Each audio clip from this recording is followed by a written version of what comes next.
Assumed. Thank you, Mr. President. Madam President. Madam President, may we recognize once again Senator Ercito to give the details of the budget and to interpolate our distinguished Senate President Vicente Soto III. Thank you. We recognize Senate President Vicente Soto, and we recognize, of course, our sponsor, Senator J.V. Ejercito. Thank you, Madam President. As Vice Chairperson of the Subcommittee F of the Senate Committee on Finance, this representation is honored to sponsor the proposed fiscal year 2026 budget of the Department of Transportation and its attached agencies and corporations. The DOTR family joins us this afternoon, headed by Acting Secretary Giovanni Lopez. For the record, the recommended budget of for the DOTR and its attached agencies and corporations for fiscal year 2026 is 191,861,790,000 pesos, which is broken down as follows. Office of the Secretary, 141,708,341,000 pesos. Civil Aeronautics Board, 262,380,000 pesos. The Maritime Industry Authority, 1,477,468,000 pesos. Office of the Transportation Cooperatives, 47,304,000 pesos. Office for Transportation Security, 1,156,862,000 pesos. The Philippine Coast Guard, 44,558,276,000 pesos. The Toll Regulatory Board, 78,650,000 pesos. Further, for the DOTR attached corporations, Light Rail Transit Authority, 1,220,896,000 pesos. The Philippine National Railways, 1,351,622,000 pesos. Madam President, the Senate Committee report reflects our steadfast commitment to modernize, improve, and sustain the transport sector. With the support of Senwin Gatchalian, the chairperson of the Committee on Finance, we are proud to report the following key accomplishments in the Senate Committee report. For the maritime sector, Mr. President, Madam President, in support of the brave men and women of the Philippine Coast Guard, we have introduced an amendment that secures the allocation of 4,900,000,000 pesos for the acquisition of more than 400 floating assets, together with an allocation boosting their technological capabilities.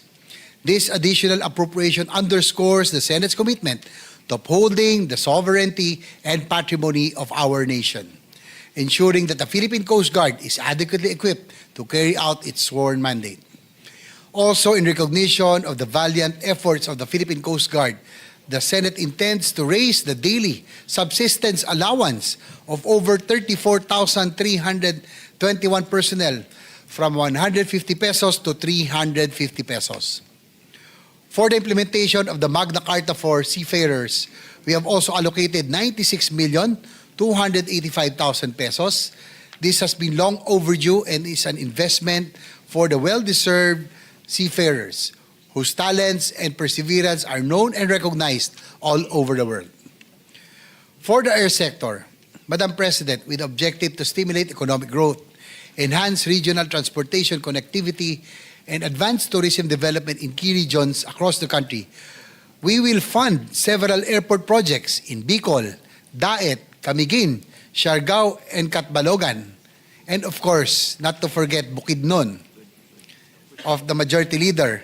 This is a special mention. We will make sure that it will be funded and be completed. In addition to the ones already funded under the GAP. Funding for the Bicol International Airport Project is proposed at 1 billion pesos. The Daet, Camiguin, and Catbalogan airports will each receive funding of 250 million pesos for further development. Likewise, the Siargao Airport is allocated 100 million to upgrade the passenger experience in support of our tourism sector. For the rail sector, Madam President, for the railway sector, we continue to ensure that the funding for foreign assisted projects remains under the program appropriations, while also committing to expedite the release of funds under the unprogrammed appropriations to accelerate the completion of our major rail infrastructure projects. We have also provided an amendment for the subsidy of LRT passengers at 1 billion pesos, a provision for the operations and maintenance of the LRT at over 300 million pesos, additional support and funding for MRT3 at 120 million pesos. For the road sector, Madam President, for the road sector, we have an increase of 1,300,000 pesos for the public transport modernization program, bringing the total appropriation for the program to 2,532 million pesos.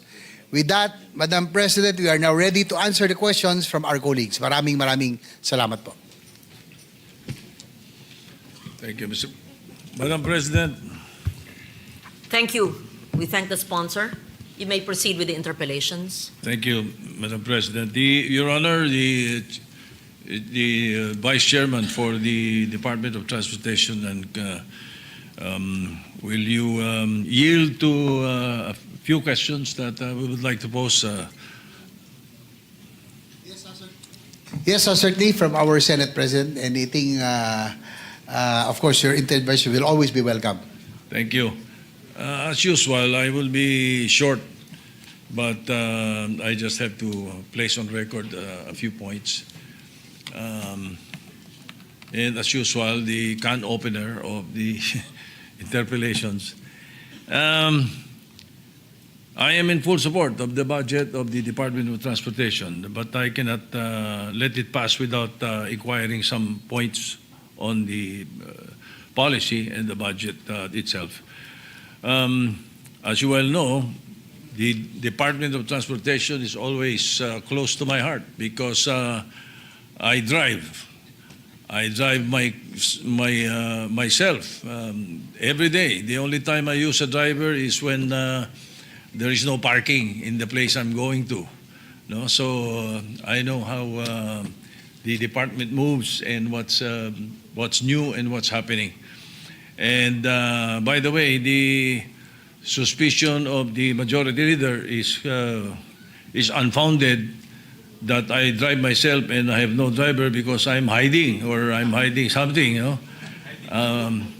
As a matter of fact, all my cars have no tint. It's untinted.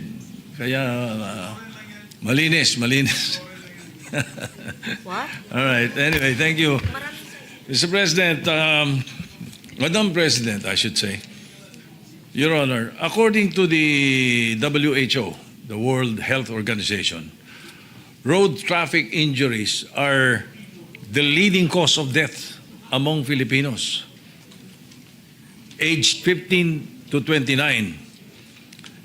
In fact, in 2023 alone, road crashes claimed 13,125 lives of the Filipinos, not to mention the various major road accidents reported in the news in 2024 and 2025. More importantly, road accidents are one of the top killers of our children, whose lives we are duty-bound to protect. This is the reason why in 1999, and just for the record, I should mention that I authored the seatbelts use law. In 2015, I authored the Children's Safety on Motorcycles Act of 2015, and in 2018, I co-authored the Child Safety in Motor Vehicles Act. But these alone are not sufficient. We have to actively do more to prevent these road accidents. So my question, what are the programs and plans under the Philippine Road Safety Action Plan for 2023 to 2028?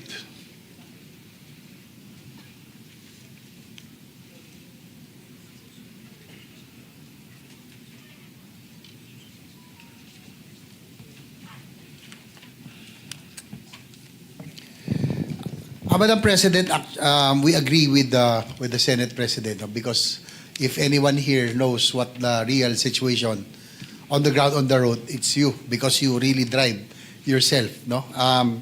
But unfortunately, the road crashes, no, yung accidents still reached 13,000 last year, as you mentioned. But there are some measures that we have passed in the Senate, no, yung child safety and the speed limiters law, which we also passed. I think this has really helped a lot because before there are a lot of buses, especially those that travel long distances. Wala pong speed limit, wala silang speed limiters, and there have been a lot of accidents before. But with the implementation of the Speed Limiters Act, I think there's a significant drop in the occurrence of accidents involving buses, Madam President. Also, according to our secretary, they are now trying to focus on the motorcycle riders because more than 50%, probably 60% of the road crashes are involves motorcycle riders. No? Well, it's self-explanatory because there's only two wheels. But more importantly, Madam President, actually I plan to, being a rider myself, I also plan to introduce a bill that would require mandatory riders education before somebody is allowed to buy or purchase a motorcycle. So we will and also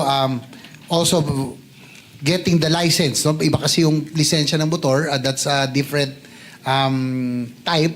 So the LTO will now the OTR and LTO will now require riders education before they are able to avail of the license that will allow them to ride motorcycle,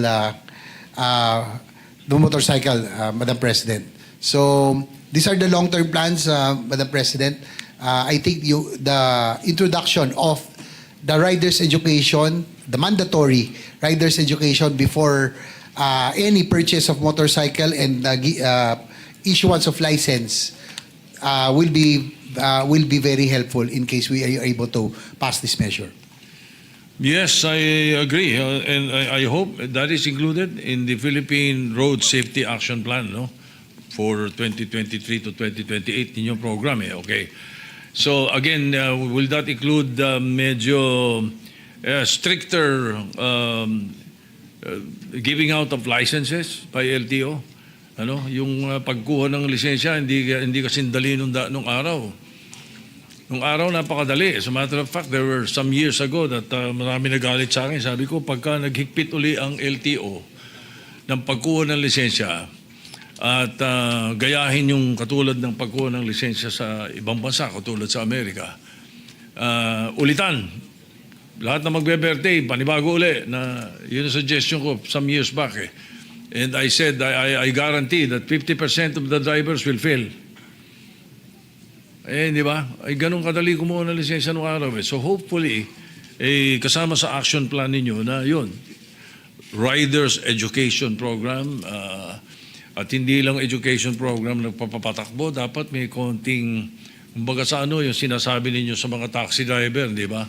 Ayaw nyo ng nakakamiseta, or di ba, kailangan maayos ang pananamit. Ganon din sa mga riders. Dami ko nakakasabay, nakachinelas eh.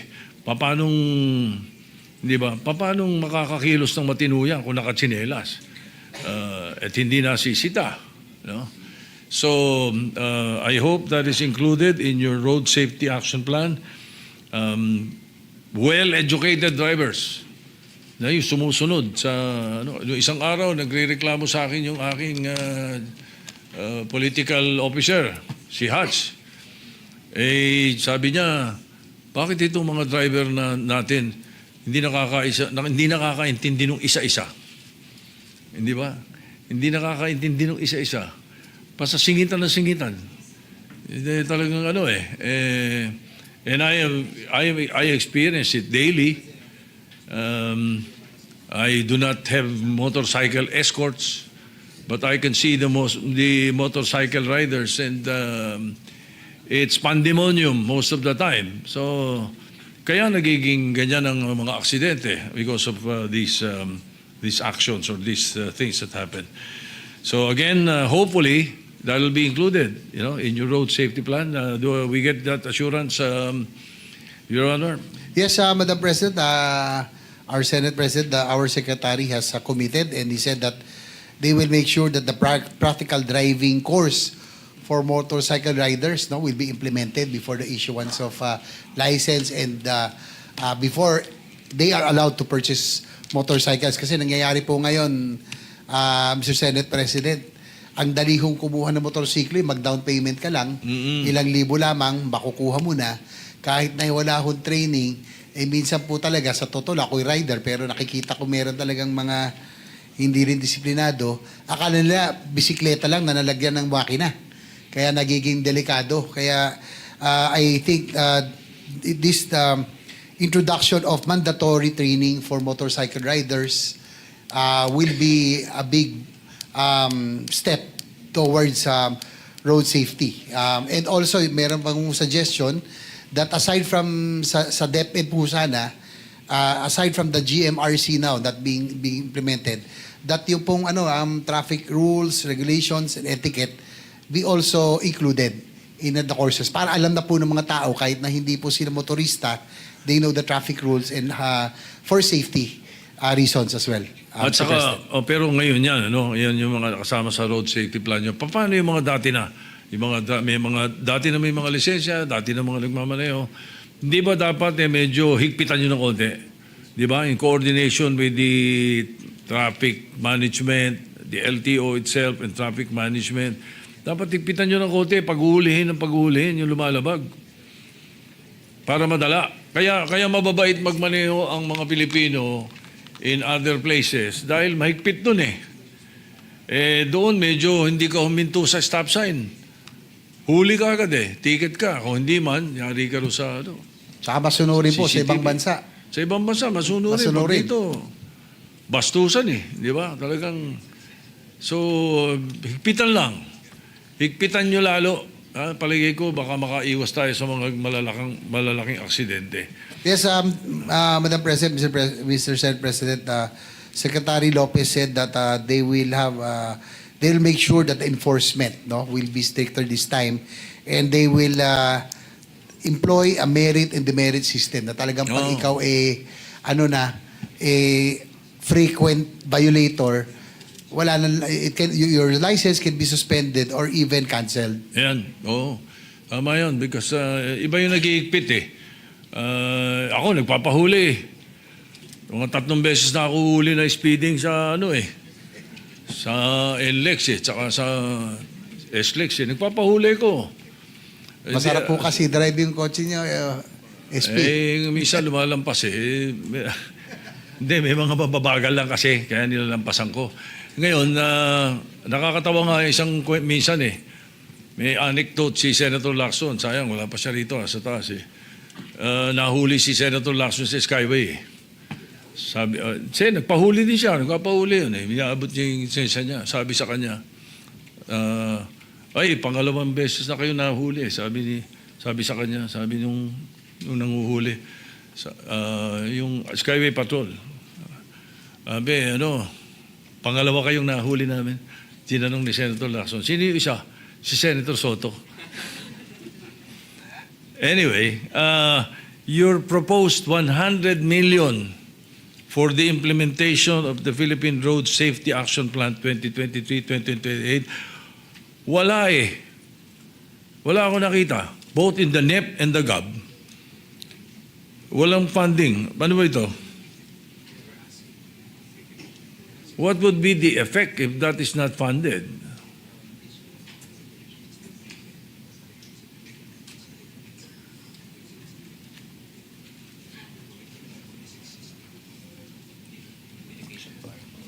Unfortunately, Mr. Senate President, hindi nga ho ito na ibigay. But according to our secretary, they cannot intensify itong new efforts that they would want to introduce. Yung po mga nabanggit natin. So they will go back to the old program they will just have to do and be contented with existing Pero may programs funding that yung they have. old program nyo. May funding kayong pwedeng gamitin from the DOTR. Because kung wala, naloko na. Unfortunately, wala akong funding, SP. We must take a look at this at this point. Chairman There- of the Committee on Finance, hopefully may look into this. Baka mayroong pagkukunan din doon sa kanila proper, di ba? Para hindi tayo gumalaw sa iba. Actually, So that, Mr. President, we included it in the subcommittee report, not approved by the mother committee, just in case meron hong sobra. Kasi po, as you pointed out, this is very important, especially with still a lot of road crashes every year. The DOTR is asking for about 100 million for this program, yung Road Safety Program, Mr. President, Madam President. Alright, sige. Pwede yun. Kung merong makita makita si Senator Gatchalian dyan na kahit dun mismo sa kanilang budget itself. No? We're talking of, what is the total budget of DOTR?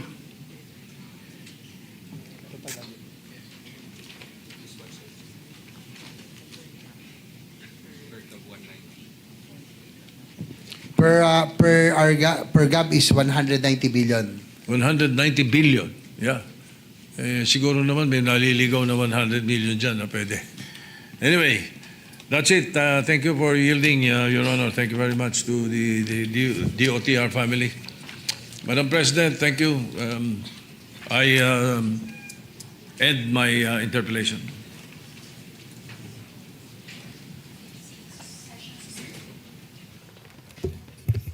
We thank the Senate President for its interventions. We suspend session for 1 minute.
Mr. President, I never had a doubt whenever you drove alone.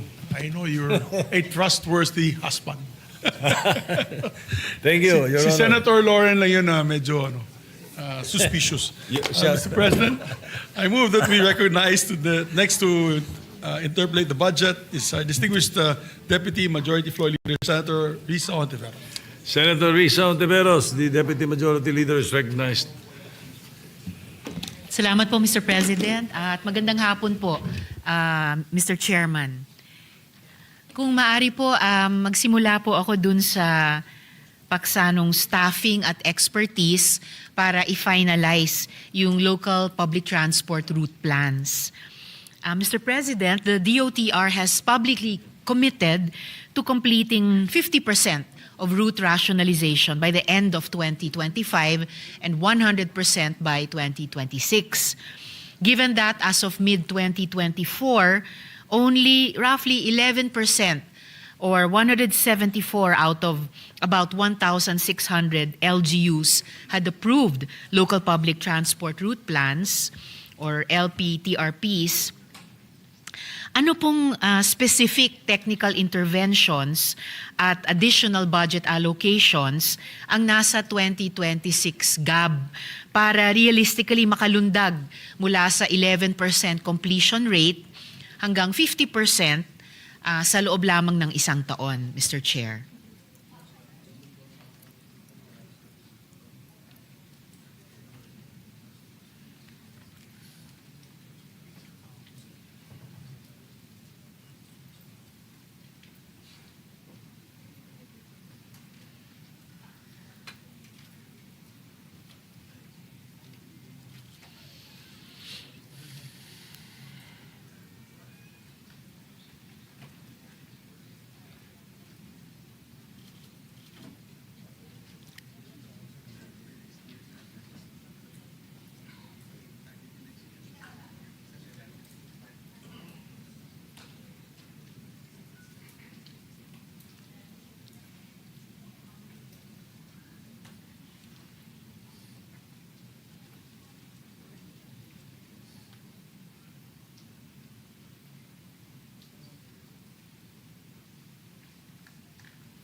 Mr. President, regarding road rationalization, at present, according to Secretary Lopez, they're at 36%.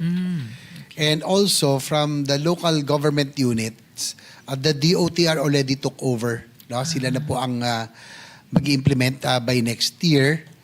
And also next year, they target 75% na. By mid-77, by next year, and the entire year 100%. By mid next year, about 77%, and hopefully by the end of the year, they would target to have 100%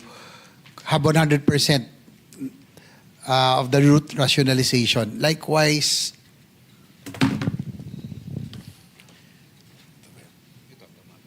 So we have to procure this music. Yeah, the same thing like I said earlier. also for additional information, as of November 15, 2025, 1,237 LGUs out of 1,591 LGUs have already submitted their draft local public transportation route plan for the review of the OTR and the LTFRB. Out of the 1,591 LGUs, 617 LGUs are compliant or have been approved. 421 have been issued a notice of compliance and special notice of compliance. 196 LGUs have been identified for the issuance of an NNC. So those are additional information, Your Honor. Salamat, good sponsor, Mr. President. So maganda, nakikita po natin meron talagang improved rate na pinaplano ng completion ng department hanggang katapusan ng susunod na taon. Meron bang any special technical interventions or additional budget allocations na nasa GAB para ma-achieve itong mga targets na ito, Mr. President?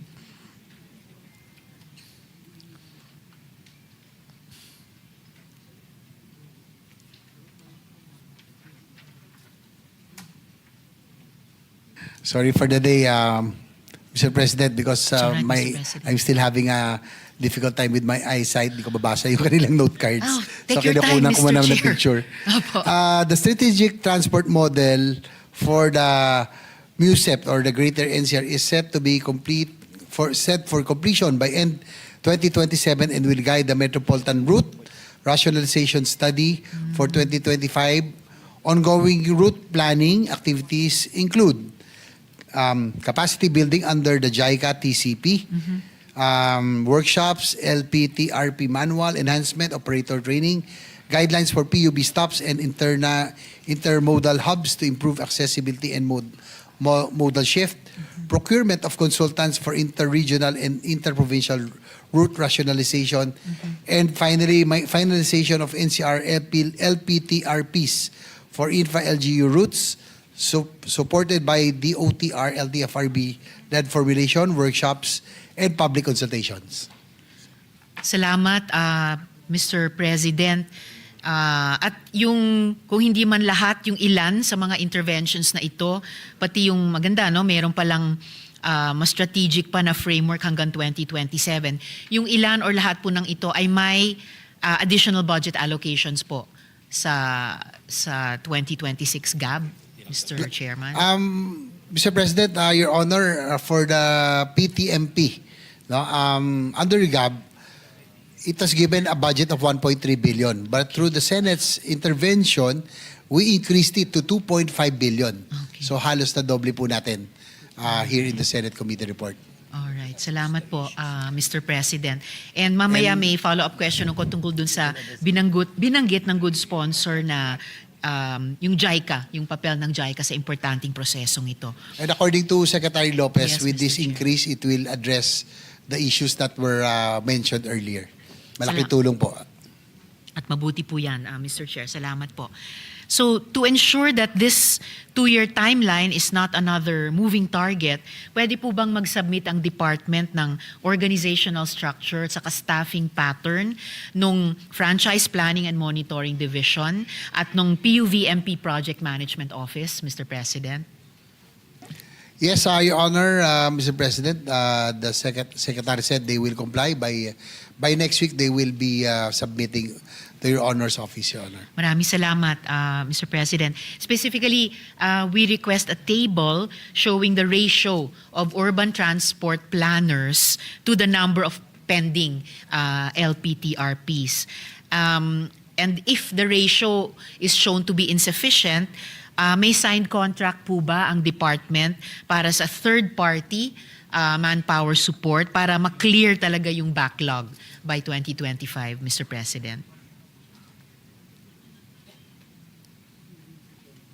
Your Honor, Mr. President, according to Secretary Lopez, that will be based on the consultant recommendation that they will be procuring by next year using these funds, Your Honor. Alright.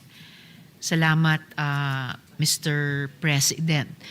Opo, na-note ko nga yung isa sa mga specific technical interventions na binanggit nyo kanina ay yung pag-procure ng mga consultants na ito. Okay. So, dako naman po ako dun sa 2 root causes ng PTMP unbankability sa DBP. Mr. President, there were reports that indicate that the Development Bank of the Philippines has suspended its Pasada loan program for transport cooperatives and is proposing to raise the required equity or down payment from 5% to a staggering 25% due to a past due rate of 25% among borrowers. I have a 2-part question regarding this policy shift. First, regarding the financial consequences.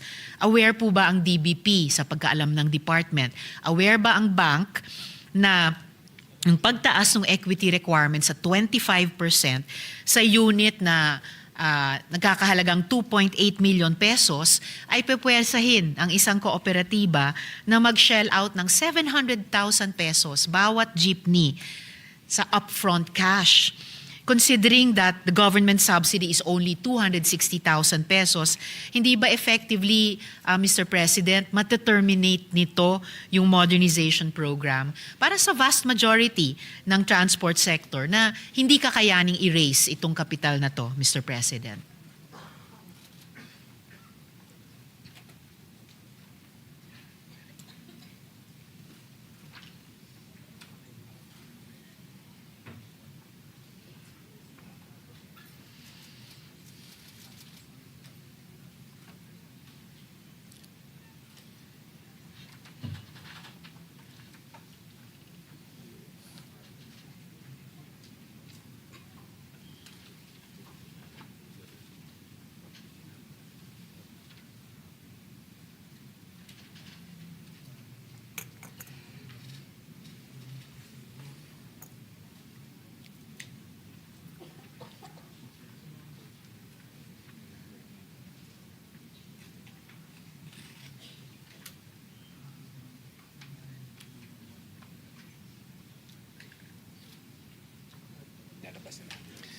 Your Honor, Mr. President, according to our to the DOTR, they are already negotiating with the Development Bank of the Philippines and Land Bank for the restructuring of the debts. And they will also be increasing the subsidy with given the budget that the DOTR will have next year. And also they will now implement an open market so that it will be a lot of players can come in, and the standards have been adjusted accordingly kasi po napakamahal ho talaga ng modern jeepney. It costs about 2.5 million, but with their adjustments, cheaper models may now come in to as low as 1.2 million. So halos kalahati na lang po. Yun na, I think that has been the problem. Medyo malaki po. It's a little bit expensive for modern jeepney yung 2.5 million. So hopefully, if they can really achieve this by the adjustment of the standards to cheaper models of 1.2 million. Salamat, Mr. President. Yung negotiation po ba ng department sa DBP at Land Bank ay may target na i-retain yung equity requirements sa 5% or at least something lower than 25%, Mr. President?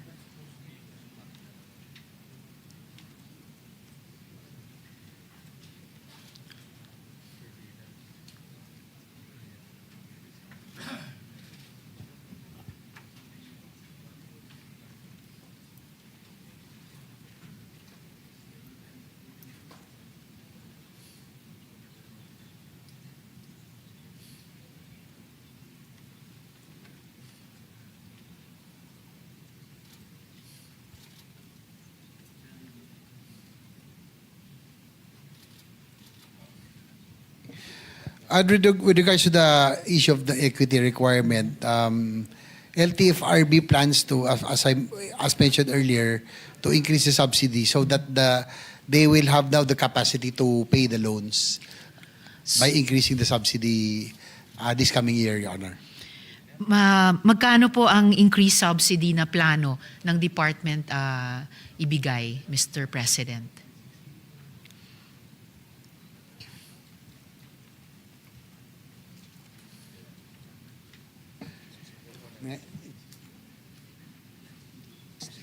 At present, Your Honor, the subsidy is 260,000. Opo. So they plan to increase it to 400,000. 400,000, Mr. President. So, mukhang kailangan pa rin i-negotiate na huwag itaas mula sa 5% hanggang 25% yung puhunan.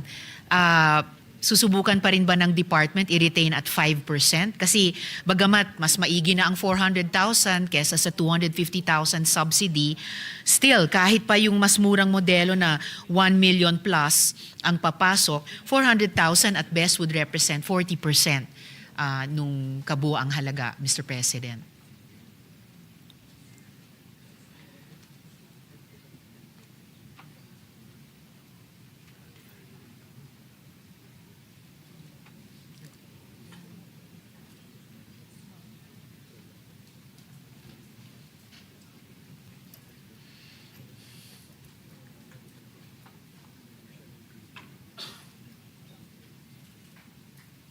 Your Honor, Mr. President, according to the OTR, that they will really try to negotiate to really lower the interest rates from DBP and Land Bank.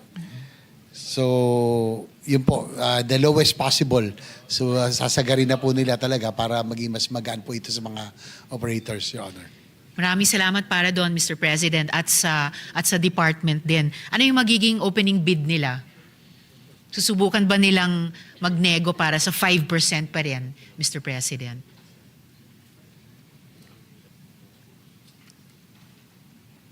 Yes, Your Honor. They agree. The 5% po, that will be the starting. Salamat, Mr. President. I wish the department the best of luck at sigurado ko yung ibang mga nasa public utility vehicles, lalo na sa jeepney sector, ay magwi-wish din ng luck sa kanila dahil marami-rami yung pumasok na sa programa at malamang marami-rami pa ang gustong makapasok basta't makalikha ng conducive environment yung department para sa kanila. Secondly, Mr. President, regarding the root cause of unbankability, posible po ba na yung high default rate, yung nabanggit kaninang 25% past due rate among borrowers, ay dahil o ay hindi dahil sa mismanagement ng mga kooperatiba, pero dahil hindi pa nase-secure ng department yung mismong mga assets na the bank is lending against. Specifically, Mr. President, nakatanggap na po ba ang DBP ng assistance mula sa department para i-clear yung mga colorum vehicles mula dun sa mga rationalized routes? Kasi po, Mr. President, if the state mandates modernization but fails to remove illegal competition, hindi ba lumalabas na regulatory taking po yan ng franchise value at magja-justify ng shift dun sa walang kamatayang advocacy ng transport sector panahon pa ng pandemic na service contracting, kung saan yung gobyerno na ang mag-a-assume ng revenue risk, Mr. President.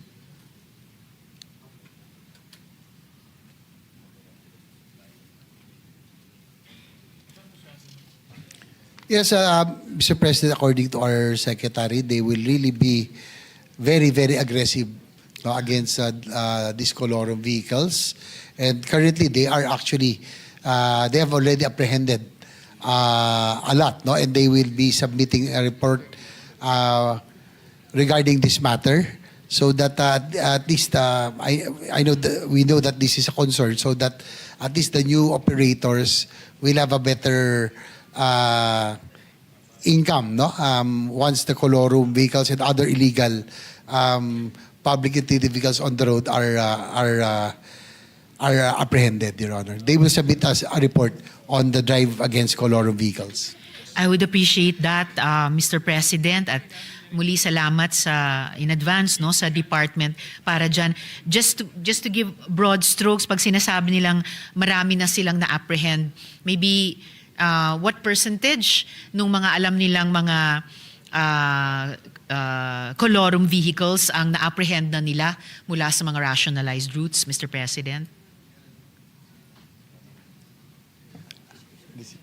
This year, Honor, sir, for additional information, according to the Coast Guard and the LTFRB, they have apprehended about 2,000 buses and jeepneys, colorum buses and jeepneys.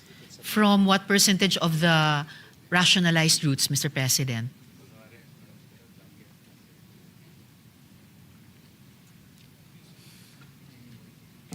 Your Honor, Secretary Lopez said based on the percentage of the rationalized route, they will be submitting again. They will complete. They will include this in their report that they will be submitting to Your Honor. All right. Salamat, Mr. President. Dahil kung medyo marami pa sa mga rationalized routes ay hindi na clear yung mga colorum vehicles doon, kung mabagal man yung progress dyan sa kung anumang dahilan, baka pwedeng maging parte nga ng solusyon bukod sa expansion ng modernization program ay yung pagsama kahit ng component sa modernization program ng service contracting, kung saan gobyerno na mag-a-assume ng revenue risk para mag-secure ng ganyang mas mataas na income sa public transport drivers and operators natin, Mr. President.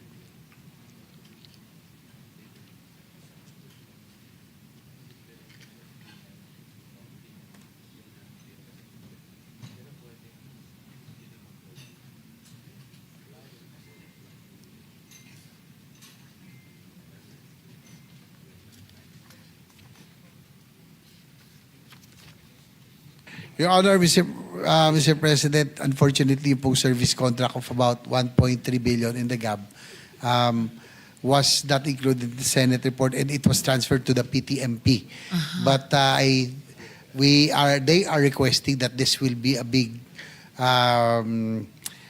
leap, no, towards their for the route rationalization and their. It helps, sir. The service contracting helps the legitimate cooperatives that And the service contracting will be able to help and support the legitimate cooperatives modernize. So they're appealing that we restore, if not add, no, ito pong natanggal na budget. Nandito lang po yung chairman natin. Hopefully this will, we'll submit also our recommendation. Salamat, Mr. President. Pag ginawa po yan ng ating Vice Chair, sasama po itong representasyong ito para suportahan yung appeal na ito ng department. Salamat, Mr. President. At yung high default rate, yun ngang 25% po, symptom din ba iyan ng badly designed routes mismo? We understand that the DOTR's consultants, TTPI and UP and CTS, and even after JICA, na binanggit ng good sponsor, Mr. President, even after JICA has also stepped up to help, DOTR's consultants are struggling to deliver accurate route plans because they're relying on obsolete data that ignores post-pandemic travel patterns.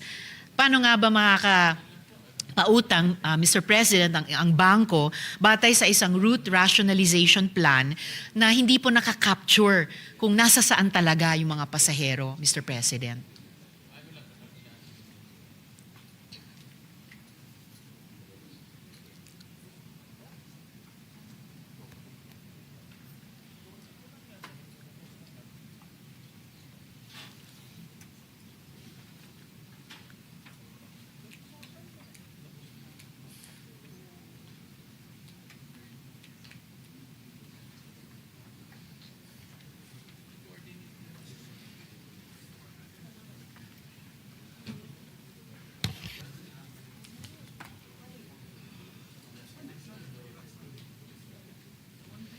Yes, Secretary Lopez said he agrees with your Honor's observation. No, that's why for PTMP, they would want to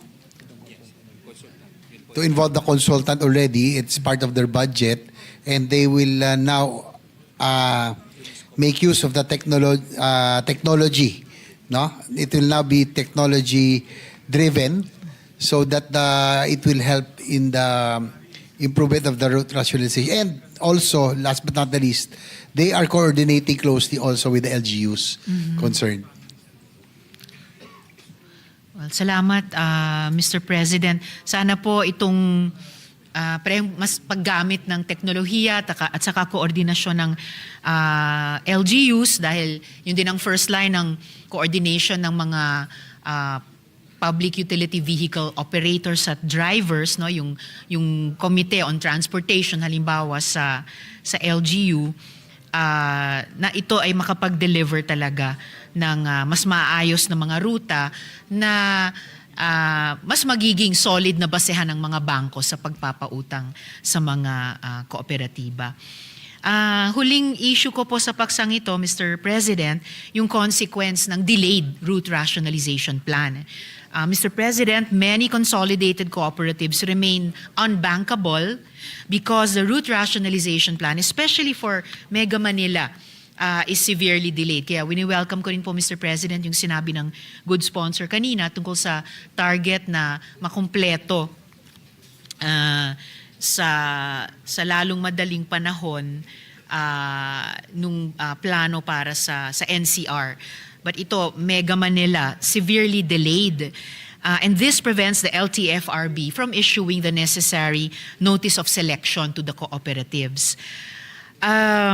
However, DOTR's ongoing JICA study nga po for the route rationalization plan, which will provide the much-awaited official and, gaya ng nabanggit ng good sponsor, Mr. President, technically vetted 10-year ridership projections per finalized route, will not be completed until mid-2027. So magkikita pa po tayo ulit dito sa budget plenary interpellation, Mr. President, bago makumpleto yan. So this additional long wait means that consolidated transport co-ops, which have followed the government mandate, are presently in financial limbo. So for the next 1.5 years, nasa financial limbo sila. Operators that have consolidated into co-ops are already married to the modernization mandate. But the absence of the notice of selection, the NOS, until route viability is confirmed by the DOTR, denies them the ridership guarantee needed for bank loans. So, ang hirap po, committed sila sa programa, uutang na sana sa bangko, pero madidelay ng 1.5 taon pa yung isang requirement. So, may two questions on this, Mr. President. Pwede po bang mag-provide ang department ng comparative matrix na pinapakita yung total number of cooperatives per city and province that are fully consolidated, how many among them have already successfully received a final NOS or Certificate of Public Convenience, CPC, based on an approved route plan, demonstrating how many of these entities are currently in financial limbo, Mr. President. So pwede po bang ma-provide yung matrix na iyon, Mr. President? Yes, Secretary Lopez commits that they will submit the matrix and other pertinent documents that will be required next week. Salamat, Mr. President. At sana nga po kasama doon yung ilan sa total number of co-ops na to per Political Administrative Unit or LGU ay may final NOS or CPC na base sa approved route plan. Para makita po natin ilan sa kanila ang in financial limbo nga po, Mr. President.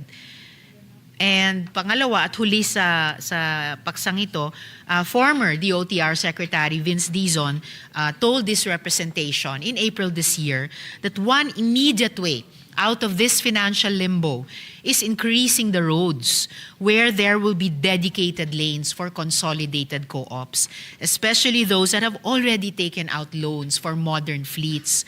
This can indeed increase the number of trips per day that they can make. Ito po bang setting up ng mas maraming dedicated lanes? Ala yung EDSA, Bus Carousel, Mr. President. Funded po ba ito sa 2026 NEP, Mr. President?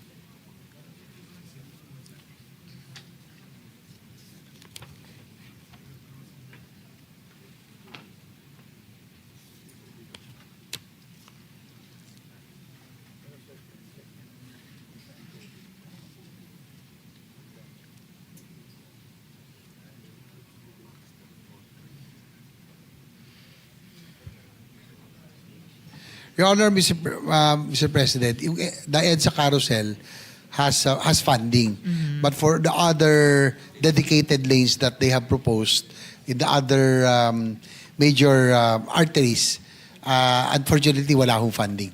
So it's just EDSA carousel that was given funding. Hindi po ba nag-request ang department ng dedicated lanes para dito sa mga transport co-ops, Mr. President? Lalo na jeepney transport co-ops. Yes, they did, Your Honor, Mr. President. Unfortunately, it was not included in the NEP. I see. May plano po ba sila kung hindi man appeal ngayong taon para sa mga susunod na taon? Para maunahan naman yung 1.5 taon na in financial limbo pa itong mga jeepney co-ops, Mr. President.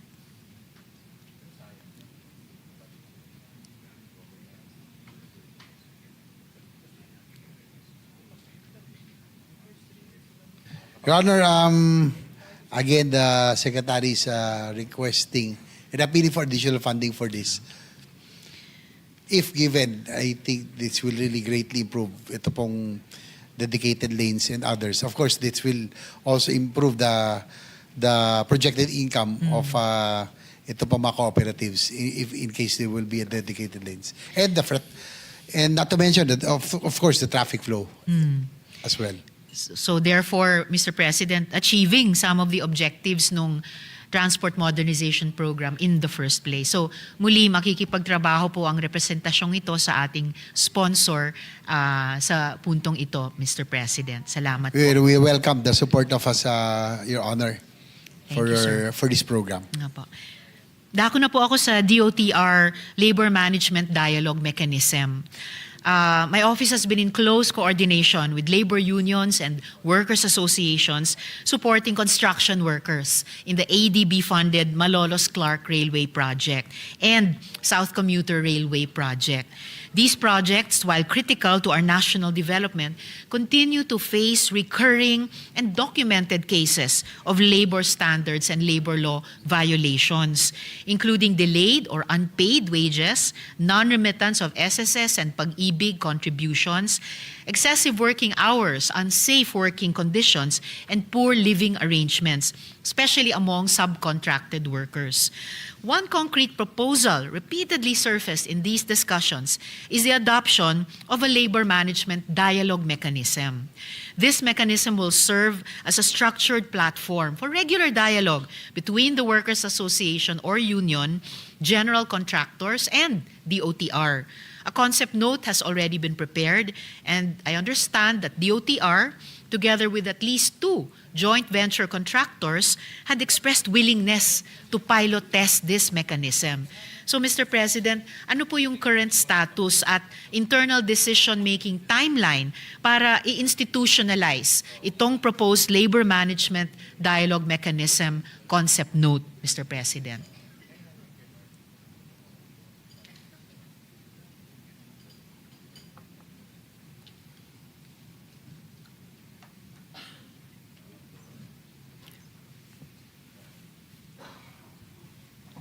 Mr. President, Your Honor, feedback and suggestions from labor organizations are more than welcome.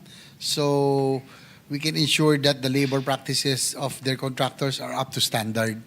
In line with this, the DOTR is in contact with Building and Wood Workers International regarding the establishment of a labor management dialogue mechanism.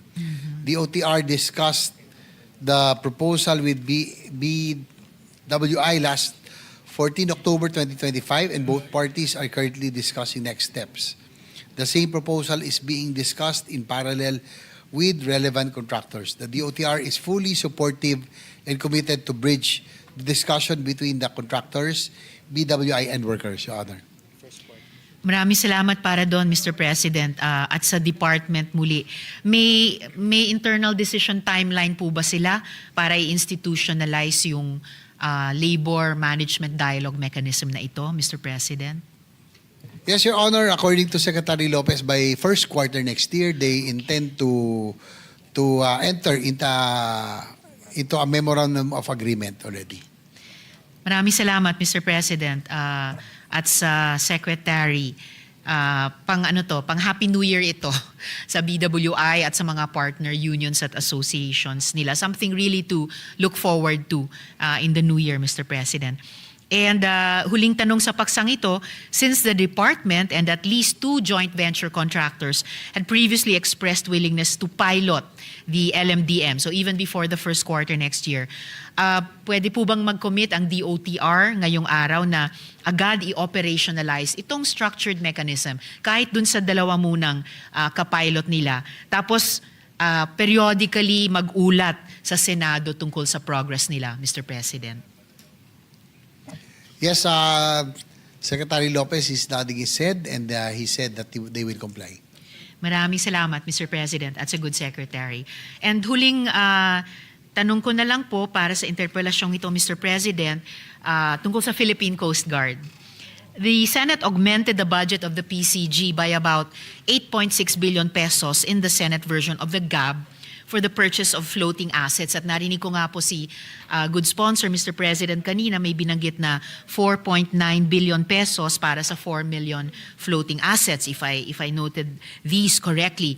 I welcome the much-needed and well-deserved additional support for the PCG. Pwede ko lang po bang tanungin kung bahagi ng amendment na ito ay para makabili ng unmanned surface vehicles?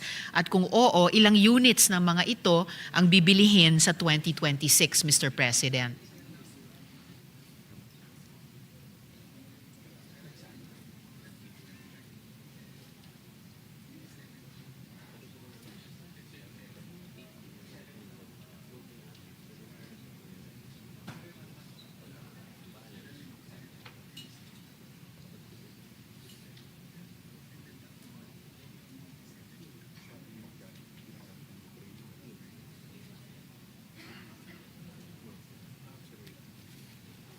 Your Honor, Mr. President, we included in that purchase is a 97-meter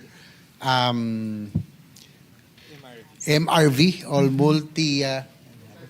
multi-road vessel, response vessel, 97 meters. But most are smaller aluminum boats because of the current situation that we are always now being visited by calamity. So they will also use these aluminum boats, about 400 bill? About 40 aluminum boats that they will be used for search and rescue. Okay. But there is no unmanned I see. vessel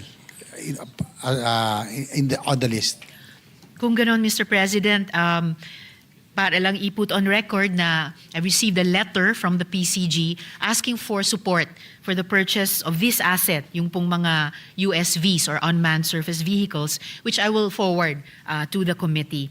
And I hope the good chair can consider augmenting their budget for this. These USVs are a necessity in protecting our territory and would help the PCG achieve this goal, Mr. President.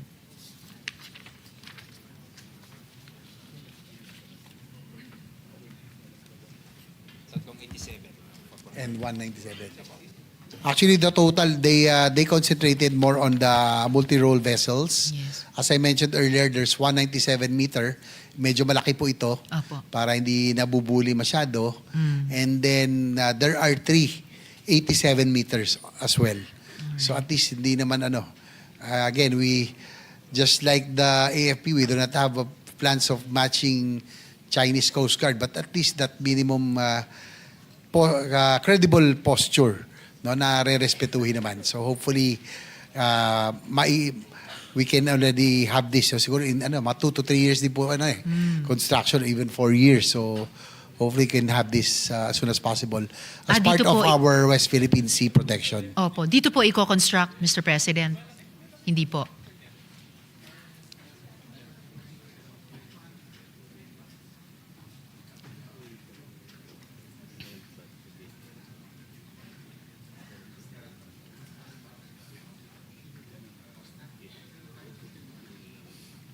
Your Honor, yung pong 97 meters will be from Japan. Okay po. And then the others will be a joint venture with Ostal. And it will be, meron pong one will be constructed in Cebu. Salamat, Mr. President. That's good news also para dun sa overall na pagtaguyod natin ng self-reliant defense posture, whether sa Coast Guard or sa AFP. So gaya ng nabanggit ko kanina, Mr. President, welcome ko po yung kailangan talaga at deserve na dagdag na suporta sa PCG. Sa pamamagitan man nung mga MRVs na ito, aluminum boats, and yun na nga, pag isasubmit ko na lang po yung sulat din nila tungkol din sa mga unmanned surface vehicles at sana baka magawan din po natin ng paraan. Hindi man yung kabuuan, kahit bahagi, simula ngayong taon, moving forward. We take your Honor's support for the Philippine Coast Guard, and likewise, I'd like to take the opportunity to thank our Chair of the Committee on Finance for approving most of the committee's recommendation regarding the Coast Guard because of the precarious situation in the West Philippine Sea. We really need to give our men, no doubt yung men and women natin of the Coast Guard will be willing to sacrifice even their lives. But we need to give them the proper equipment. Kaya nga po yung Teresa Magbanwa class, that's our biggest ship. We will be ordering one also. Yun po yung 97 meters from Japan. Okay. And then 3 more 87 meters. So ang target nila is about 5 of these in the coming years. So kahit na hindi naman natin kaya, daan-dahan po, no? We will have a very, we plan to have a respectable Coast Guard fleet in the next coming years. Maraming salamat, Mr. President. Sumasali po itong representasyong ito sa pagpapasalamat ng Vice Chair sa ating Chair. Para sa interpelasyong ito, maraming salamat, good sponsor sa DOTR family at Mr. President or Madam. We'd like to thank Maraming Senator salamat. Otiveros also for the support for the DOTR family, especially sa Coast Guard. No? We really appreciate the support for the Coast Guard and everybody for the DOTR family. Salamat, Mr. Chair, Mr. President. All right. Thank you, Senator Otiveros. We now recognize Senator Rafi Tulfo for the continuation of the period of interpellation on the DOTR. Thank you, Mr. President. Ang issue ko po, Mr. President, dalawa lamang po sa LTO and sa PPA. Umpisahan po natin, Mr. President, yung e-bike. Marami na po akong natatanggap na reklamo tungkol sa e-bike. Sila na po ngayon ang hari ng kalsada. Dati jeepney, ngayon ang e-bike na raw. Ano pong programa meron ng ating LTO para ma-regulate po itong pagdami ng e-bike? Again, don't get me wrong, I don't have anything against sa e-bike. Ito po ay ginagawang hanap buhay ng iba nating mga kababayan. Sabi nga nila, kaysa naman magnakaw, nakakapiruwi siya ng konti, at least may kumikita, nakakatulong sa pamilya, etc. Pero lumalala po yung problema sa e-bike. And itong mga nag-e-bike, of course, nagsasakay sila mga pasahero, walang mga lisensya. At of course, dahil hindi sila rehistrado sa LTO, wala din po silang mga insurance, third-party liability. So kapag sila po ay nakasagasa, then sorry na lang.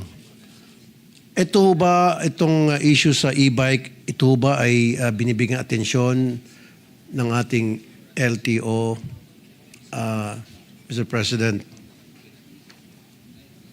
and Mr. Sponsor?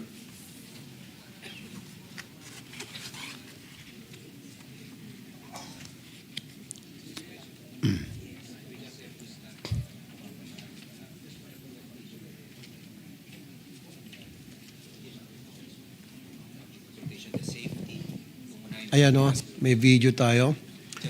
Your Honor, Mr. President, tama po yung inyong obserbasyon, no? Ako rin po nakikita natin yung mga e-bikes, no?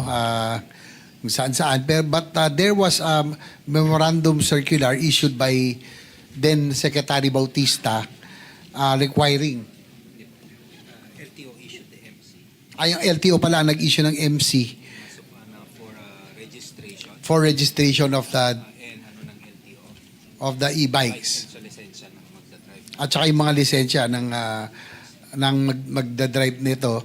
But now, they are, but it was suspended by Secretary Bautista back then. But now, according to Secretary Lopez, pag-aaralan po nila, no, they will have public consultations regarding the, of course, yung safety, yung registrability, and the issuance of license, no? Para po dito sa mga e-bikes na ito. Tama po kayo. Medyo nakakatakot din po dahil magaan po sila. As of now, bawal po sila dapat sa mga main thoroughfares. So, ang kailangan nila paigtingin yung enforcement, Your Honor. Pero nakikita pa rin sila sa mga main thoroughfare, Mr. President. Nakikita, in fact, coming here from my residence, binilang ko yung e-bike na nadaanan ko, siguro may mga 50. Very prominent na sila ngayon. Kumbaga, natabunan nila yung tricycle. Ang concern ko rin, itong mga tricycle drivers natin, tricycle operator, dumaan sa butas ng karayman halos kasi paparehisto sila ng tricycle nila, kukuha sila ng prangkisa, tapos magme-member sila ng TODA, kailangan meron silang insurance, tapos kailangan may driver's license sila and all. Samantala itong mga e-bike na mga operator, nada. Bibili silang e-bike, after that, pasada na sila, game na. So, nababawasan din ang kita nito mga legit na tricycle operators and drivers. Mr. President.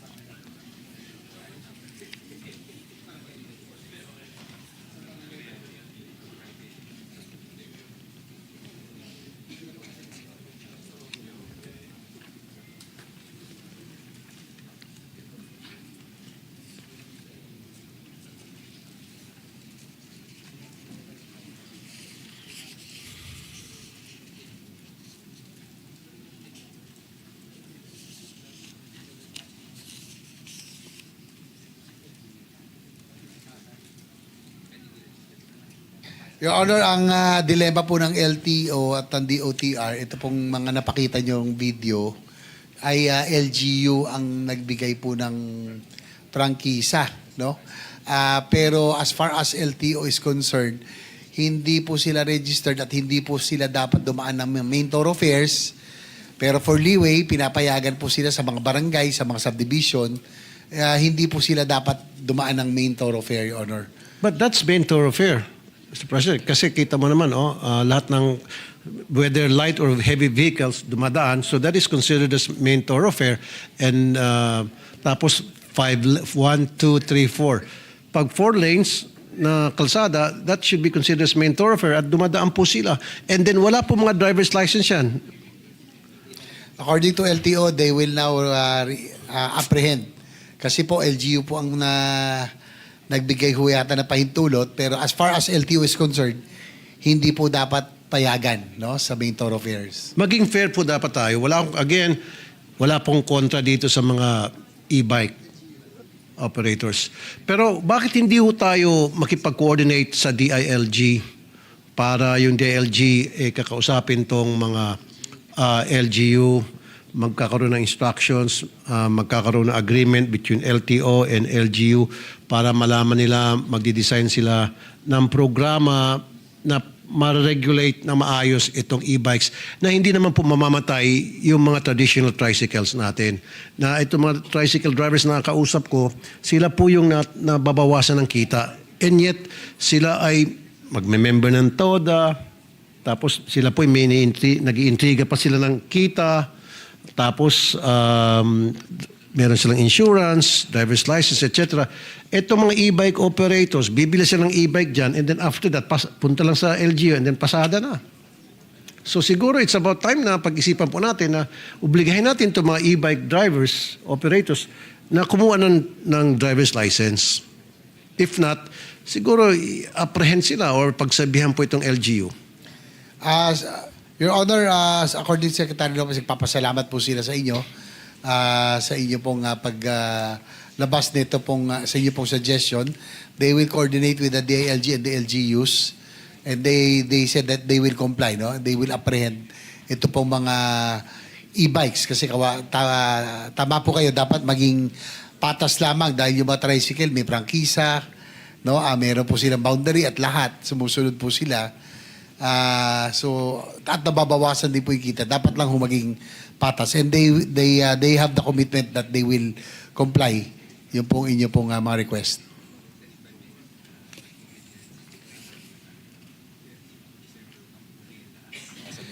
Nag-commit po ang ating bagong LTO head, si Asika Lacanilaw, that by December 1, huhulihin na po lahat po ng mga e-trikes na nasa kalye. Ayan, kayo mga e-bike, e-trikes, December 1, wag na muna kayo mamasada. Hindi, maging parehas na kayo. Kasi syempre, mahal ko rin yung mga tricycle drivers. Lumalapit din sila sa atin.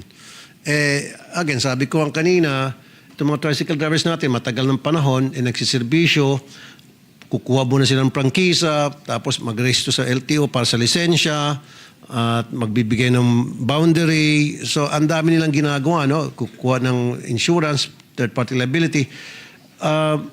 Hindi basta-basta maging member pa ng TODA, samantalang itong e-bike o e-trikes, wala talaga eh. Tapos ngayon, pag nagka-disgrasya o gumawa ng violation, paano sila issuehan ng citation o ticket for traffic violation? Okay, matanong ko lang, ngayon kasi December 1st, yung mga in the past and then in the coming days until December 1st, pag nagkaroon ng violation ang isang e-bike driver, sino ang magtitiket sa kanila at ano ang ticket na matatanggap nila? Wala naman silang driver's license, karamihan sa kanila. So ano ipapakita nila doon sa apprehending officer?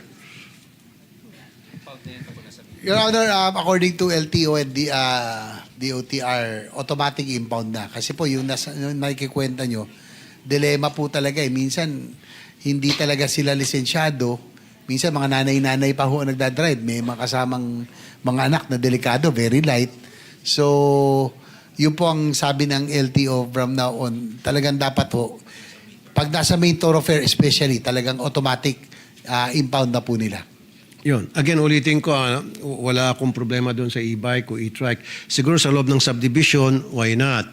Pero once na humalo ka na doon sa mga regular traffic, meaning sa mga kalsada na nandun yung mga heavy, light, and medium vehicles, dapat wag na silang pumunta doon. So starting December 1, ito'y para malaman ng lahat ng mga e-bike operator o driver o e-trike, whatever you call them, then by December 1, wag na. Tama po. Wag na kayo Basta po, main thoroughfares, bawal na po talaga sila. Dahil siguro bibigyan natin ng leeway sa barangay o kaya sa mga subdivisions. Pero sa main thoroughfare ay talagang hindi na po sila papayagan. So siguro ang LTO ay magbibigay ng notice sa LGUs through DILG para ipaalam, para hindi na natin magugulat. Baka magulat na naman itong mga e-trike o e-bikes operators o drivers. Teka muna, pinanghuli kami, hindi namin alam yan Yes, Your Honor. Secretary Lopez said that they will comply by tomorrow. They will write the DILG and also inform the LGUs. Okay. Gusto ko lang malaman, so after December 1, anong sunod na mangyari? Kawawa din naman itong mga bumili, nag-invest sa e-trike. So ano yung programa meron ang LTO for this group of transport operators?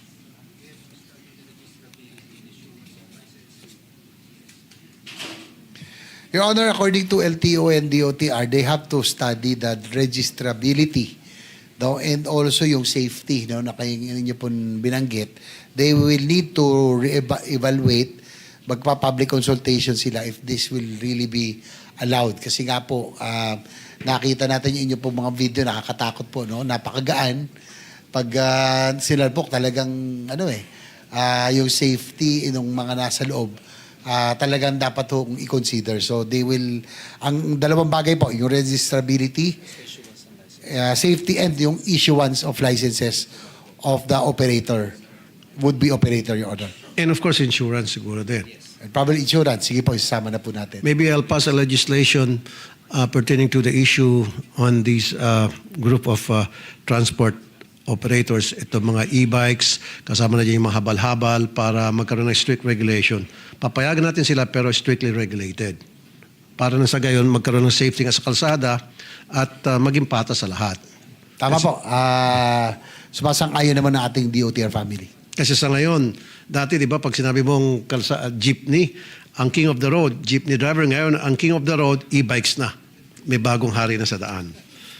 Anyway, that's good news na starting December 1, may gagawin move ang LTO para dito sa mga e-bike operators.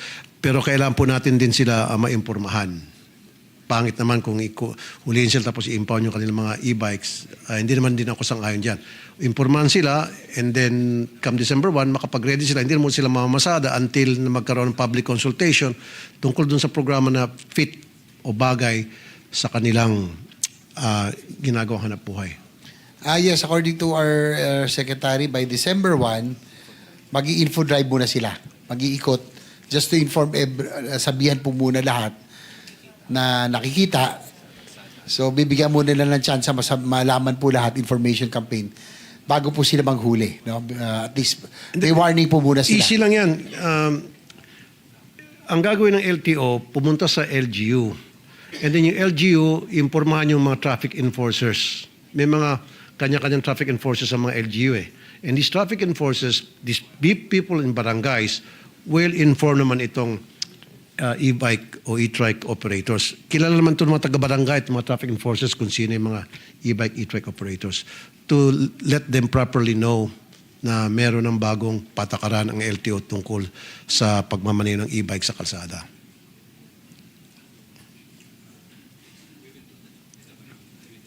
Yes, I honor Secretary Lopez that they will really coordinate with the LGUs as well, aside from the DILG. Okay. Now, meron pa ko isang concern sa LTO. Ito siguro bago sa previous administration siguro ito na LTO. Matanong ko lang po yung sa command center system ninyo. Magkano po na budget doon?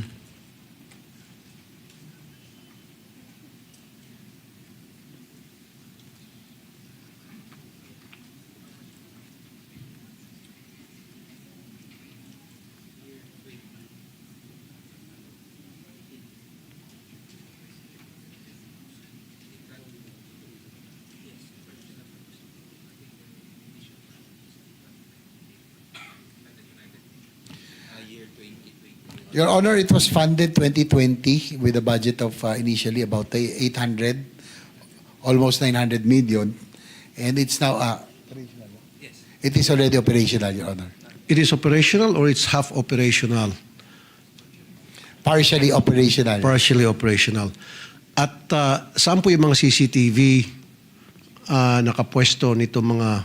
Kasi pag sinabi command center, that means may mga CCTV cameras sa mga kalye tulad ng sa MMDA na nagmamonitor ng flow ng traffic in case of accident, in case kailangan ng tulong, ang sino mang na-stuck na motorista, etc., etc., then monitored ito ng kanilang CCTV at nakikita sa control center at agad-agad makapag-responde yung mga kawani ng LTO like flying squad, kung flying squad pa rin bang tawag dyan. Sa ngayon kasi, mukhang wala ako nakikitang CCTV, mga cameras nakapwesto sa mga kalsada sa iba't ibang lugar sa Metro Manila na pag-aari ng LTO o LTO nag-install.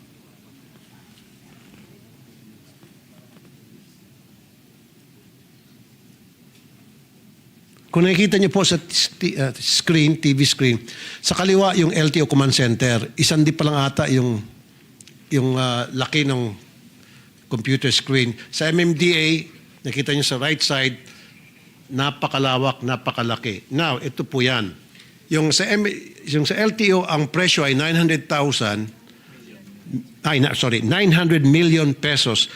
Sa MMDA na high-tech, top of the line, 400,000 pesos lang. 400 million pesos lang. So half the price. Yung kabila, LTO, na napakaliit at luma ang technology, 900 million pesos. Itong nasa sa MMDA na high-tech, top of the line, 400 million pesos lang. Your Honor, Mr. President, ang nangyari po, yung phase 1 po, yung po yung command center, yung nakikita nyo sa kaliwa, natuloy po yan. Pero yung phase 2 po, which includes procurement and installation of CCTV, nandun po, nakabit po yung iba, pero hindi daw gumagana. Nagkaroon daw ng problema doon sa contractor since 2021, nagkaroon ng problema sa contractor, hindi, and it is now being in the process of being terminated para may mag-take over para matapos po ito. So nagkaroon daw sila ng problema sa contractor.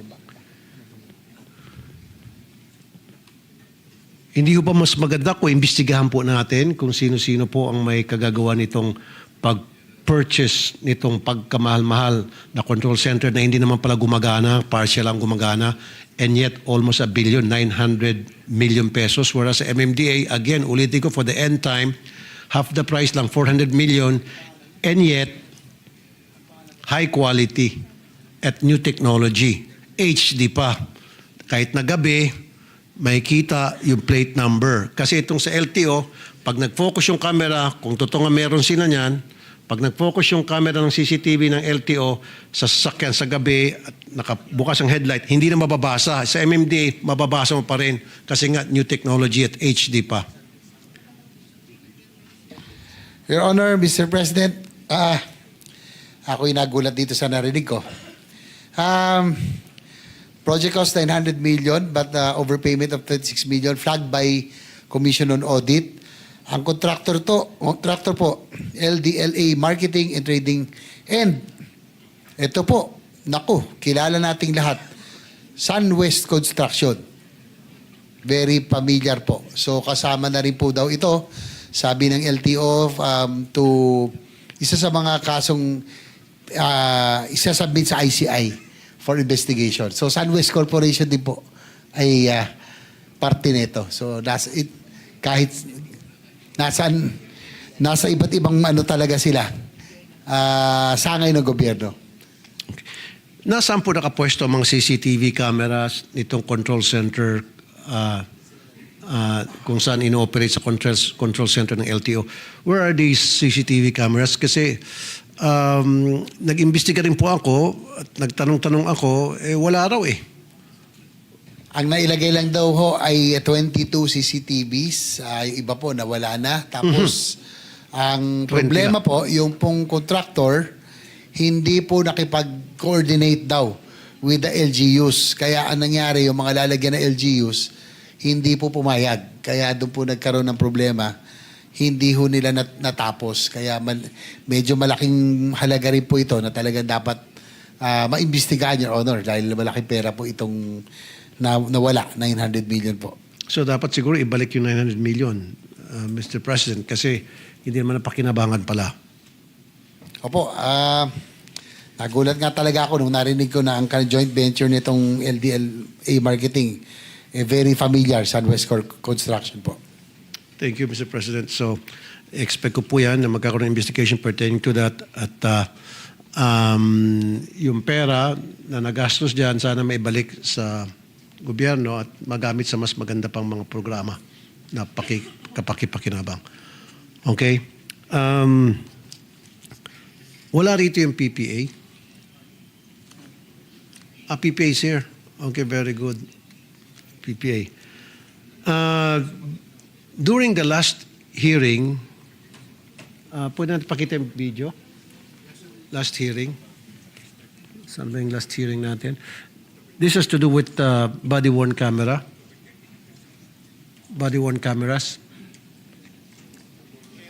Body-worn cameras noong 2020.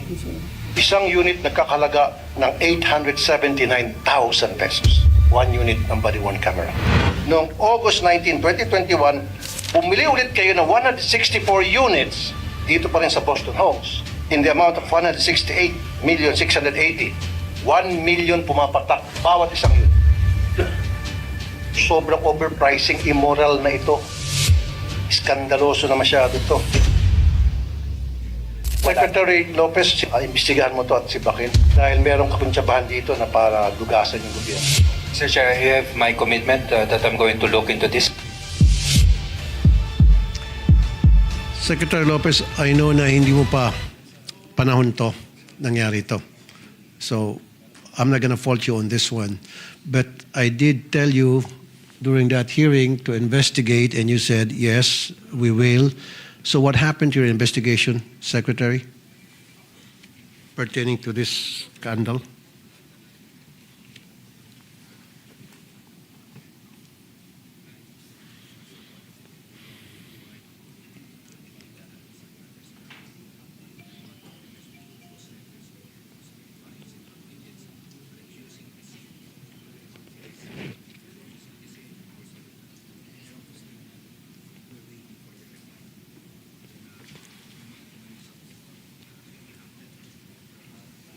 Your Honor, Mr. President, last October 13, a reply was already, DOTR, the Secretary wrote, GM J. Santiago of the PPA asking for the documents and other pertinent papers. And now at present, ongoing po ang review by the USEC of Legal, who is here. And they are awaiting for the confirmation from other government agencies. No? Yung po may mga similar body-worn cameras. So inaantay po nila yung reply from the other agencies, Your Honor, Mr. President. Thank you, Mr. President. Kasi nga po, itong body-worn cameras ng PPA, hindi ko maintindihan bakit super high-tech. Nandun pa yung night vision, kasama pa yung facial recognition. Ang dami, ano? So that's why lahat-lahat papatak ng 897,000 per unit kasi kasama din mga backup, the system itself. Pero same supplier sa MMDA, 345,000 lang. So talagang merong anomalya dito sa PPA.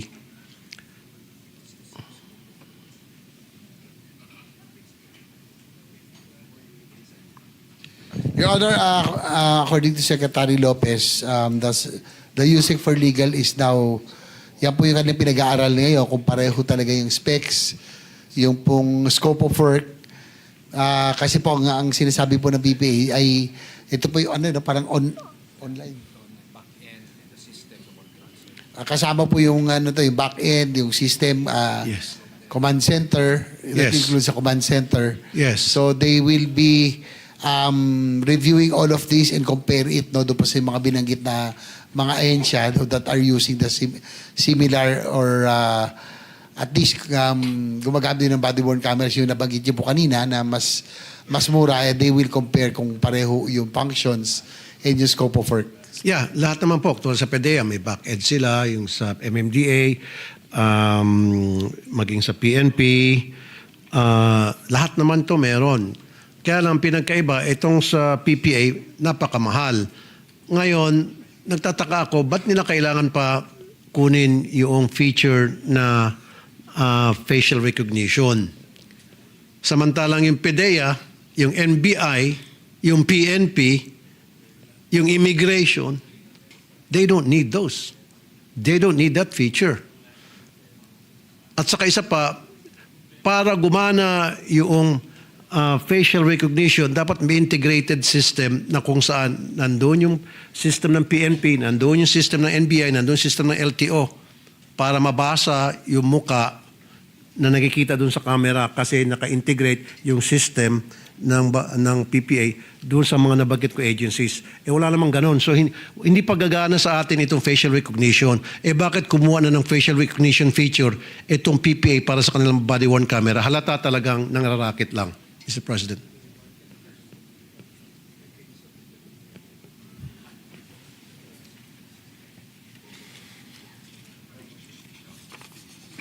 Your Honor, Mr. President, Secretary Lopez has committed, no, that the investigation will be thorough, and according to the USEC for Legal, they are just awaiting for the reply and report of the other agencies, and they will, as soon as they get hold of this, they will make the necessary, they will forward to your office, no, yung pong kanilang findings and report.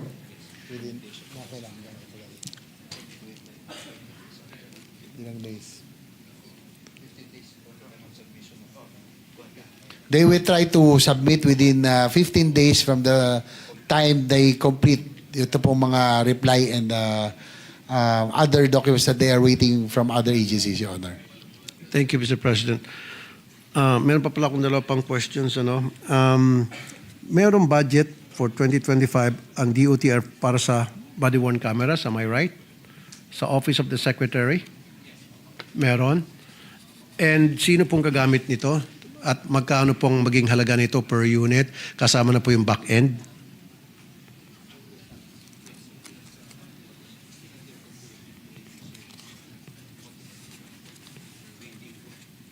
Depende kung anong ibibigay ng... Your Honor, Mr. President, it is still under procurement, and the agency for procurement and the agency that will be using these body-worn cameras are the Office of Transport Security. Yung po mga nagbabantay po sa airport, they will be the end users para po siguro at least mabantayan din yung mga mawala na yung mga duda doon, no? Yung matanimbala at iba pa, mawala yung duda. So all the personnel of the OTS manning the X-rays will have body-worn cameras as well. Very good.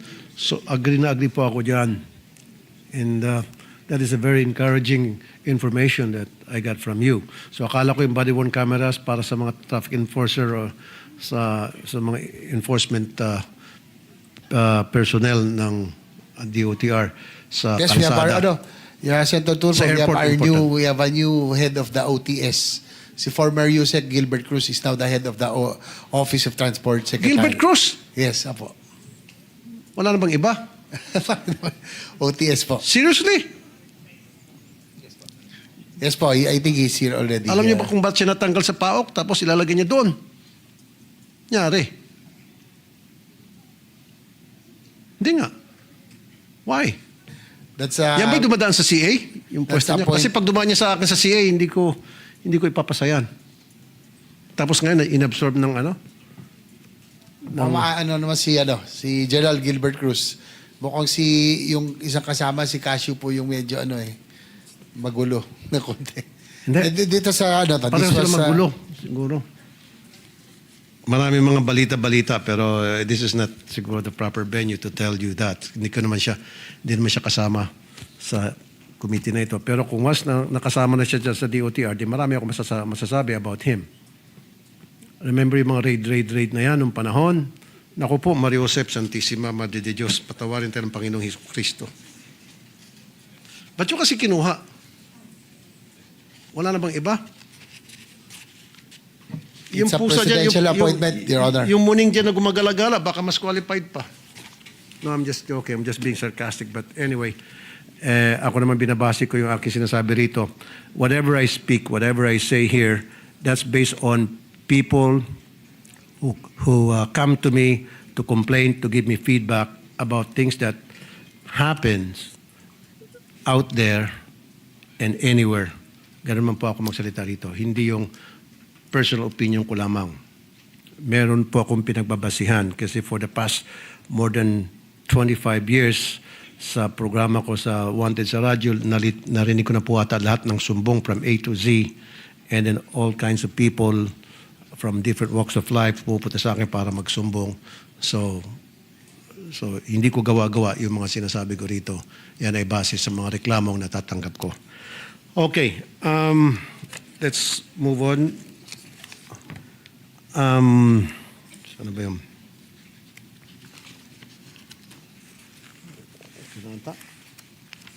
Ito. LTO's okay. Wala akong problema sa PCG. PCG, kailan suportahan natin to? Kumusta na nga pala yung budget para sa hospital ng PCG personnel? Is that being taken care of?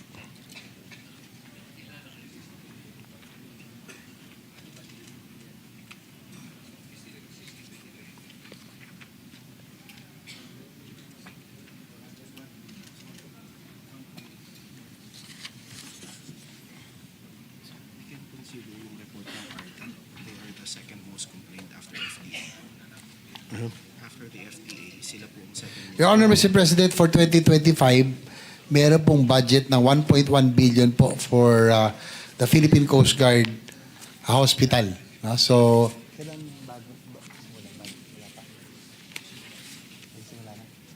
and according to our Coast Guard Commandant, they are already starting construction of the Coast Guard Hospital. Okay, thank you, Mr. President. So, DOTR, this is my recommendation to you. Alagaan yung ating mga taga-Philippine Coast Guard kasi sila po ang nagbabantay sa ating karagatan. Lalo na ngayon nagkakaroon tayong problema dyan sa West Philippine Sea, sila ang frontline natin. They will be considered as heroes, ito mga personnel sa Philippine Coast Guard. So, my recommendation to you, DOTR, and with my backing, me being your committee chair, public services, please help them. Make sure na all their needs are being provided to so that makapag-perform pa sila ng duties nila, lalo na pagbabantay sa West Philippine Sea. Yes, the Secretary Lopez is sending his appreciation of support for the men and women of the Philippine Coast Guard. And again, let me reiterate that with approval of the Chairman Committee on Finance, we have in fact increased the subsistence allowance of the Philippine Coast Guard from Philippine Coast Guard personnel from 150 pesos a day to 350 pesos. So mas dinoble pa ho natin yung kanilang subsistence allowance as a support to the men and women of the Philippine Coast Guard. Very good. Okay. The last but not the least. May report ang ARTA, at least number 2 na lang ngayon ng LTO, dati number 1, na kayo daw po ay pangalawa sa the most complained agency. Mag-level up kayo, pagandahin yung inyong performance siguro. Yan lang. At least number 2 na kayo ngayon. Dati kayo number 1. Ngayon ang number 1, syempre sikat na sikat ngayon yung FDA. So yun lang, pagandahin nyo po yung servisyo nyo. Hopefully next year, baka from number 2, maging number 100 na lang kayo. Di ba? Mas maganda. Can you promise us na you'll do better? Mabawas-bawas yung mga complaints against you tungkol dun sa red tape at mabagal. Yes, Secretary servisyo. Lopez, I honor Senator Tulfo, is committing to improve further the services of LTO para humawala na po sila sa top 2 doon sa most complained agencies, and they have that commitment to improve para po mawala sila rin sa top. And then ito na yung gusto kong sabihin sa DOTR, you have my commitment na I will fully support lahat ng mga projects nyo as long as nakita ko na needed talaga ito. I'll back you up all the way. Just let me know sa mga hearing. Even kapag walang mga hearing, just come to my office, present itong mga maganda yung programa na kailangan ng budget o kailangan ng tulong ng Senado. I'll be on your side through and through. Thank you. Thank you, Mr. President. Well, thank you, Senator Tulfo. As Chair of the Committee on Public Services, maraming salamat din po sa inyong suporta sa DOTR family. Yes, Majority Leader. Thank you to the good gentleman from Isabela. Mr. President, next to interpellate will be the good gentleman from Palawan, Senator Erwin Tulfo. The gentleman from Palawan, Senator Erwin Tulfo, is recognized. Thank you, Mr. President. Mr. Chair, Mr. President, ang tanong ko lang po, ito pong dito muna tayo sa MRT, LRT. Gaano po kadalang na lang ngayon na masira po ang ating mga elevator dyan at escalators? Gaano kadalang?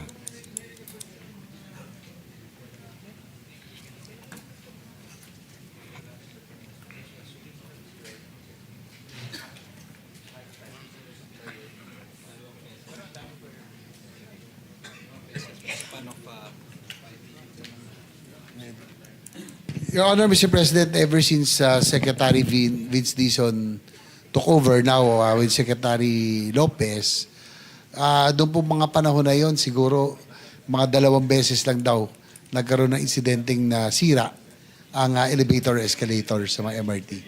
Thank you for that answer, Mr. Chair, Mr. President. Ang tanong ko naman po susunod ay magkano pong budget para sa maintenance po ng ating mga trains dyan po sa LRT at MRT? Kasi okay na ho sana pero biglang may mababalitaan tayo na tumigil yung tren, nagkaroon ng aberya. Gaano kadalang din masira po ang ating mga tren? Or kadalas?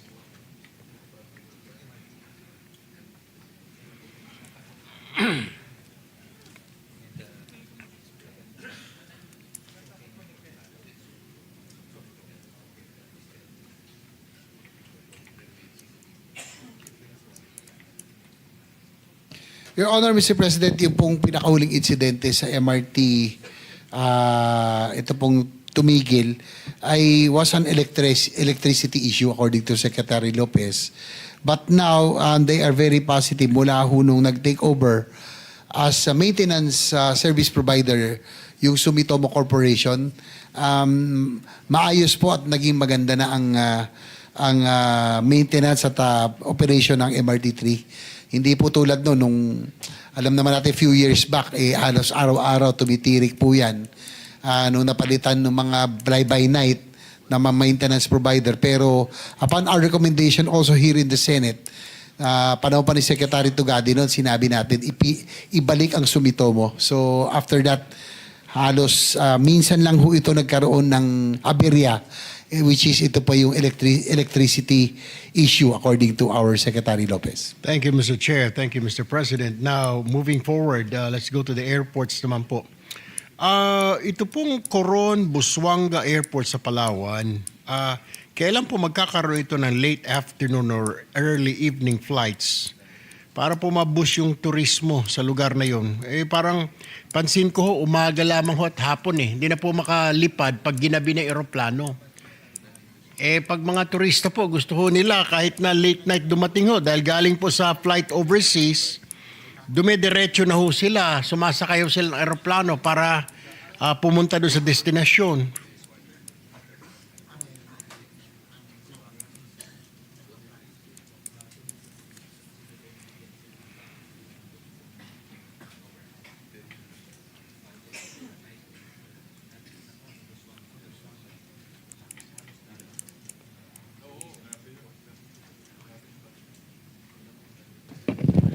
Your Honor, Mr. President, ito pong tungkol sa Busuanga Airport, unfortunately, sa ngayon, wala pa ho siyang night rating, no? But in 2026, all of the tourism areas na mga airport ay sisikapin po ng DOTR na gawin pong night rated na ho para mas ma-increase po yung flight. So 2026 is the target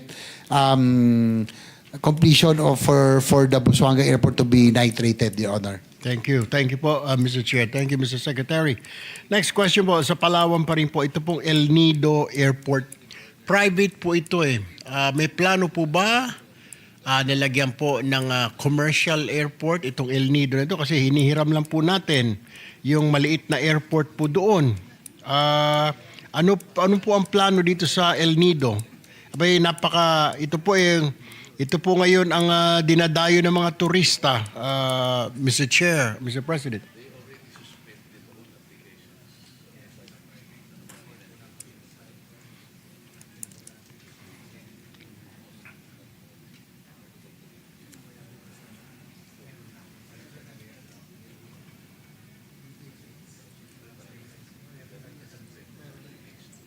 Your Honor, Mr. President, tama po kayo. Yung pong nasa El Nido is a private airport owned by Ayala. No, ito po yung Leo Airport. The closest airport is under the DOTR or CAAP is San Vicente. No, yun po, but it needs to be upgraded. So, yun po ang sitwasyon ngayon. San Vicente po ang pinakamalapit na airport. Okay. Very well.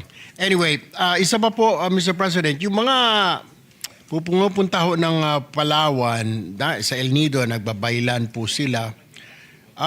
Ito pong Puerto Princesa Airport, ano po ang category nito? Is it an international airport?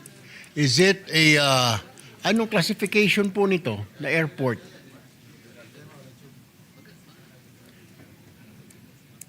Your Honor, Mr. President, Puerto Princesa Airport is classified as an international airport.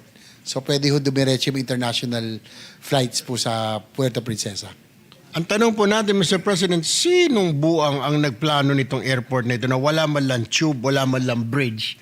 Kaya pag umihi po yung matching, kailangan nakapayong, kailangan po pag umaambon, perwisyo po sa mga pasahero. Sino ho ba nagplano nito at international pero walang bridge, wala ho mga tube? Ano ho nangyari dito?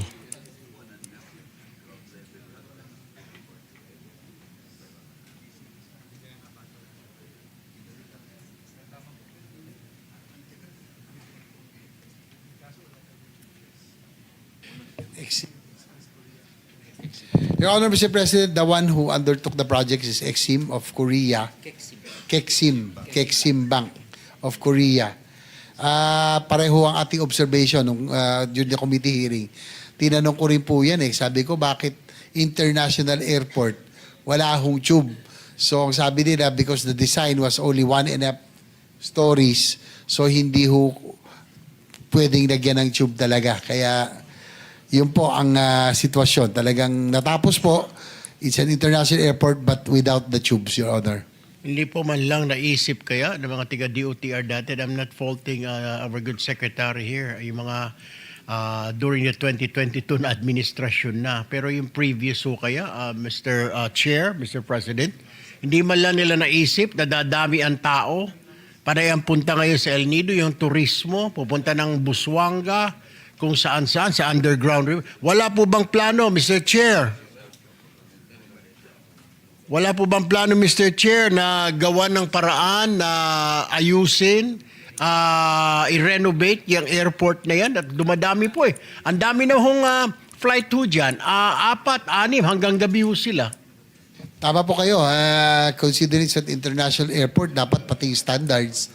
So according to DOTR, with this, they will revisit, they will reassess, and siguro propose in case there will be yun po, pag magdadagdag tayo ng tube, magdadagdag po kasi ng floor para maging ka-level po siya nung aeroplano no? So we need to add a floor for that, but I think it's really worth visiting because as you pointed out, Your Honor, international airport to, dapat international standards, dapat to may tube talaga. Thank you, Same Mr. observation actually.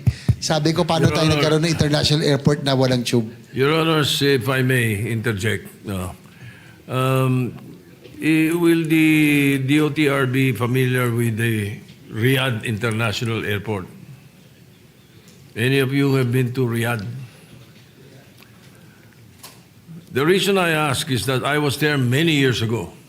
As a matter of fact, perhaps about 20 years ago, because of a bowling tournament. When I was there, it is one of the largest and most beautiful airports in the world, but no tube. I asked them why. They could not answer, but that was the design, they said. But I found out the real reason later on. The American company who built it sold buses. So if they place the tubes, they will not be able to sell the buses. So Riyadh Airport, many years ago, but I don't know now if they've sold that, but perhaps you can look into this airport. Baka naman may mga binenta mga bus dyan, kaya ayaw lagyan ng tube. Because that happened to Saudi Arabia. I can assure you that. I was there personally and I asked. Thank you. Thank you, Mr. President, Mr. Chair. Unfortunately, ako po halos sa buwan-buwan sa Puerto Princesa nga po. Naglalakad po yung mga tao pagbabaho ng eroplano. Pag umulan, ang binibigay yung payong. Pag mainit, payong pa rin o sombrero. So kung may dala ka pong anak, may sanggol kang dala, may stroller pa, hirap na hirap po. Kailangan ko talaga siguro i-revisit. And I think that airport po, may kumita ho dyan eh. May kumita ho dyan sa lintik na airport na yan because it's really disgusting. Anyway, moving forward, Mr. Chair. Tanong ko naman po, marami po mga pasahero nagre-reklamo ngayon, Mr. Chair, Mr. President. Yung turbo prop na flights, yung mga DLC, inilipat po sa Clark. Yung mga gustong pumunta ng Busuanga, yung gustong pumunta sa Batanes, from Metro Manila, BBI pa po sila sa Clark. O from dito sa mga Quezon Province, pupunta po sila sa Clark para lamang makasakay po ng eroplano. Ito ho, parang nate-turn off sila, tinatamad sila sa layo. Ang tanong ko ho, anong ginagawa po ng ating Sangli Airport? May plano dapat dyan na gawing domestic ho. Mas malapit po sa Metro Manila yan. Ferry lang ho, Roro ho yan po, pwede na eh. Bakit ho sa Clark tayo napunta?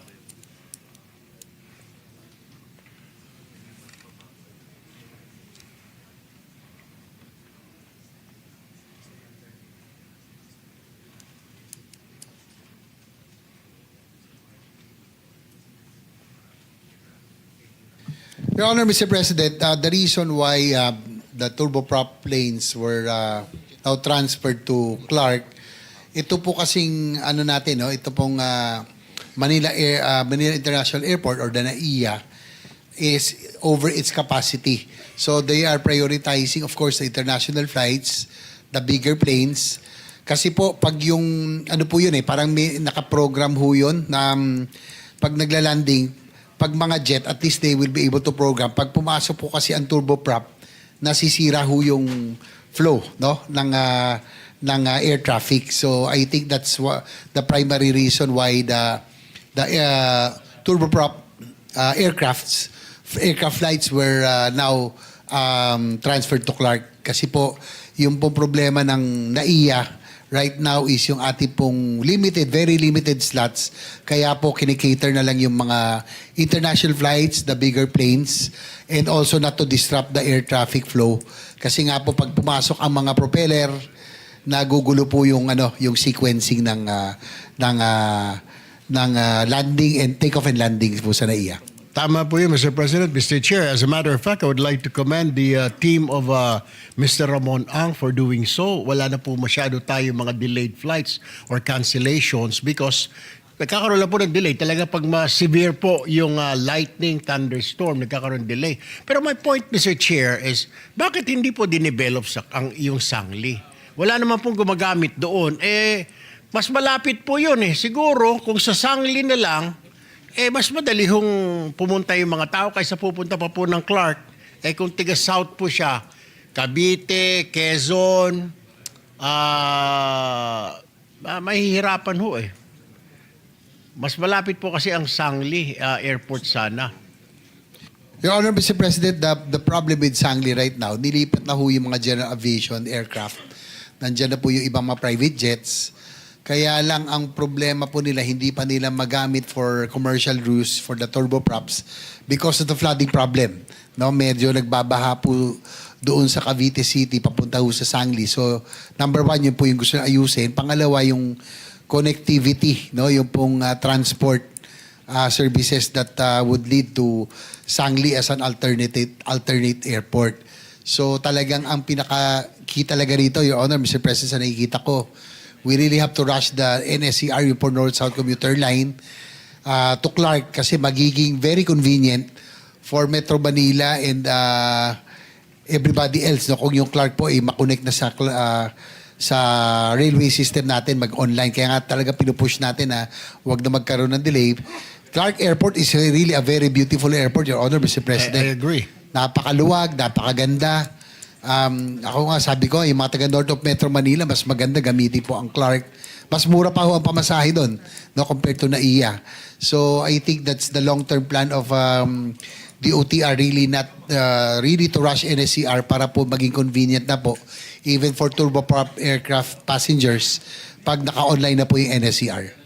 Opo, maganda ho yan, Mr. Chair, Mr. President. Pero yung problema ho kasi medyo malayo. Kailangan lang ho talaga ma-develop ho yan para mas maging convenient, ika nga. But anyway, moving forward, Mr. Chair, Mr. President, lipat po tayo sa Philippine Coast Guard. Narinig ko po kanina yung mga assets, meron po tayong sea assets, pero doon po sa air assets natin, meron pa, kasama ba sa capital outlay ng Philippine Coast Guard ang pagdadagdag ng helicopter? O di po kaya aeroplano? Kailangan po para ika nga medyo advantageous na para sa Philippine Coast Guard pasyalan yung napakalawak na West Philippine Sea. Mr. Chair, Mr. President.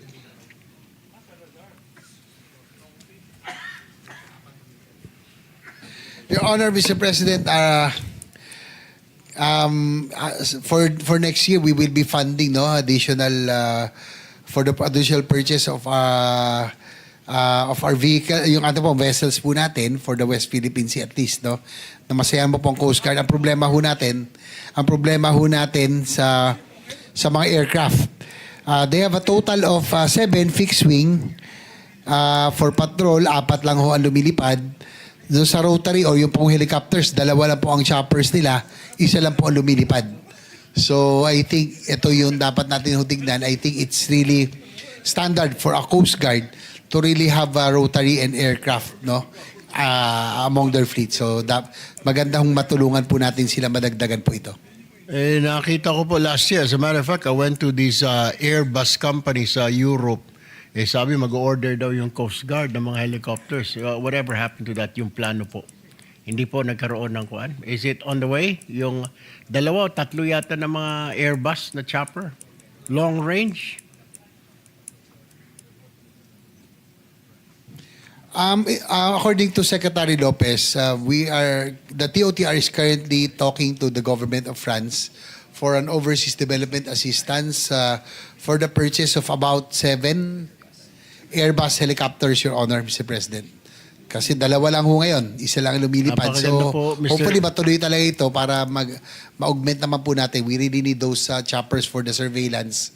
And of course, yung pong, because of the situation in the West Philippine Sea, kailangan po natin po ito for reconnaissance and surveillance. Tama po, Mr. Chair. Nakapunta po ako doon sa planta at nakita ko na pang reconnaissance at saka ika nga yung distance.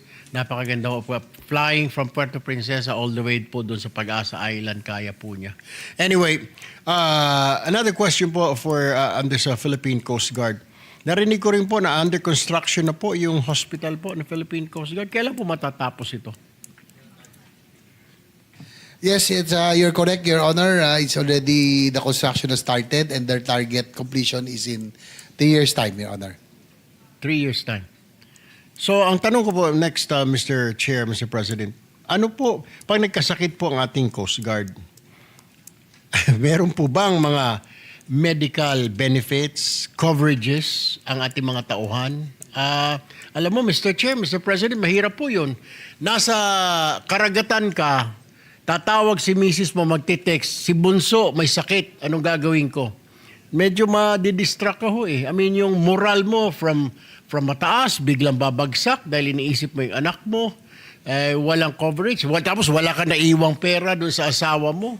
Humiram ka muna kay ganito, humiram ka muna kay ganon. Wala po bang some form, DOTR, ang Philippine Coast Guard para sa medical coverages ng ating Philippine Coast Guard? Lalo pat sila po ang nasa front line, nagbabantay po sa West Philippine Sea. Don't we have something to protect them and their families, Mr. Chair, Mr. President?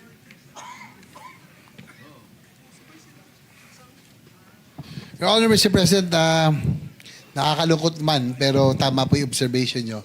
Dahil wala pa po silang sariling hospital, they are relying now solely on PhilHealth just like any other Filipino. Tapos nag-request din po sila ng emergency medical fund. But unfortunately, hindi po ito na-aprobahan ng DBM at hindi na-asama sa National Expenditure Program. Yun ho, malaking problema, Mr. Chair. Naisip ko lamang po na they're working out there nasa West Philippine Sea. Binabangga-bangga yung kanilang mga barko. Baka madisgrasya pa. Pero yung pinaka-problema po dito, Mr. Chair, Mr. President, pag yung pamilya ng isang sundalo, personnel, ay may sakit po dito sa Metro Manila or in some parts of our country, siya ay nakadeploy sa West Philippine Sea. Mahirap po yun, Mr. President, Mr. Chair. Madidisgrasya pa yung sundalo dahil panay ang isip niya paano paggamot yung asawa niya, yung anak niya, yung kaanak niya, kung wala po siyang medical coverage. We really have to address this, Mr. Chair, Mr. President. This is a serious matter. Kailangan po siguro talagang gawan po natin ang paraan na mabigyan po ng medical coverage po ang every Coast Guard personnel. Mr. Chair, Mr. President. Well, thank you, Senator Tulfo. Maraming salamat sa iyong concern. No? Tama lang po na mabigyan natin ng tamang pangangalaga ang ating mga Coast Guard who are risking their lives. Talaga nagsasakripisyo. No? Mabantayan lamang ang ating teritoryo at soberenya. Nakikipag-gitgitan. Halos araw-araw habang binubuli tayo ng mga Chinese Coast Guard, sila po ang talagang humaharap. So any additional benefits that we can give them will be very much appreciated. Siguro ang magagawa na lang natin, we really have to talk also to PhilHealth dahil tayo rin naman ang nagpondo sa PhilHealth na malaki na to give special attention sa ating mga men and women in uniform, lalo na po yung ating mga Coast Guard, no? That they can be accommodated. Thank you, Mr. Chair. Mas maganda siguro kung makausap natin yung ating chairman ng finance through you as the sponsor. Medyo mabigyan po ng pansin kasi ilang taon na po yan, hindi po nabibigyan ng pansin. Maswerte po yung ating armed forces po. Meron silang Viluna at may mga hospital sila sa every region. Ito po, paano kung naka-assign sa Mindanao? Pupunta pa po ba ng Maynila? Paano kung yung lugar na kinaka-assign na ng Coast Guard personnel natin, wala pong public hospital? Medyo mabigat po yun. Anyway, Mr. Chair, allow me to move now to the Marina. Ito mo, Mr. Chair, matagal na pong inireklamo sa akin. Mga seaman po natin, nauubos yung kanilang oras sa mga refresher courses, pag nagbabakasyon sila, theoretical courses, pwede naman po sa online ito. So may mga kilala po ako, yes, tama po, ang bakasyon po ng mga seaman, 2-3 months, 1.5 months, 2 months po nauubos sa online class. Tapos dagdag gastos pa. Hindi naman po ang kumpanya nagbabayad. Sariling bulsa po nila para lamang may rating, para lamang may bigyan na naman extend yung kanyang lisensya, etc. etc. Pwede ho ba? Pinag-aralan na ba? Pwede mapag-aralan na baka pwedeng gawing online na lang yan kung this is theoretical, kung this are refresher courses? Mr. Chair, Mr. President, Mr. Secretary?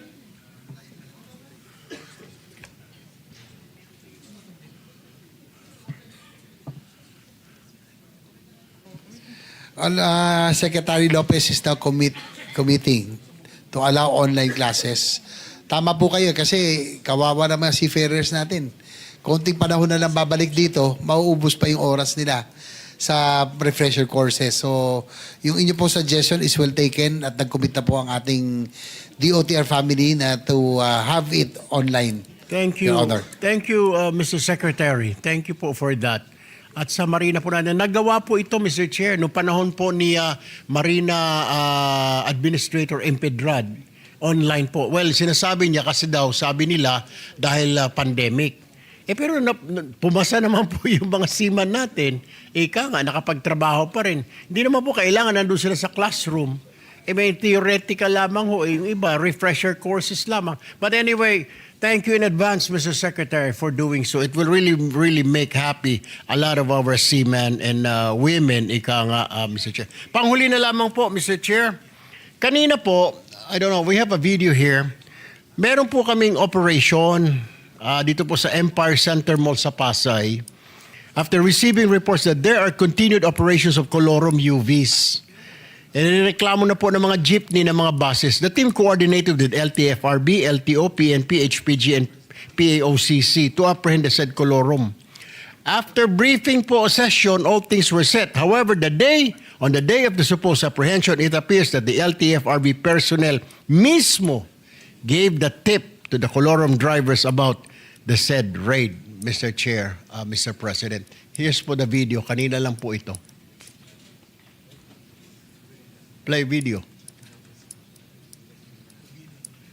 Baka po pwede po, Mr. Chair, Mr. President, maimbestigahan po ito. Yes, Your Honor, Mr. President, according to our DOTR Secretary and the LTFRB head, they will now investigate ito pong nangyaring leak na sinasabi niyo po. Thank you. Anyway, with that, Mr. President, Mr. Chair, Mr. Secretary, I support the budget of DOTR.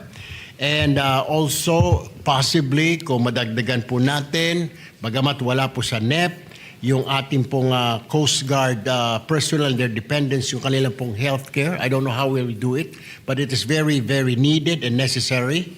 Kasi 3 years pa pala bago mataas ang ospital nila. Mas maganda siguro parang health card. Ika nga, Mr. Chair, I don't know if you'll agree with me. Mabigyan po itong mga Coast Guard personnel natin ng mga parang health card para naman po may peace of mind yung mga sundalo po natin habang nandoon nakadeploy sa West Philippine Sea, habang nagbabantay po dyan sa EDSA bus carousel, habang nagbabantay sa mga pantalan natin. At least nakakasiguro siya na safe ang pamilya niya. Kung may nagkasakit man, madadala sa ospital. Mr. Chair, Mr. President, Secretary, thank you very much po. Magandang hapon. Thank you, Senator Tulfo. Majority Leader? Thank you, Mr. President. Mr. President, next to interpolate the budget of the DOTR is our distinguished colleague from Tarlac and Pampanga, no other than Senator Rodante Marcoleta. Senator Dante Marcoleta is recognized. Thank you, Mr. President.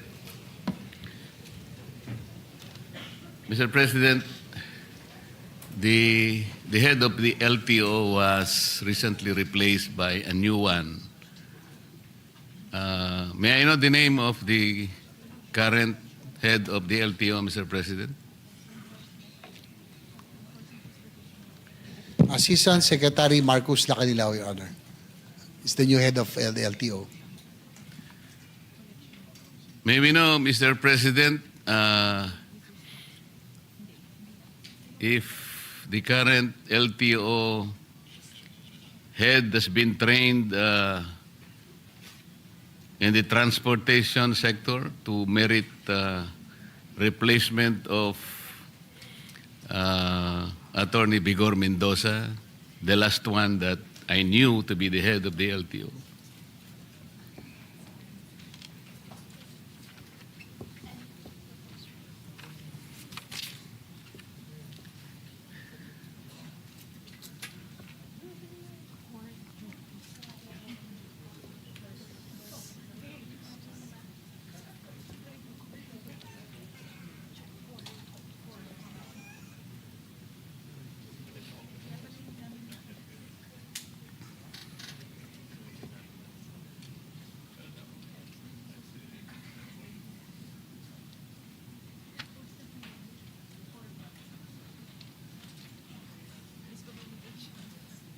Your Honor, Mr. President, he is beside me right now. He said that he has been active in the motoring sector and at one time part of in one of the investigation in one of the issues in the LTO in sa taon 2008-2009. May we know, Mr. President, how active or to what extent he is so active in the motoring sector?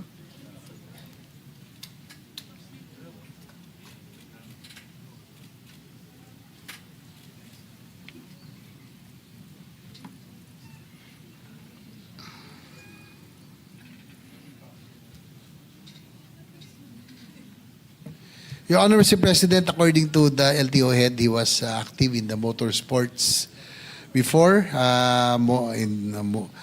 car racing and motorcycle racing, Your Honor, Mr. President. Mr. President, pagka ikaw ba ay nasa car racing or anumang klaseng racing yan, o horse racing halimbawa, does that qualify you automatically as head of the LTO? Alam po ninyo, Mr. President, doon lamang po sa mga core functions ng LTO, to name a few, issuance of licenses and permits, motor vehicle registration, enforcement of LTO laws, adjudication of traffic cases, collection of revenues for the government. Nandiyan pa yung napakarami po. Why do you think he merited to be the head of the LTO by being a car racer, Mr. President?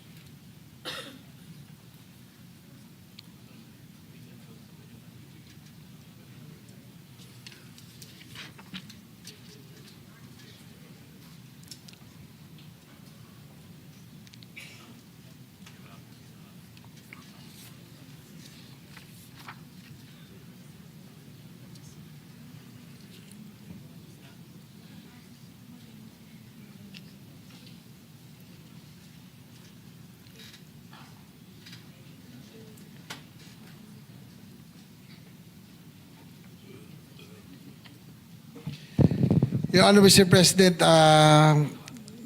the LTO head said that he was formerly an ASEC of the civil defense and also was involved in yung pong kanilang family was part of had a bus company, and his previous jobs, he said that he was really active in the motoring industry and also importation of cars. So more or less yun po yung kanyang knowledge po about itong mga vehicles and all, Mr. President. I can sense the difficulty, Mr. President, in trying to show some credentials to relate himself to the transportation sector. O dahil ba you own a bus company, for example? O nasama ka sa mga car enthusiast? O nakapanood ka ng pelikula about the vehicles?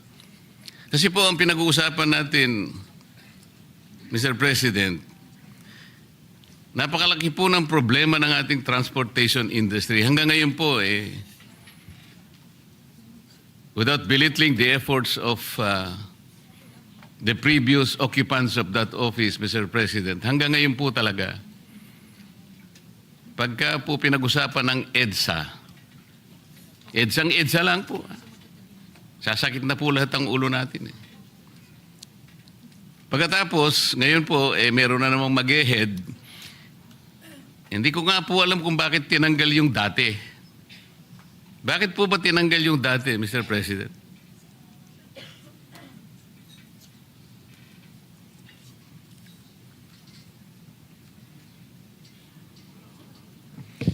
Your Honor, Mr. President, according to Secretary Lopez, they bow down to the wisdom of the President. No? There was sort of a rigodon within the DOTR family, yung pong LTO head dati. Si Atty. Vigor Mendoza is now with the LTFRB. Si current LTO Director Lacanilao came from the Office of LT Cooperative Office of Transportation. Si Guadis napunta po sa Office of Transportation Cooperatives. Dati po si Director Lacanilao po yung nanggaling doon. So, ay di ba? Si Director Lacanilao, saan naman po galing? Ay, sorry. Ambassador pala siya ng transnational crime pala. Ito si Marcos Lacanilaw, Your Honor, the current head of LTO. So, it was the decision of the President, prerogative of the President na nagkaroon po ng rigo doon po sa DOTR attached agency, Your Honor. Mr. President, siguro po hindi na-advise na mabuti ang Presidente kasi kung galing pala siya sa transnational crimes, ano naman pong connection nun sa transportation? Ang alam ko po, the present occupant of that office is Special Envoy for Transnational Crimes. Tama po yun? SETC. Tama po. Kayo po yata yung naghatid sa dating Pangulo nung siya po ay nasa Villamor Air Base. Kayong sumama para sa dalhin sa The Hague. Tama po? Tama po, Your Honor. O yun lamang po siguro yung transport-related activity na pwede nating isangkot sa inyo. Other than that, wala. At ang mahirap pa po, Mr. President, hindi naman kotse ang ginamit mo, aeroplano ang ginamit mo, so hindi ka rin dapat sana ron eh. Kung tricycle ang ginamit mo para dalhin mo si dating Pangulong Duterte sa The Hague, mula nung March hanggang ngayon, baka hindi ka pa nakarating. Sa layo nun. So wala din eh. Mr. President, ako po nangangamba lang sapagkat napakalaki ng problema ng transport sector natin. Licensing na licensing lang. Yung pag-i-issue lang ng plate ng mga sasakyan. Registration. Enforcement ng ating LTO laws. Paano niyo po i-undertake ang napakarami pong sagutin na ito? Wala naman po kayong training. Ano po ba yung academic discipline ng ating bagong ASEC ng LTO, Mr. President?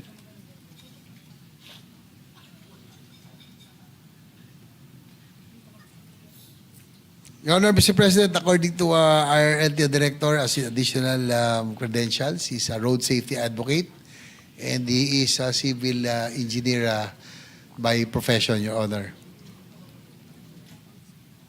Ano po? Civil engineer po.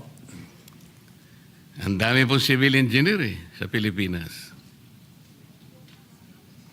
Nang dahil po ba safety engineer kayo, ang gusto ko po sanang malaman, ano po ba yung mga naging katangian ninyo, ang training ninyo, ang mga credentials ninyo, dahil hindi po biro-biro ang opisinang pinasok ninyo? Nang dahil lamang po sa rigudon, gano'n lamang po. I don't think the President was advised very well. Marami naman po siyang pwedeng ilagay bakit po kayo nagaling sa SETC? Kaya ang nilagay. O sige, nirigudon sana kayo. Baka kayo na po siguro ang naging executive director ng PCTC. Kasi kung hindi ako nagkakamali, yun ang Philippine Center for Transnational Crimes. Parang magkalapit. Pero para dalhin po kayo sa LTO, masyadong malayo po yun Is my observation valid, Mr. President? Your Honor, Mr. President, according to Secretary Lopez, we just defer to the wisdom of the appointing authority, Your Honor. So, hindi rin naman daw nila, they were also caught by surprise daw nung nagkaroon po ng rigo doon.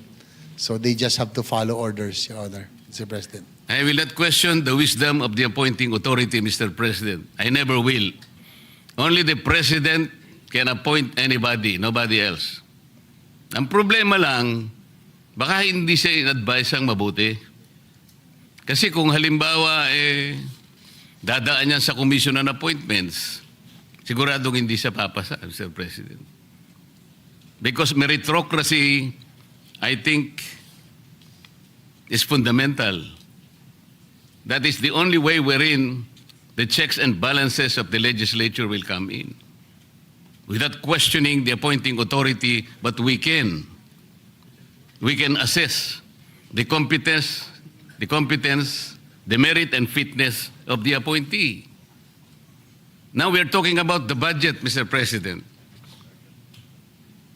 we're going to entrust to the head of the LTO the budget that they required to execute the programs for 2026.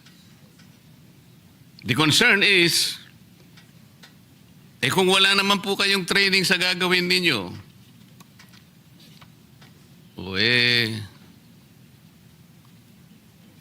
baka po,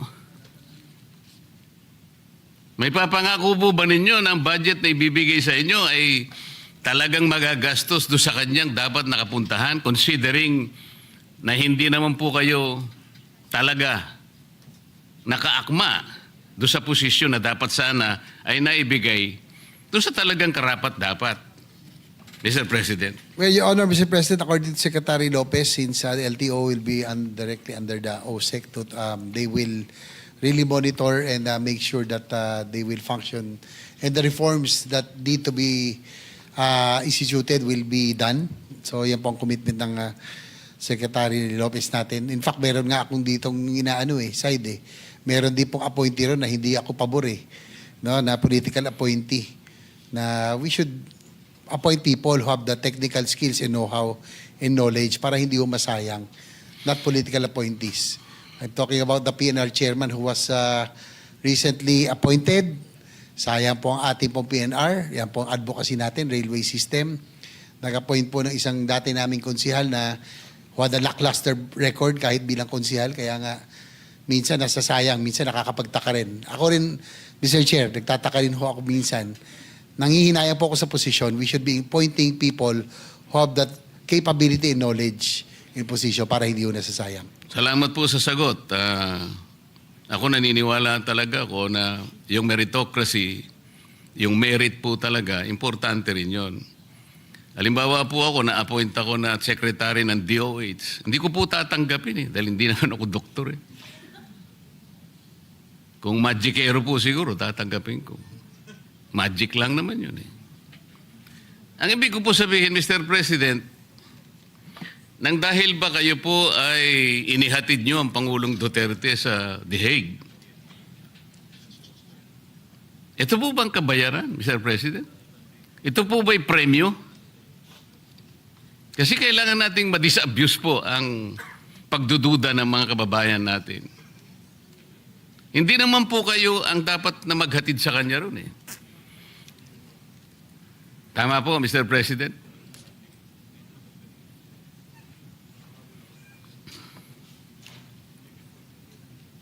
Your Honor, sabi po niya Asik Lacanilaw, siya nga po he confirms that he was one of those on the plane with the former president. Opo, Hindi na wala po namang siya. pagdududa doon and there's no debate in that. Ang tinatanong po, kayo po bang authorized na dapat sumama na maghatid sa hindi tamang pagkakahatid sa dating Pangulo? Under what authority did you accompany the former president to The Hague, Netherlands? According to kanina lao, being with the OSEC, they are on top of the Interpol po. Kaya po sila po kasama. Kaya What po do siya you po mean kasama. they are on top of the Interpol, Mr. President?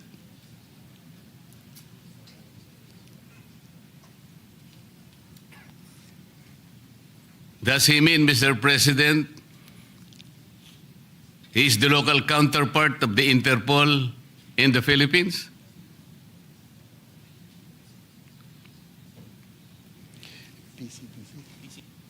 Yung pong PCTC daw po is that's Interpol NCB Manila. Yun nga po. Yan po. The PCTC is the Philippine Center for Transnational Crimes. Opo. Kaya hindi po totoo na sinasabi niya na he is on top of transnational crimes. Kayo po ay special envoy, but the local counterpart of the Interpol is the PCTC. It should have been the executive director of the PCTC who should have accompanied the former president, even if we assume that that was regular.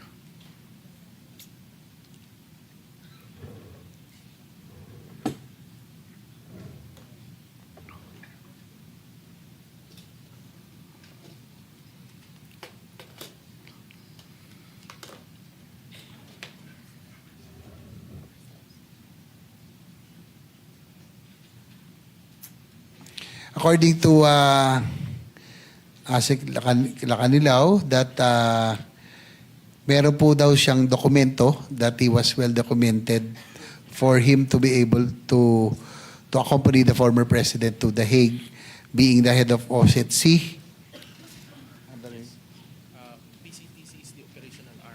Tapos yung PCTC po is the operational arm under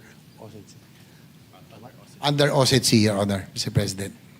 So yun po yung kanyang personality or credentials for being the former president. Can you give us a copy of that document, Mr. President? According to Sikila Kanilaw, it's with the Office of the President, Your Honor. Ano po? Nasa OP daw, sa Office of the President. Or the Office of the Executive Secretary. Can you get about the copy? He will try to request for a copy, Your Honor. What does the document say, Mr. President?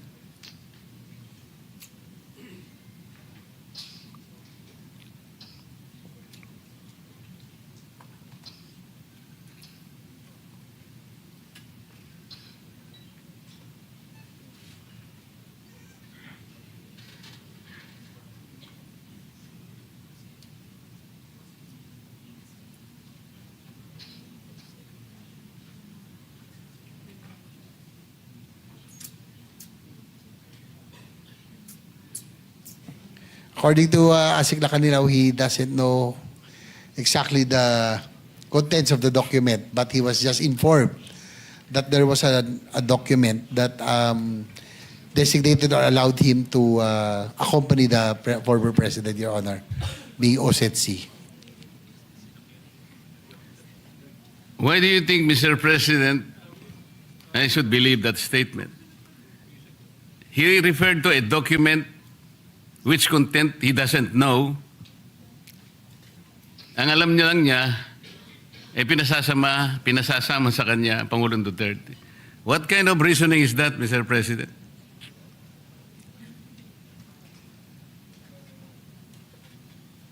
Sabihin niyo na yung totoo para matapos na ako. Kasi sandali lang naman sana ako. Kung hindi lang paligoy-ligoy kayo, tapos na ako .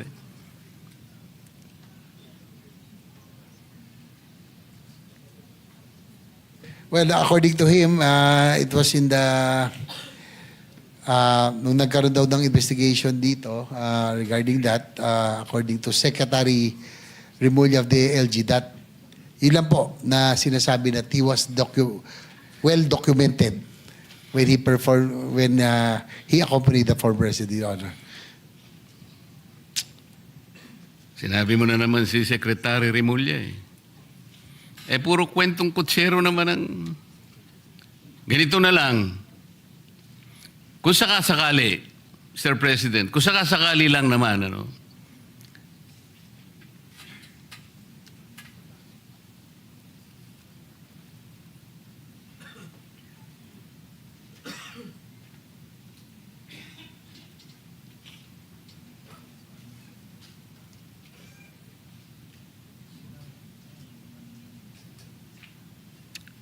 ito po kasi, tama naman yung aking suspecha, Mr. President. There was already an admission on the part of Ambassador Lacanilaw then nung nag-hearing ang isang committee in the Senate on the arrest of FPRRD,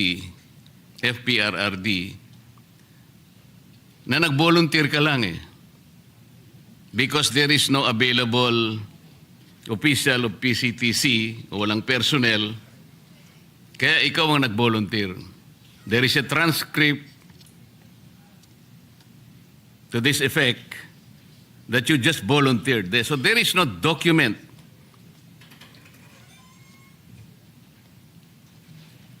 So, which is very, very clear, Mr. President, that he himself volunteered due to the unavailability of personnel from PCTC.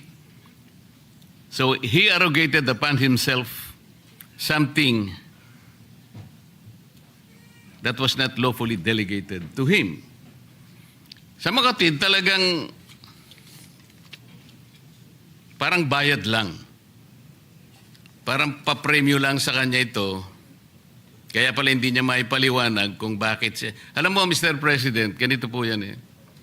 Lahat po ng notice ng isang korte, lahat ng subpoena o anumang klase ang ipatupad ng korte, yung sheriff po ang nagdadala. Kumbaga, yung PCTC dapat ang nagdala sa Pangulong Duterte. Pero kayo po nag-volunteer. Tama po. Ito Yes, po Your ang Honor, transcript. Yes, Your Honor, Mr. President. Inaamin po ni Asik Lilaw na siya po ay nag-volunteer. Oh, nag-volunteer. So wala na yung dokumento, ha? Wala na yung dokumento, eh. Hindi mo nga maipaliwanag kung ano yung content ng document. Eh. Kwento lang yun. Kwentong kutsero lang. Yes?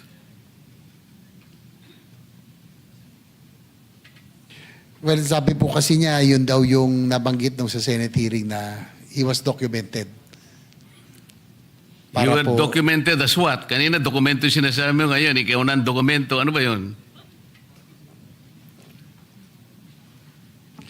nung siya po ay nagboluntaryo, kinakailangan daw mabigyan ng dokumento bago po, para po siya po ay makaalis. At So, makasama. okay. The document says that you volunteered. Kasi nasa transcript talaga ng Senate, ano eh. Yes, Your Honor. He confirms. So the last question now, since you volunteered to accompany the former president to The Hague, kahit na irregular, illegal lahat ang mga proseso, will you also volunteer kung sakasakali na babalik na ang dating Pangulo na ikaw rin ang mag-uwi sa kanya?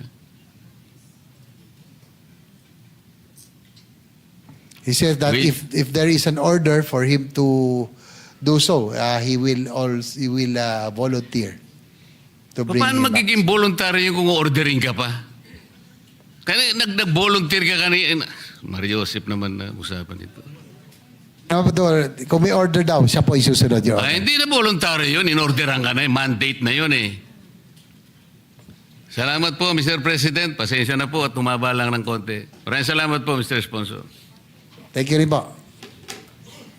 Right. Majority Leader. Thank you, Mr. President. With the permission of Senator Lauren, is it all right if he has only one question, Senator? Yeah. By age. Mr. Age before beauty. Mr. President, may we recognize for a few questions our Senate President Pro Temp, with the permission, of course, of Senator Legarda. All right. Senator, the President Pro Temp, Senator Ping Lacson, is recognized. Thank you, Mr. President. And with the kind permission of the beautiful lady from Antique, Senator Lauren Legarda, I only have two questions. First, how many district offices have no permanent offices? Yung mga nag-i-squat.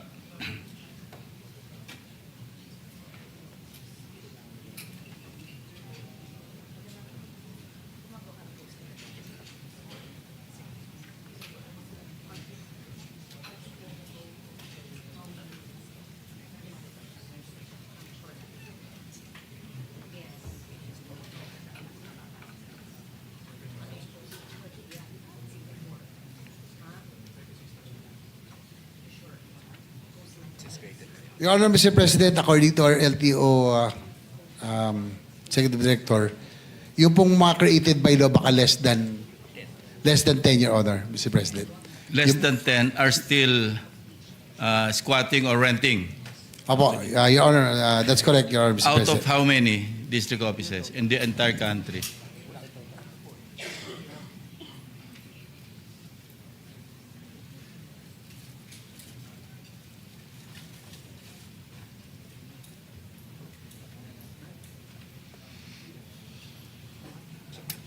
Your Honor, Mr. President, unfortunately, they do not have the figures right now and they will submit as soon as possible. Yeah, we can allow that, Mr. President. How many regional offices still don't have permanent offices?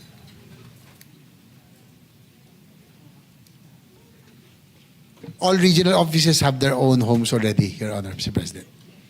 Are you sure, Mr. President? I know one at least na wala. Car. Yung car daw po kasi, Your Honor, Mr. President, is under the OTR. Yeah, pero LTO is under DOTR, di ba? LTO Regional Office, di ba under DOTR lahat yan?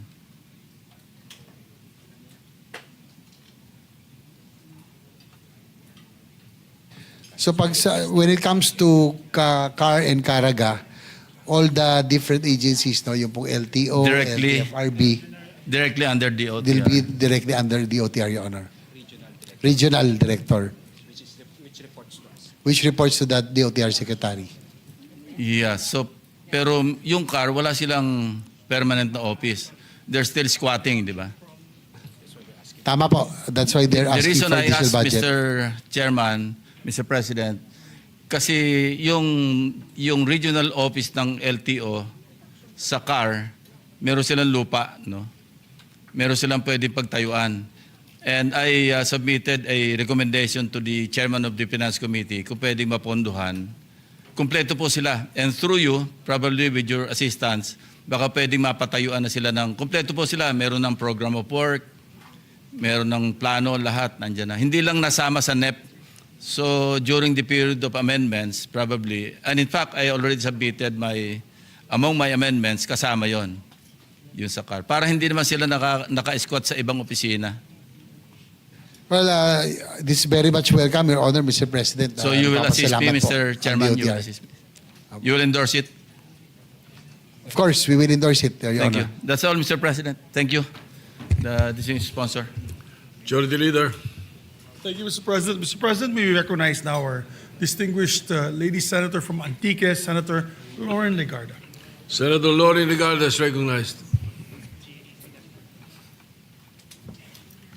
Thank you, Mr. President. At the outset, allow me to manifest my support for the budget of the agency, and please be assured that my questions are merely for clarification and for information so that we can further enhance the budget of the DOTR and attached agencies. So the first is involving the transport mobility and solving the first mile and the last mile dilemma. The premise is the Philippines' transport crisis stems from decades of car-centric planning that favored road widening and expressways over walkability, cycling, and integrated public transport. I wish our colleague and my seatmate, Senator Pia Cayetano, was here because I'm certain that she would agree with my statements. Metro Manila now endures some of the world's worst congestion, with travel times reaching 25.5 minutes per 10 kilometers in 2023 and daily economic losses estimated at 3.5 billion pesos, projected to rise to 5.4 billion pesos by year 2035. A key barrier is the first mile, last mile dilemma. The first mile is a trip from home to a transit hub.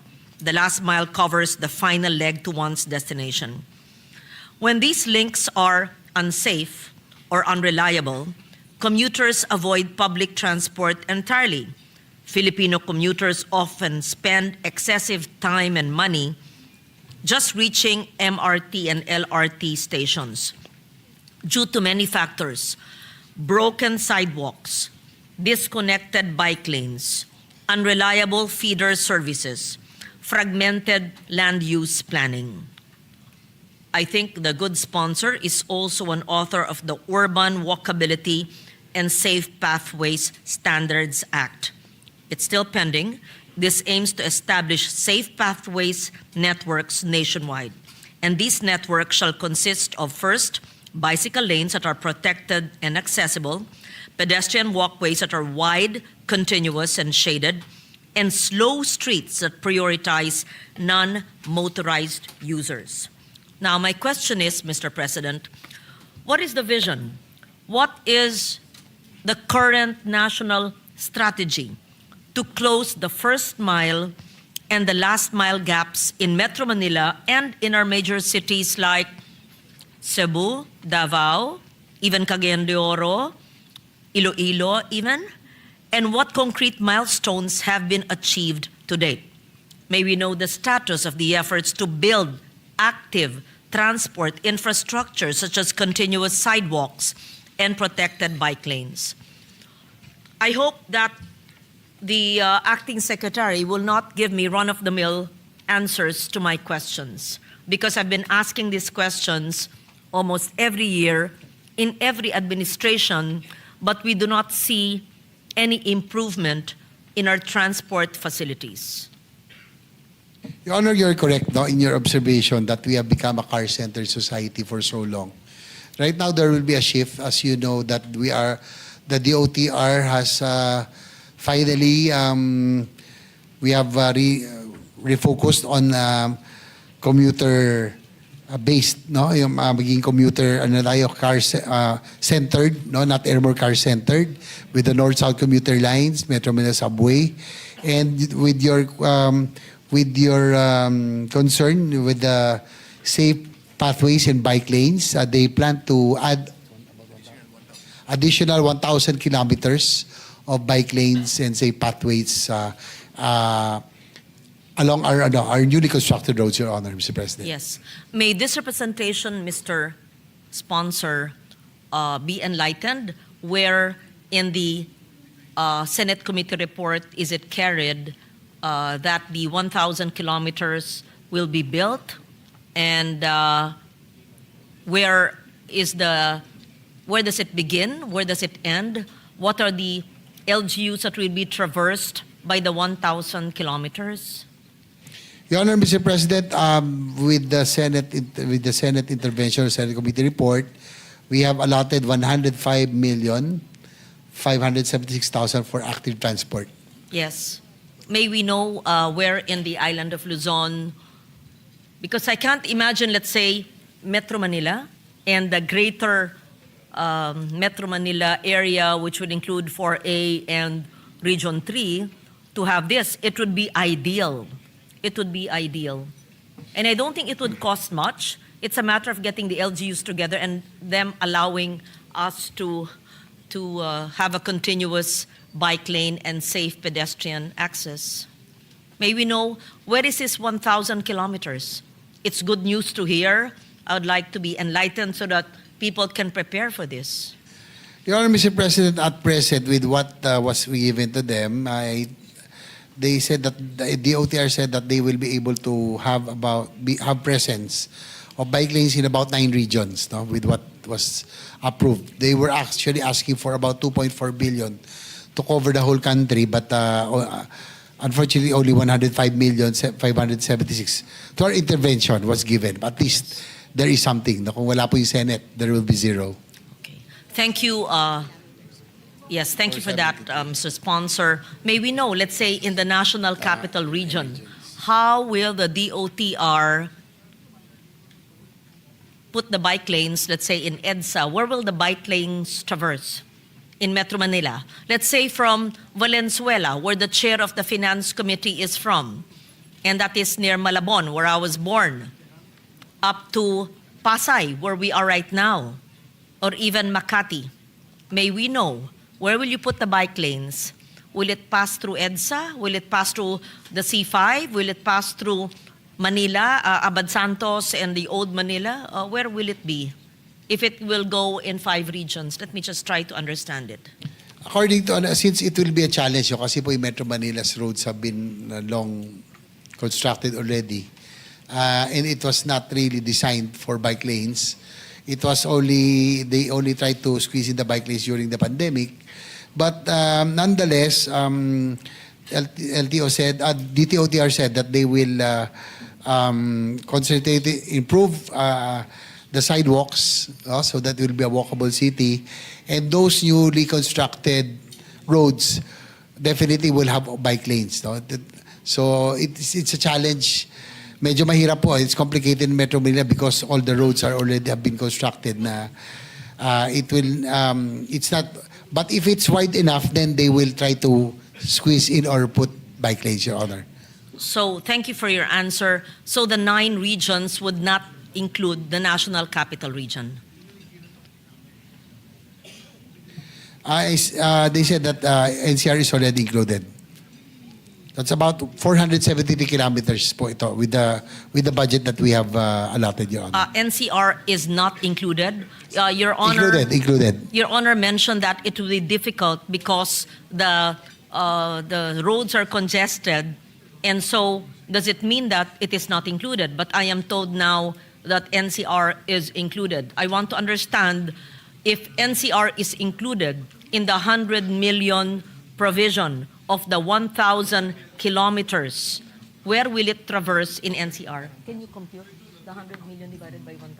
Magkano per kilometer? Tignan natin. They have a defunct program. Your Honor, Mr. President, they are not concentrating on EDSA alone. No? There are other main roads that are wide enough, like Katipunan, Commonwealth, even Rojas Boulevard, that they can have bike lanes Yes. installed. And also, meron pa akong bago. Innovation, they will have an entry facility at the end of this thoroughfare so that pwede ho mag-shower and refresh if you go to bike, if you bike to work, Your Honor. Yes. Thank you for that, Mr. President. The fact that we are discussing it today and we will pass their budget, perhaps even enhance it or increase it, but may I know at least for one or two regions, this is specific location of are these only bike lanes or also pedestrian walkways? And if it's in Metro Manila, I want to have that vision in my mind. Because if they're not even certain if it will traverse Katipunan, not EDSA, C5, saan ba? Ross Boulevard, there should be a plan. How can we give funds to an agency which is not even certain where it will traverse in the National Capital Region? Because I am so much in favor, just like Your Honor, of having this. I'm not even a cyclist like you are, like Senator Pia Cayetano, like the others here, but we would be so excited to tell those who bike to work, which was happening partially at least during the pandemic. So may we know where in Metro Manila and how many kilometers in NCR?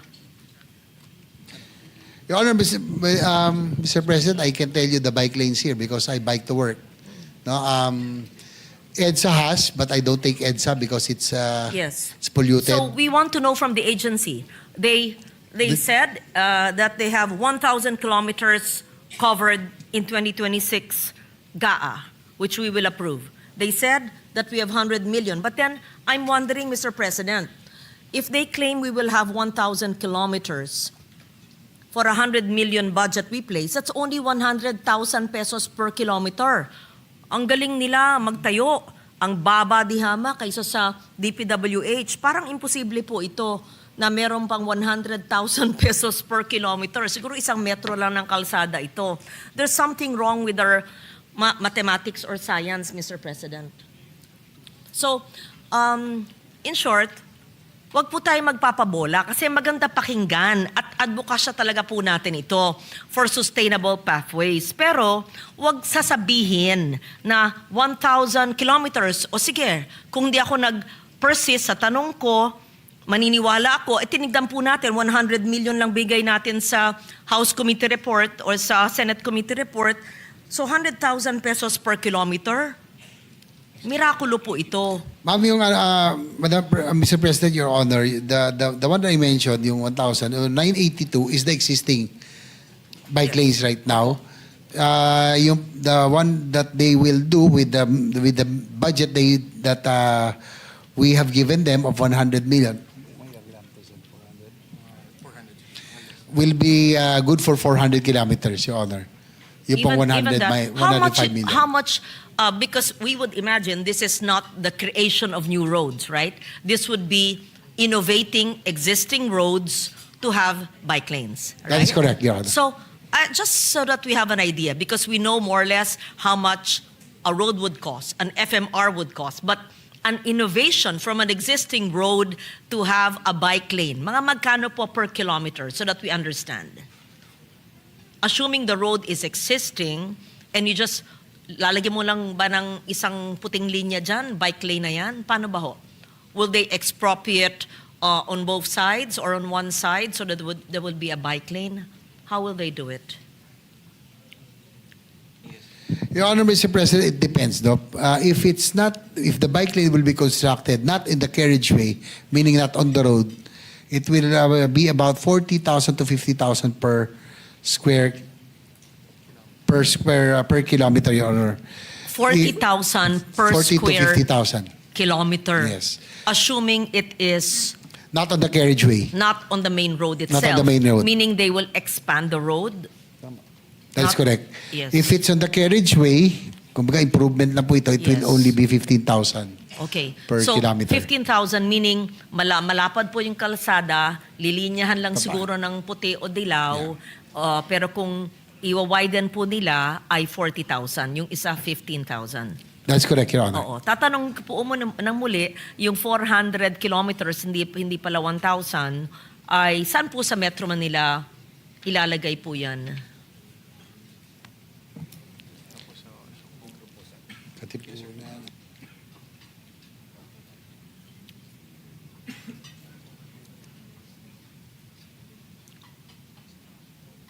Hindi ba dapat may plano? Humihingi ng budget eh.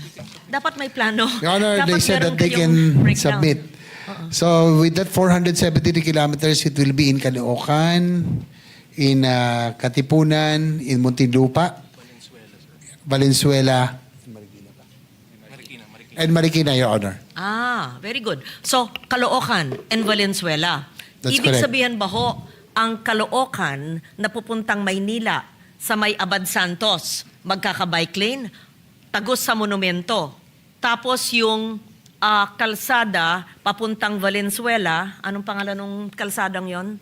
Papuntang Valenzuela, saan si Chair?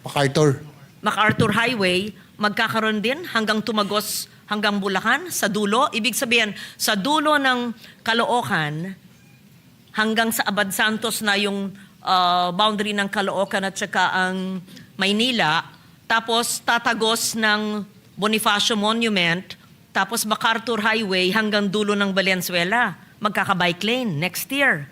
Totoo ba yun? Kasi grabe ang traffic doon. Anong gagawin nyo? Mag-e-expand kayo? Puro yan, sidewalk yan na may vendors? Or is it within the road proper?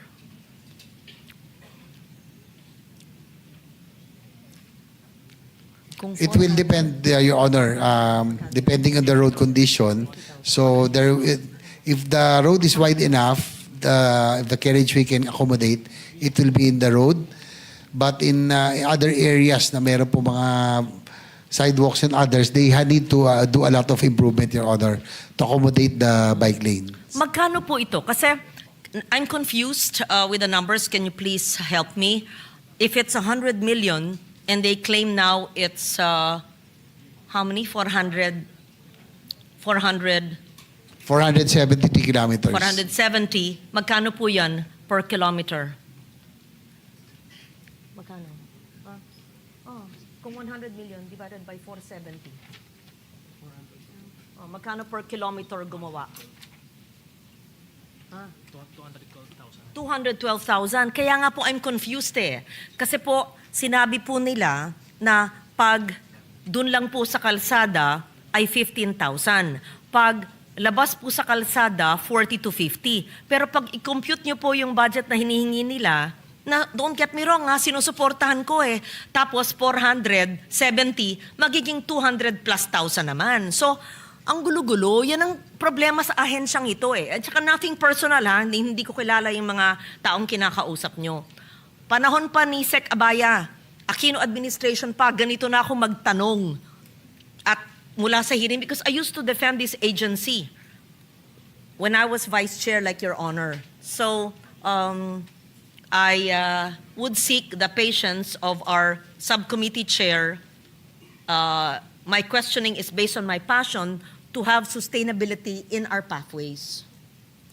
So, kung 15,000 tapos 40 to 50,000 outside of the road, bakit naman ito 212,000 pag i-compute mo? Bakit nag-iba po ang presyo? Parang hindi tama ang costing nila. Or baka naman humihingi sila sa Kongreso na wala naman silang plano. At yan ay ay problema ng maraming ahensya ng gobyerno. Hingi ng hingi, wala namang plano. Your Honor, Mr. President, according to our secretary, that the amount they requested initially is 2.4 billion is based on a master plan. Since it was not granted, they have to make do with what was given of 105 billion. That's why they have to make adjustments. Understood. Sa prices, Your Understood. Honor. Siguro po, pag ganito kayo mag-defend sa DBM, talagang hindi kayo bibigyan ng 2.5 billion. Eh kasi nga, 100 million lang, hindi lang, malaki to. Tapos, pinapaliwanag nyo, ni hindi nyo alam po what roads it will traverse. How can we support it? Because I was going to make a manifestation because I know your ask. I know I researched that you ask for higher and only one. I was going to make a manifestation to increase it. Maybe not restore it in full, but how do you restore if you can't even explain what it would traverse in Metro Manila? And please explain to me why it would be 212,000 per kilometer when you said that if it's within the existing road, and Caloocan and Valenzuela are existing roads there where you will build it, it would only be 40 to 50,000. So overpriced po yan by quadruple. Quadruple po.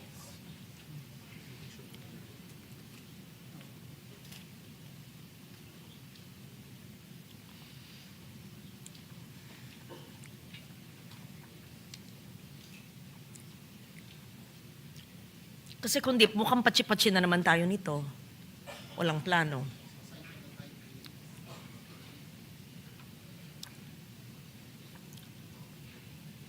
According to our to the OTR, that's why if it's class 1, they have to fix, they have to repair and improve the sidewalks, the walkways, sometimes expand to accommodate the bike lane. Kaya daw po minsan ganun tumataas yung cost per kilometer. If it's class 1. For class 2, that will be the one in the carriageway or in the road itself. So it will be just paint and improvement of the surface and bollards, Your Honor.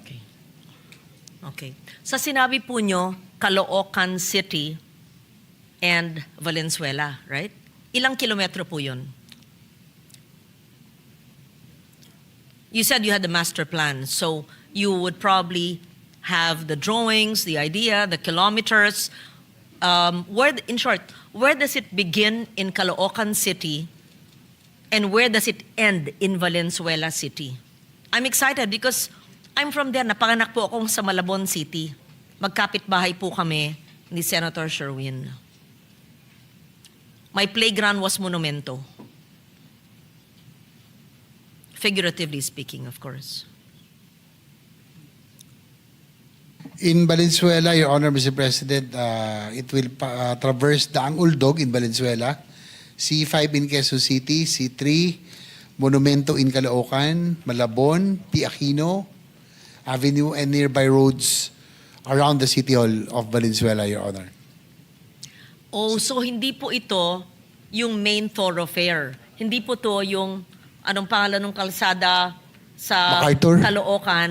Hindi MacArthur Highway sa Valenzuela. Hindi din yung kalsada ng Caloocan papuntang Abad Santos. Hindi yung main thoroughfare. So pumili po kayo ng ibang mga side streets. Yes, Your Honor, Mr. Yes. President, because they coordinate with LGUs, and these are the roads that the LGUs recommended for the bike lanes to be installed, Your Honor. So hindi po pwedeng magbisikleta mula sa Caloocan hanggang Valenzuela dahil putol-putol. So iikot-ikot lang siya doon para siya nag-practice ng biking. Hindi tuloy-tuloy. Hindi tuloy-tuloy.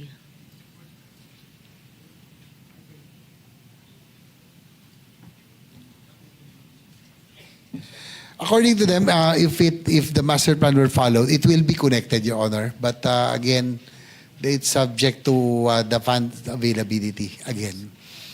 Okay, I'll leave NCR. What's another region you are competent to discuss, Mr. President? Banggitin lang po nyo yung isang bihasa po ninyo. Region 3, 4A, saan po? Region 6, saan kayo? Iloilo? They said they have in Zamboanga and Iloilo, Your Honor. O Iloilo? Saan, ilang kilometro po sa Iloilo? Saan po magsimula yung bike lane? Hanggang saan po?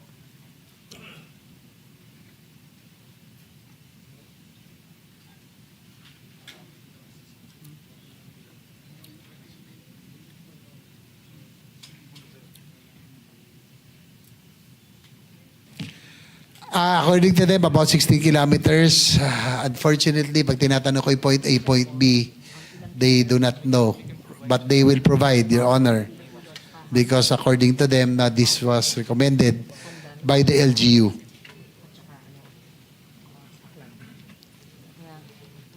Um, 16 kilometers po. 16 only? Yes, apo. It's just in the city.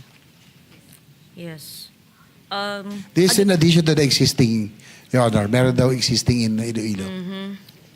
So, okay, wag ko na pong pagpilitan. Maybe just show us They will submit the master plan, Your the Honor. master plan, Yes. so we see, for So that example, you can, for your appreciation. I'll just talk about, again, the region I know, which is Region 6. Nakapunta na kayo siguro naman ng Iloilo at Antique. Atin nyo yung boundary. Maganda mag-bike ka doon, Senator JV. Sa boundary ng Iloilo at saka ng San Joaquin at saka ng Hamtik. Tapos scenic yun. Bundok, I don't know if it's safe. Then you go, Hamtik, then hanggang San Jose, capital town. That's a South Antique. You go through the towns, seaside, up to my hometown in the north of Pandan. Scenic yun.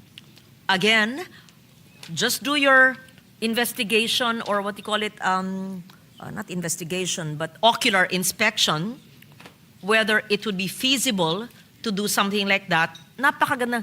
It's by car, it's around 3.5 to 4 hours.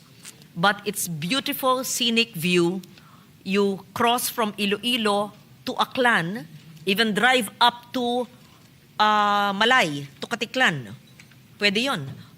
From San Joaquin, Iloilo, you cross through Antique, scenic route, 3.5 hours, then you go to Nabas, hanggang Katiklan, pwede ka.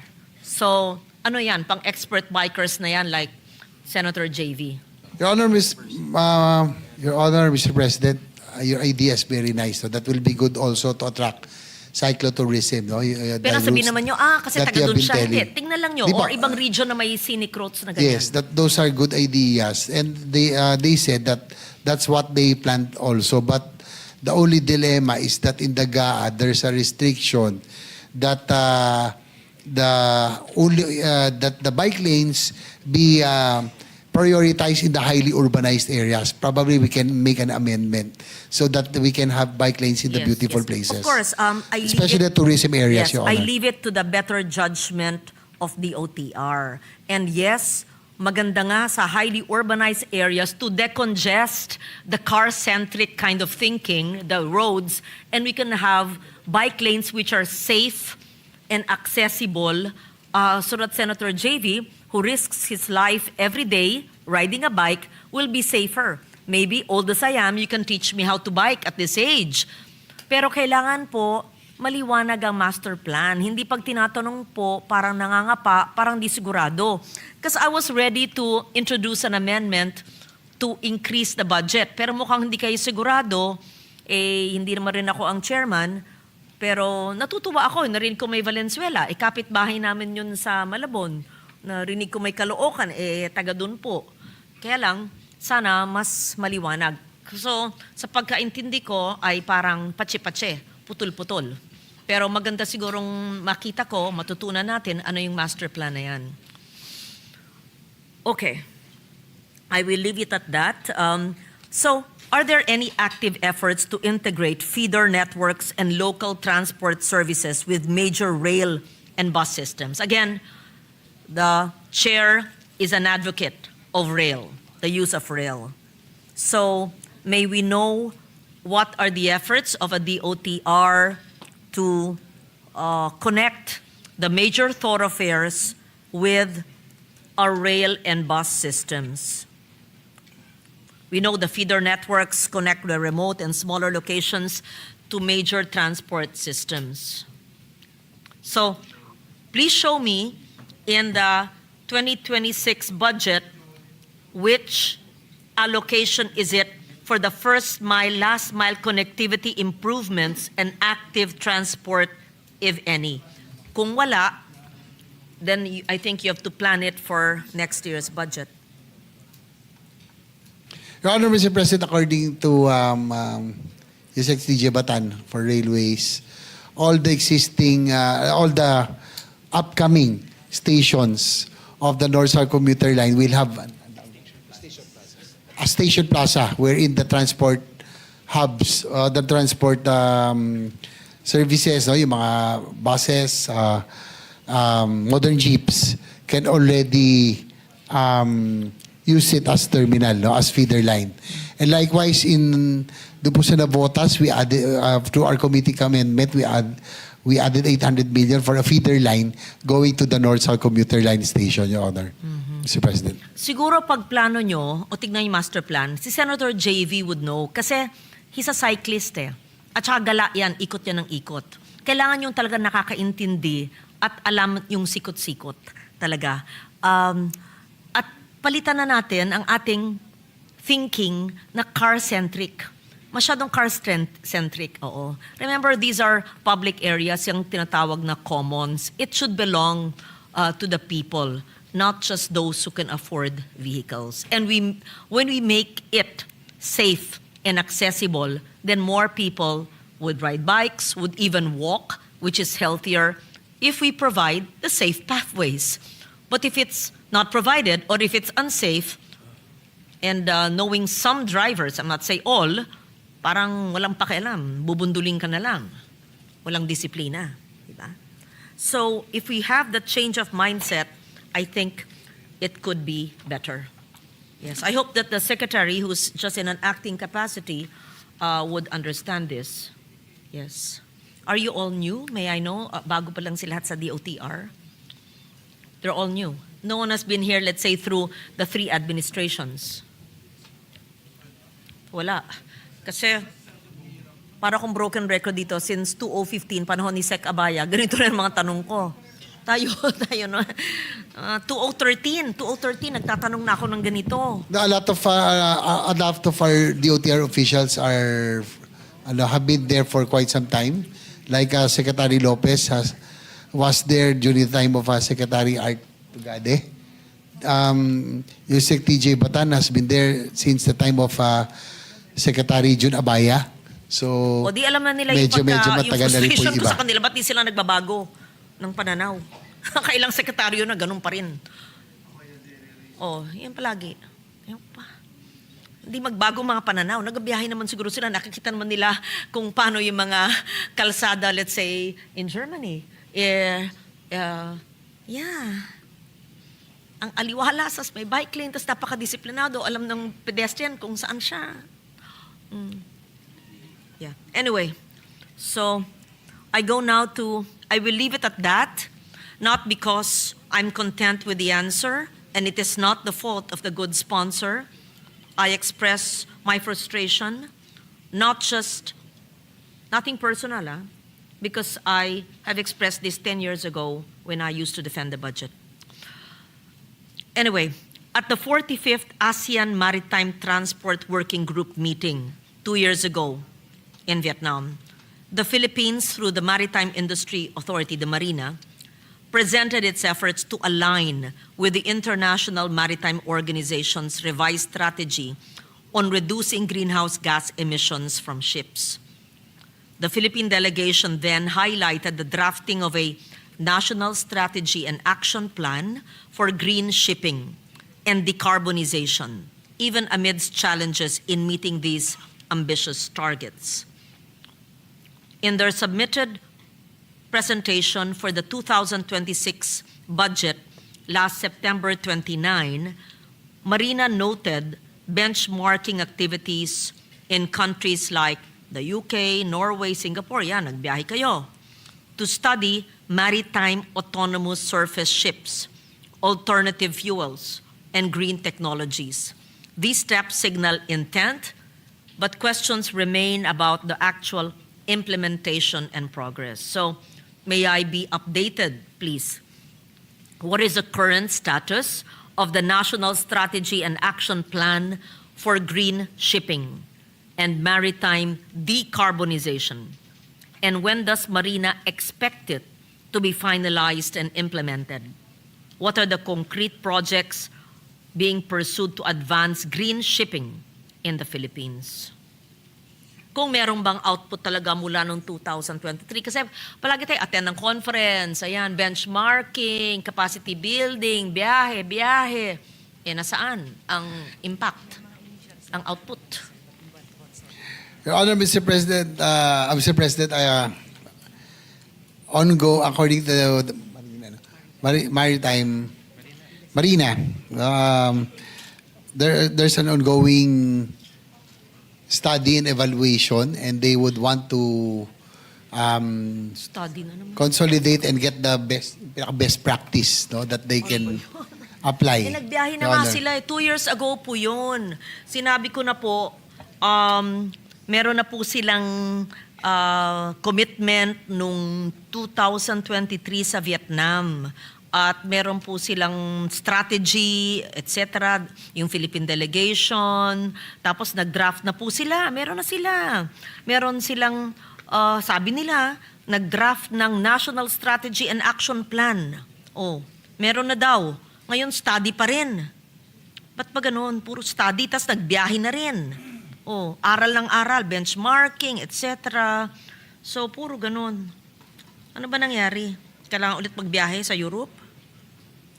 According to Marina, there's already a draft for the National Action Plan, and they will be submitting. What they are awaiting is for the consolidated reports Ano ba yan? from those who have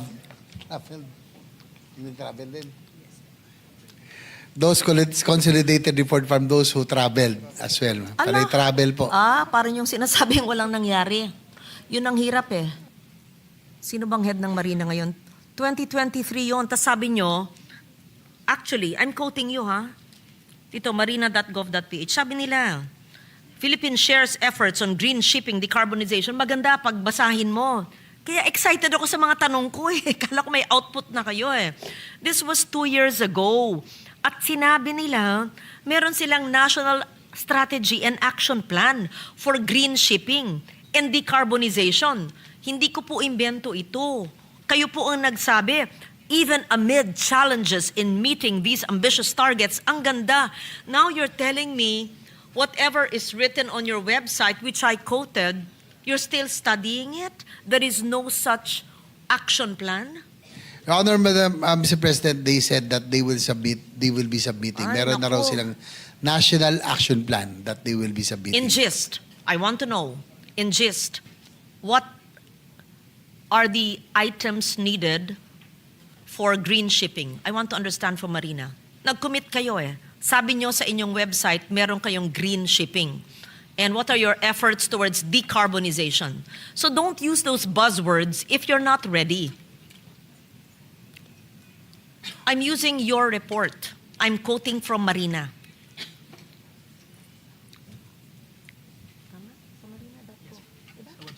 Sa website nila. Sa website po nyo. Sa website po nyo nakalagay.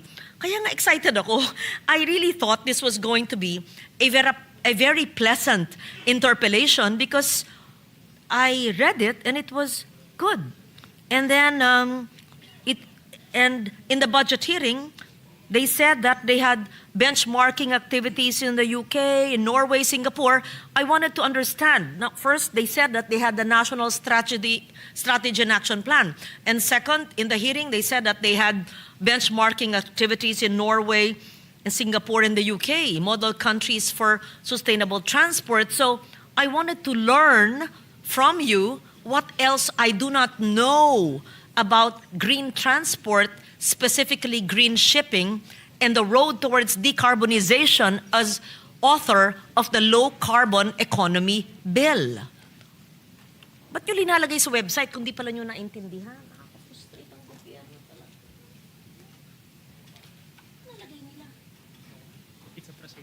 Yan na nga, alam ko.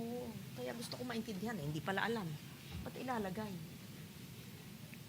Sino bang head ng Marina? I just want to be educated. Ano pong ginagawa ninyo tungkol sa green shipping? Ang gandang pakinggan eh. Binasa ko, ang ganda-ganda eh. Kala ko. So wag kayo magde-declare sa website nyo na ginagawa nyo.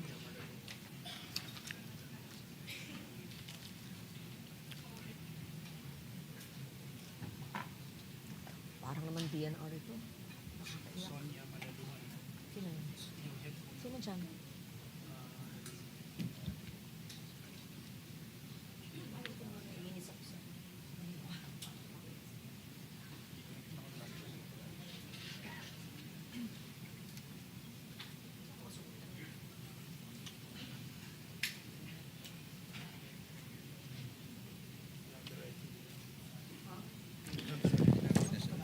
Then they issued a memorandum circular for the shippings for this law. I'll repeat po. Your Honor, Mr. President, Yes. they're already on the phase of capacity building, and second, they already issued a memorandum circular Domestic shipping to the domestic shipping lines for low emission regulation. For low emissions of ships, Your Honor. Yes. May I know, issuing a memo is easy. So just please tell me what are the action items towards decarbonization and green shipping. Gusto ko lang po maintindihan. Kayo po ang nag-declare sa website nyo. So pag meron po kayong action plan, sabi nyo for green shipping and decarbonization, what are these? Just 1, 2, 3. Ayan. Towards green shipping, 1, 2, 3. Towards decarbonization, 1, 2, 3. Just like if you ask me, what are the climate adaptation measures that I can advise local governments? I'll tell you right now. So please educate me. For green shipping, ano po ito? Yun lang naman. Sasagutin ko yung tanong ko. For example, solid waste management. You don't throw out na the sea. That's cleaner source of fuel.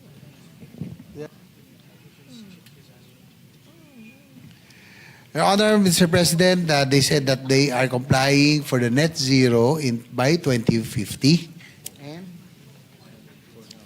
On net zero, tatanong ko, how will they balance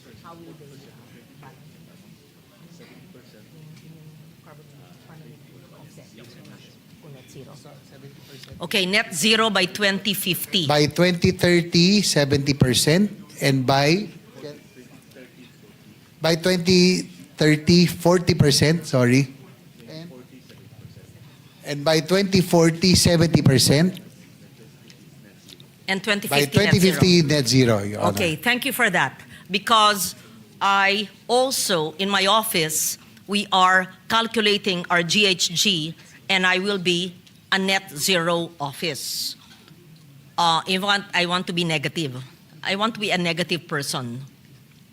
Negative in terms of emissions. May I know then, if you aspire to be net zero by year 2050 and at least 40% by year 2040 or 2030, what are the offsetting mechanisms that Marina is doing to reach this target? Just an example of an offsetting mechanism.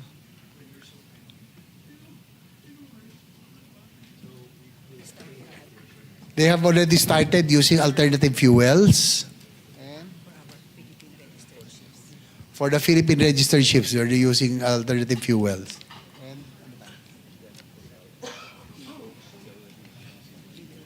They are already introducing the e-boats, electric boats. Those are the two. Sorry po. Electric boats? Yes, Your Honor. Yes. Which boats are Unfortunately, these? sorry for the delay. No? Wala po kasi yung head ng Marina. Oo. She is abroad, so. Bakit ganyan ang mga tao? IMO, kasi? may IMO daw, may excuse letter. Kasi hindi That's dapat why ganyan eh. kaya po nagkakagulo. Pasensya na po. Oo, hindi. It's not your fault, Mr. Chair. In fact, I apologize to you. You just happen to be defending it, just like I was frustrated when I was defending PCO. Pero yan na nga, once a year lang ang ating budget hearing. Dapat naman yung mga heads of agencies, nandiyan yung secretary, pero yung attached agencies, nandiyan naman sila. Yung mga komperensyang yan na nga eh, biyahe ng biyahe ang mga tao eh. In fact, I'll tell you this, maybe, I don't know if I will be sustained by the body. Because we're always funding the MOE in the travels of everyone, dapat man lang, may report sila. May report sila sa head of agency, copy furnish Congress. Because we're funding it. And umuutang pa tayo para sa MOE ng Executive Department. Ha? No? Ng mga hindi pang capital outlay utang na, umuutang tayo pang sweldo at pang biyahe, pang hotel, na mahalaga naman siguro yung mga komperensyang yon, pero dapat sinasabi sa atin. So, I will introduce the amendment only if it will be accepted by the chair. I tried to introduce that in previous years, where all the official travels, of course, they clear it with their head of agency, and there should be reports to the head of agency, copy furnish Congress. Actually, meron na yun dati, natanggal. That's a requirement. So, anyway, so I'm happy to know about alternative fuel, and you mentioned e-boats. Saan po itong mga e-boats na ito?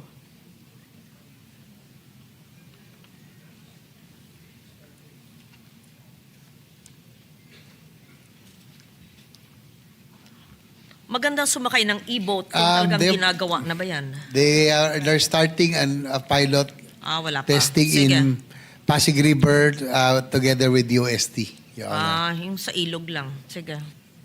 So, kung nandyan yung head of Marina, sasabihin ko sana, ano bang example ng green shipping? Sinabi nyo, alternative fuel, cleaner fuel, okay. And energy efficient ship design.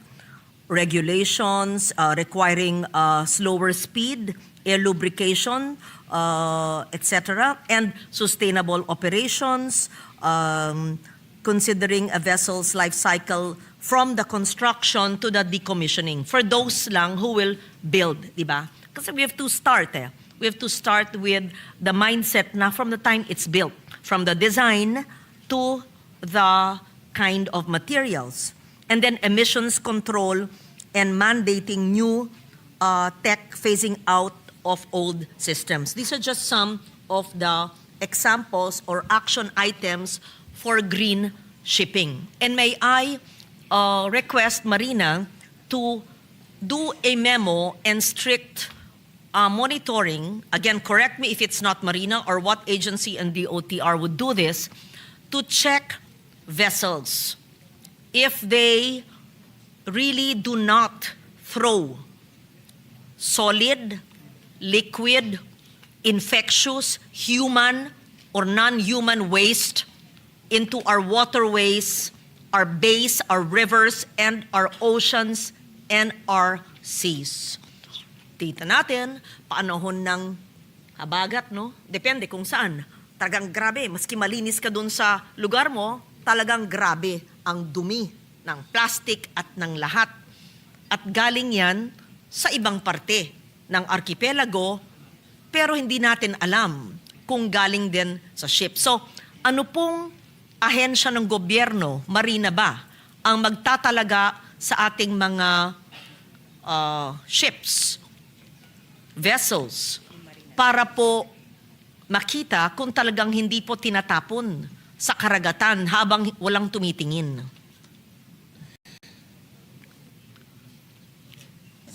Your Honor, but Mr. President, there's a shared responsibility between Coast Guard and Marina. Both agencies Are under the OTR. Yes. under the OTR, they check yung pong mga vessels, all ships and all the seacraft and vessels that transcend our sea lanes. So tinitingnan po nila. They make sure that nobody dumps ito pong mga any waste on our seas. Ganong kadalas po sila nakita ng violations? Both Marina and Coast Guard.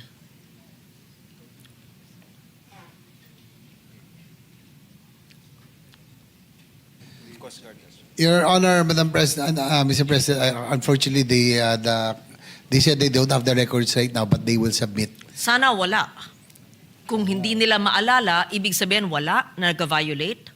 At sino po ang nag-check kung nandun pa ba yung basura mula sa pag-alis hanggang sa pag-traverse niya ng karagatan hanggang sa destination niya or sa destinations kung nandyan pa. Or kung malinis, ay tinapon yan sa karagatan. According to our Coast Guard Commandant, Your Honor, Sa Coast there are Guard. violations. There are No? And violations. there are corresponding penalties that have been... Ano po ang penalty pag makita niyong nagtapon kasi walang laman yung kanilang lagayan?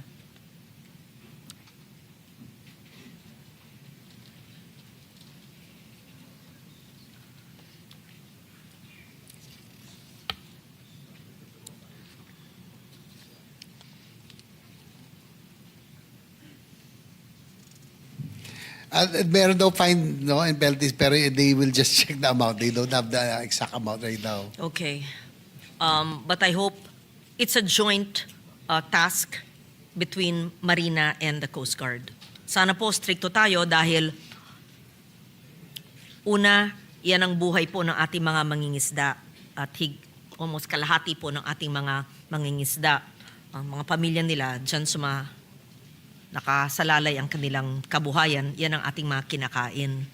At pangalawa, paano tayo magkakaroon ng turismo kung mukhang basurahan ang ating karagatan? So that's a very important responsibility. Thank you for that. I now go to the high commitment fees due to undisbursed loan funds and the slow right-of-way acquisitions. Again, during the DOTR hearing last September 29, it was reported that the government has incurred $6.5 million in commitment fees for the Malolos-Clark segment of the North-South Commuter Railway because loan funds from the Asia Development Bank could not be disbursed on time. These fees mount when loan proceeds remain idle. The main cause is slow and inconsistent right-of-way acquisition, driven by land valuation disputes, negotiation challenges, and dependence on unprogrammed appropriations that cannot be released without meeting revenue targets. So all these reasons and more push back the project timelines, increase the costs, and expose the government to avoidable financial penalties.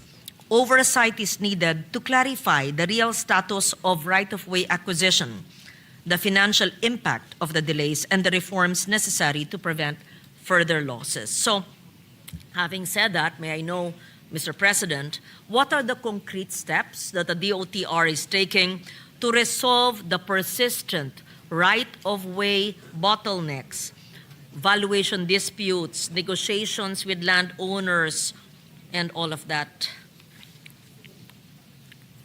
Kasi sayang naman yung interest, yung commitment fees in the millions of dollars.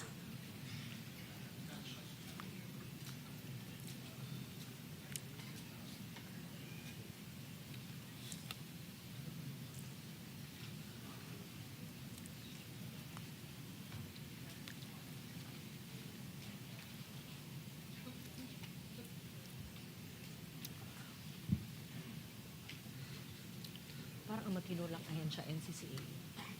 Oo, walang corrupt doon. At saka, maganda. Kasi konti lang budget. Tapos pinapanood ko sila. Maayos. NCCA. Your Honor, Mr. President,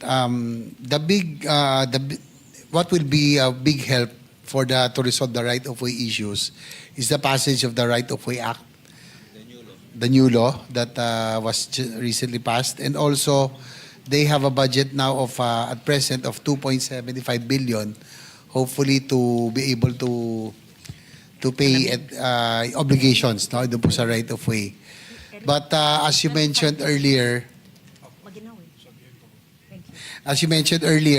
one of the things that really delayed the North-South commuter line in particular was lodging the funding for the foreign assisted projects, especially the GOP portion, in the unprogrammed funds, no? And that really had disastrous results. No? Nagkaroon po tayo ng delays because for the first few months, the progress billings was not paid. Yun po, that's one of the reasons why, as I mentioned earlier, before, that JICA went to the President himself to complain about the delays in the project. So now what we did we made sure, with the help of the chairman, with the approval of the chairman of the Finance Committee, we made sure that the government participation and the majority of the foreign assisted funds will now be lodged under the program appropriations. And whatever is left in the unprogrammed appropriations, we will have a special provision, hopefully with the consent of the body, that once the loan, there's a billing, immediate priority will be it will be released in the unprogrammed funds, Your Honor, to make sure that it will not happen again what happened in the past, that there will be delays. So as to Expedite the prevent, process, yeah. to expedite and also to prevent the commitment fees that are very expensive, Your Honor. Thank you for that, Mr. Chairman.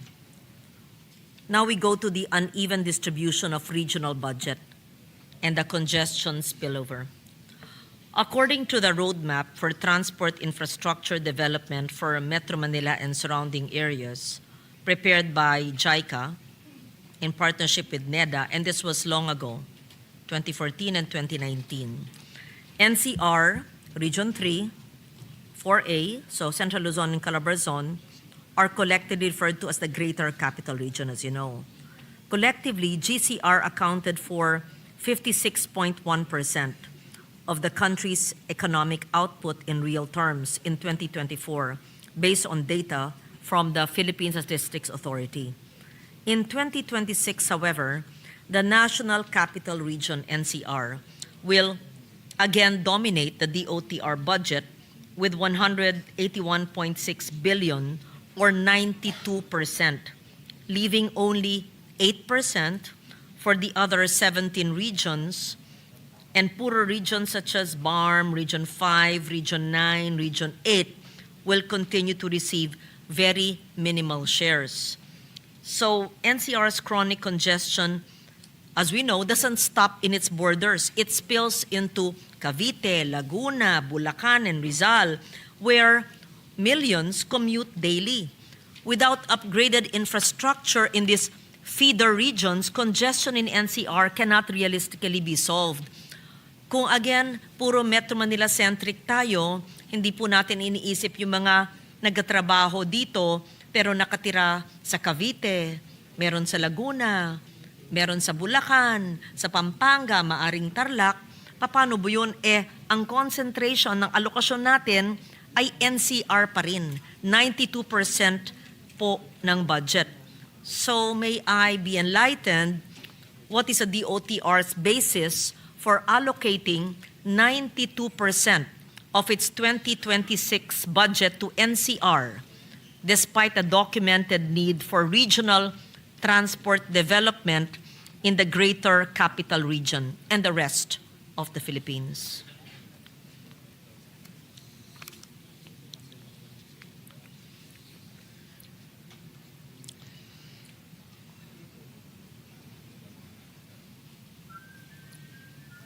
Pagod na ako. Ayoko nang tangin yung flight time dito. Pero siguro para may on record, no? Your Honor, Mr. President, kaya po mukhang malaki po yung sa NCR because we are currently the biggest projects that are ongoing is the North-South Commuter Line and the Metro Manila Subway System. But the North-South Commuter Line passes through 3 regions. It's not just NCR. It starts in Pampanga, in Clark, traversing to Metro Manila, and then ending in Laguna, in the south. No? And then the Metro Manila Subway System, ongoing. And also, through your intervention, yung pong mawawalang budget for infrastructure in the flood control, part of it, with the permission of the chairman, we propose that it be used still for infrastructure projects. That's why we will have airport improvements in various areas. No? Yung po mga bago, Mati, Airport, Camiguin, Daet, and then improvement of Siargao Airport, about 100 million. That's because it's a tourism center. Legazpi, about 1 billion. And other projects, no, improvement of ports and airports all over the country. Marami ho tayong upgrading of airports to make them night-rated, and also ports improvement. So you can say that probably yung pong concentration looks like it's just in Metro Manila because it's in the central office. But there are a lot of projects now ongoing in the different parts of in the different regions in the country, Your Honor. Thank you for that, Mr. President. I'm happy to hear that, and we would be happy to receive the allocation of the both airports and ports that you mentioned, so that we can tell the people that it's not just Metro Manila centric or Luzon centric. Yes. So, who was here during the Abaya time, the Aquino administration? Because I remember during that time, there were so many regional airports that were promised. And the committee hearing, they just admitted that they had the funds. I think para ma-obligate, they put it in CAAP. Then it was probably never built. So that was 10 years ago. If you can just kindly look at your files, bagamat bago kayo, you don't have to answer it now. Ano yung mga airport noon na pinangako, nag-antay ang tao, may lupa, o baka sinimulan, hindi ginawa, hindi natapos, nag-iba ng administrasyon, hindi na nangyari.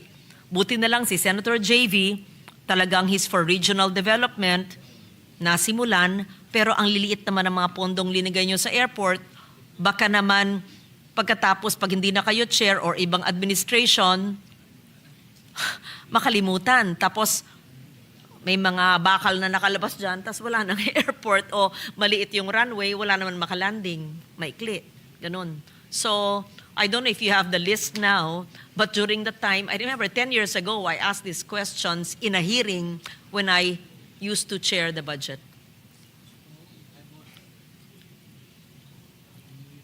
O siguro naman by now, natayo na lahat ng pangako noon.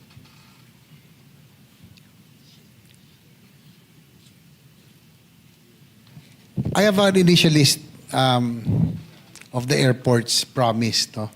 Like San Vicente Airport in Palawan, supposedly communications equipment for control tower.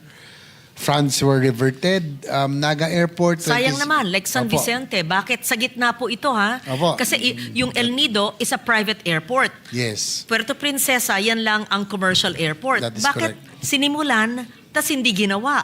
Yes, Anong that's dahilan po 2016, yun? Your Honor. 2016, bakit po? Sayang. Sayang. Anong reason? Because San it's Vicente. around May 2 to 3 hours from Puerto Princesa That's correct. to San Vicente.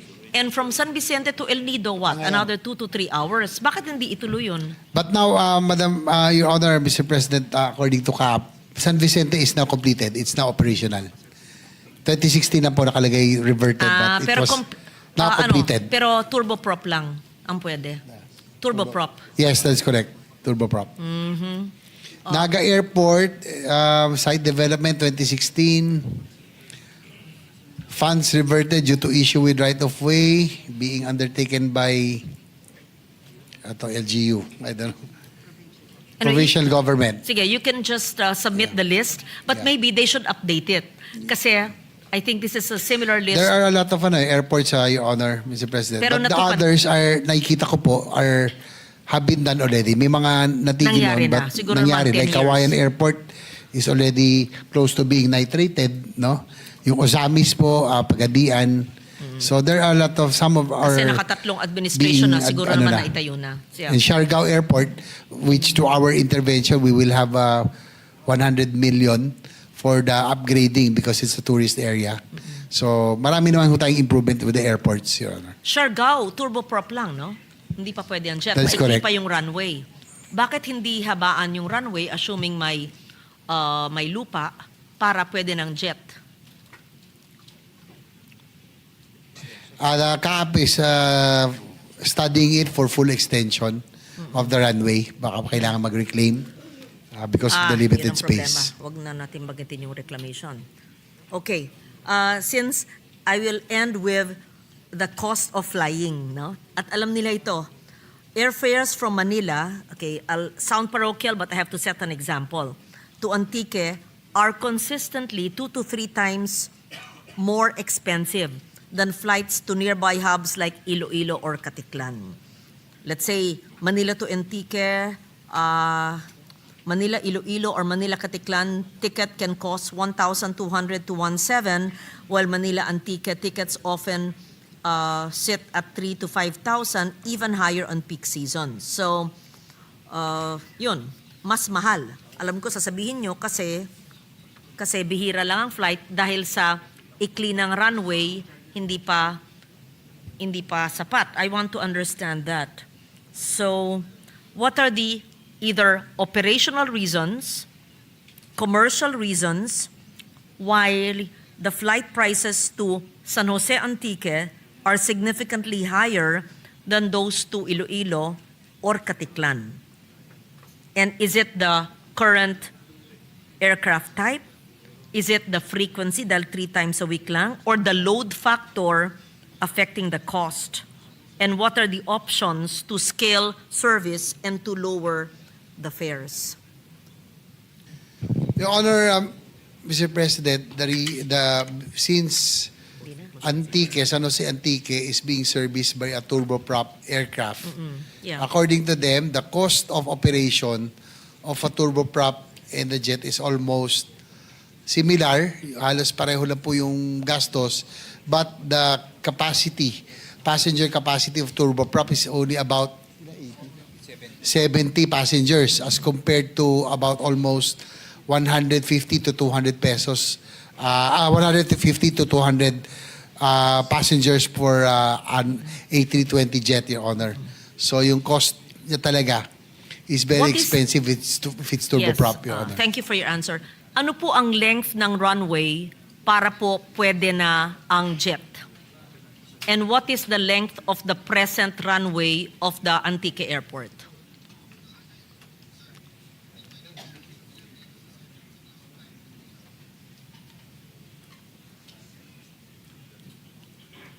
Just so that in context na makita nyo, kasi po 3 oras at kalahati kung nakasasakyan ka from Iloilo Airport to Antique.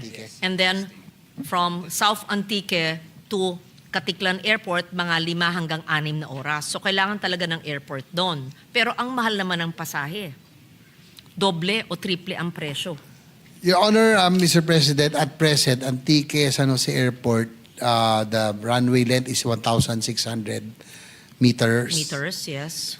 What is the minimum needed for jet aircraft to be able to land and take off or operate is about at least 1,800. Konti na lang po. 200 meters But na lang. safer kung 2,100. Yes. We don't like any risks. How long is the Caticlan Airport runway?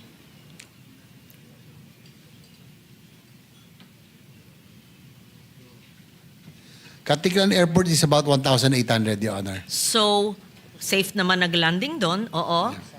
So, we need 200 meters more so that it is as long as the Caticlan Airport.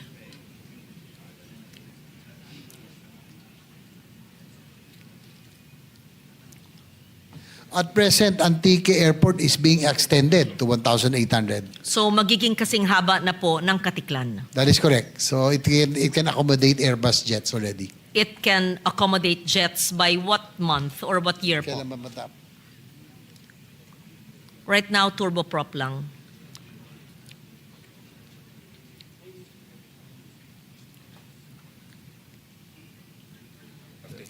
Third quarter of next year, Your Honor, is the target completion. Okay, thank you for that. So by next year, the length of the runway of Antique Airport in San Jose, the capital town in the south, will be as long as Katiklan Airport, 1,800. Pero sinabi nyo, for safety reasons, dapat 2,100. Does that mean hindi po safe lumipad sa Katiklan ngayon? Na 1.8 jet po? It is safe, Your Honor, Mr. President, but it's payload limited, meaning hindi ka po pwede mag-full Mag-full. fuel capacity or fuel passenger At nagbabayad passengers. ng mas mahal, no? Yung airline. That is Diba? correct. Oo, nagbabayad ng mas mahal. Kaya mas mahal din ang presyo ng ticket. That is correct. Oo. So pag i-extend ang Katiklan ng 2-1 at ang Antique ng 2-1, bababa ang presyo ng ticket. Tama ba ho? Optimum, madam, because they can already be maximum Oo. capacity. Ang Siargao, ilang meters po ang runway? Kasi turboprop din. 1.6 lang? About 1,600. Also 1.6. Bukidnon Airport of Senator Miggs. Ay, buti pa si Senator Miggs. Jet. Iba talaga. Magaling talaga. Ako nagsimula. Why does it take you 10 years to build an airport? Yeah. Why does it take forever? Ano po ang challenges? Bakit? Parang ako, parang 10 years yata bago. Hindi pa rin tapos yung completion ng runway. Presyo next year. Ilan?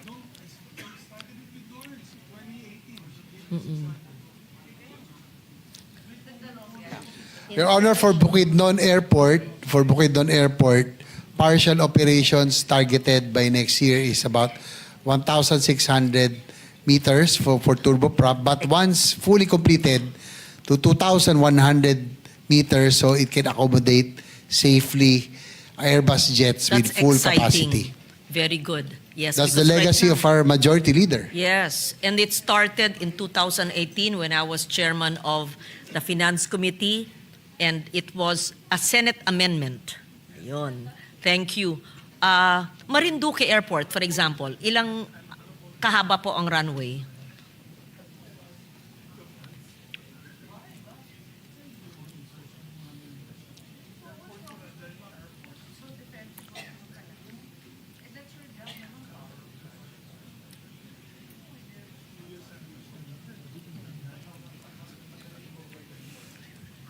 Marinduque is about 1,500 meters. Pag 1.5 po, turboprop, pwede. That is correct. Ang San Vicente, ilan? 1.6 ba? Turboprop? Yes. Ang San Vicente po, ganong kahaba? Chairman, Mr. President, may I interject with the permission of the two, the sponsor and the interpolator? Mr. President, if I may, it's okay. Yes. Yeah. Yes. I'm trying to, can I, bit of restraint to the DOTR because yung turboprop, masadong mahal ang turboprop. Yeah. The Mahal flights, talaga. secretary, Mr. Sponsor. So whenever they build something that's 1,200, 1,400, pwede na po yung turboprop. Alam mo, yung ticket ng turboprop times 2 sa Airbus 320. That is the complaint of all the tourists in this country, both local and foreign. My staff do not want to go to Siargao because it is cheaper to go to Hong Kong, to Taiwan, to Korea, to Japan. With $400, you can go abroad. Because the complaint of Cebu Pacific to us is that a turboprop, Mr. Secretary, is very expensive to fly. Masyadong fuel dependent kasi yan, turboprop eh. And then, ang capacity pa nila, 80 passengers lang maximum. So, yeah, and ano pa yan, that's also weather dependent. Pag medyo masama yung weather, mahina. So, wag tayo po proud na we're building airports at 1,500 meters because you're not going to get the tourists. Wala eh. Mahal, tapos na yun yung turboprop pa, balita ko, you have to fly away, you have to fly from Clark. Diyos ko Lord. That means, if you want to go to Siargao, you're an Australian, you fly Sydney, Manila, Clark to, saan ba to? To Siargao. That's three stops. 1, 2, 2 stops to 3 spots. The DOTR has to help the tourism industry. Ako naiiyak na talaga. What's wrong with our country? You should see Da Nang, Vietnam. All the areas in Vietnam now, Chiang Mai, all the areas of, okay. dapat Wait. i-tour natin sila. Siguro Senate na magbayad ng budget nila para Teka, ano hindi nga sila ang matamaan. solusyon? Ang solusyon nga ay I-tour natin kailangan sila lahat. habaan ng runway, di ba? Yun eh. Sinagot Kailangan ko talaga kanina. habaan ng runway because it's too expensive, Your Honors, Yeah. to maintain turboprops. And you can't blame the airlines for charging more expensive tickets unless we can get the three Airbus 320s to land there. Our tourism is in the doldrums right now. And they're complaining that we'd rather fly one stop in a nice place nearby, Thailand, Indonesia, instead of the Philippines. FYI lang po. So we should I veer agree away with from you. that. We should no longer be proud. The DOTR should no longer be proud that we're building small runways and airport. No, we should do it at least 2,000 meters. That's why we're improving Camiguin. Because Camiguin, the A320s cannot land there, and therefore it's stunted. It's a beautiful province. My So I'd like to goodness. know then, Thank you, will you Mr. still, thank you for pointing that out again, does it mean that you will no longer build just 1,600 meters airports and only build 1.8 to 2.1? Your Honor, Mr. President, the thrust of DOTR right now is to upgrade all airports, especially in the tourist areas, and to target about 1,800 Minimum, to 2,100 Okay. so that Airbus jets can be accommodated and to upgrade the airports so that they can be night rated, Okay. so that they can accommodate flights even at night. Okay. I will stop at that. And on that high note, that commitment of the OTR through the chair. So improve all the runways, yung mga 1.6 or 1.5, magiging 1.8 or 2.1, right? And then they will give me the list of those which are, Palawan is touted as the best island in the world. So, kung Puerto Princesa lang ang entry, tas ang mahal-mahal ng El Nido, kasi naman private airport yon. Pero yung San Vicente, maganda sana. Actually, Your Honor, habaan Mr. naman nyo President, to 1.8 para it's pwedeng jet. 1,800 already. 1.8 na siya. Yes, so Pwede ng jet. probably just improve the terminal and Bakit pag walang- nagkaroon na siguro ng Bakit walang traffic. jet na nag-fly doon? Bakit turboprop lang? Wala pa rin. Huh? Your Honor, they claim that there's still not much traffic, so not lack of pa siguro facilities. But it's already 1.8. Yes, it's 1.8 Can- already. It's ready. Kung meron na facilities and probably passenger traffic, then it can accommodate already Airbus Can we aircraft. request the OTR through CAAP? Is it CAAP or CAB to help us also invite the where you have already successfully completed runways which are either 1.6, 1.8, or 2.1 to have a marketing to invite promotional campaign AirAsia, Cebu Pacific, not just Philippine Airlines, so that they can have air connectivity in these areas, in these destinations.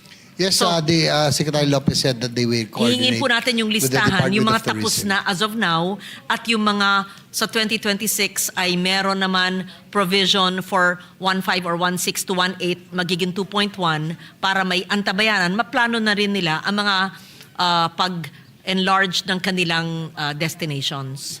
Yes, Okay? Your Honor, Mr. President. Yes. With our interventions here in the Senate, we are prioritizing the tourism areas. Okay, sabi ko last na yan, pero last na to. Coast Guard. Kasi tayo ay, okay, Coast Guard. Sino pong head ng Coast Guard ngayon? Yes, po. Admiral Gavan is Okay, here. Admiral, hi. Alam naman nyo, bilang advocate ng ating karagatan, kalikasan, at proteksyon din sa seguridad ng ating bansa. Ilan ba tayong kilometro? 36,000? 36,000, no? Okay, 36,000 kilometers ang ating bansa. That is correct. Okay. 7,641 islands, 36,000 kilometers of the Philippine archipelago with 112.7 million population. Ilan po, last na, ilan po ang ating Coast Guard stations sa ating coastline ng 36,000 kilometers? Main stations and substations, if any, and what are our assets in those Coast Guard stations?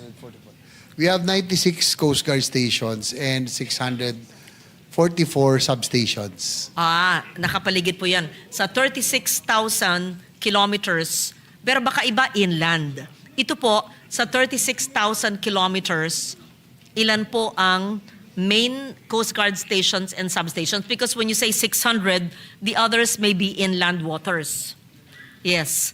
Sa ano po, exterior, what is the right word, of our archipelago?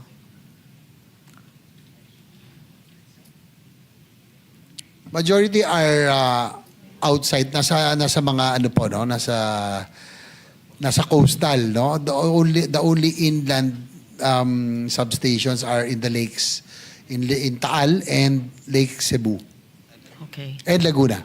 So we have 600 Coast Guard stations sa 600 ba? 644 substations And how many- 96 stations. What is the ideal for the 36,000 kilometers?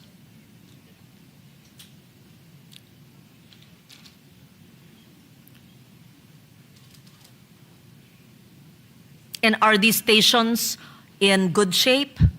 Do you have the equipment needed, the sea vessels, the trained personnel, the technology?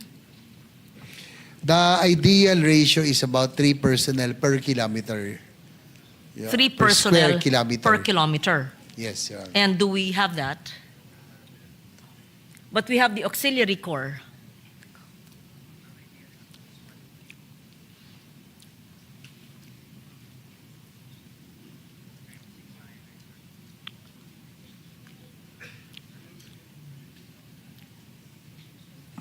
They will be needing about 108,000 personnel, ideally. So at 100? present, 108,000. 8,000 Coast Guard Personnel. stations. Personnel. Personnel. At present, they have about 36,000. Okay. So we're short, we're only one-third. We're only one-third of what's needed. Yes, they're short Yeah. of 70,000. Yeah.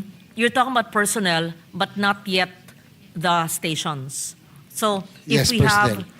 have the stations, the 600 substations, and how many main? Is it 90, you said? 96. 96. So sub and the main stations, say mo na 400, no? Both the main and the substations. What is the ideal number of stations for the 36,000 kilometers?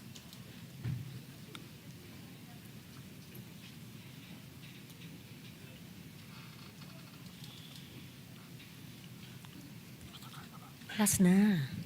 May pagod na rin nga ako eh. Oh, sige.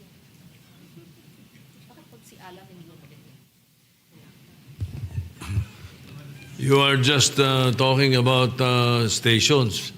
The shoreline of the Philippines is longer than the shoreline of the United States. But the Coast Guard capability of the United States, we're about 40% of what they have, especially in equipment. I think you should concentrate on that also. Yes, in fact, I have many more questions. I wanted to know the stations, the personnel, and the capability, and the assets. But the majority leader is asking me to wind up my interpellations. The ideal, Mr. President, Your Honor, is to have one Coast Guard station in all the municipalities in the coastal areas. All coastal municipalities.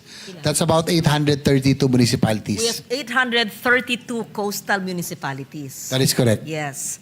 And it would be ideal to have a Coast Guard station in every coastal municipality. Yes, Your Honor. How many That's the Coast ideal. Guard stations do we have in the 832? Sana meron silang plano, maski timeline. Suportahan natin. Sige, ibigay na lang nila. Kasi it's not a matter of building a station. Pero do we have the trained personnel? Do we have the equipment? What are these basic equipment?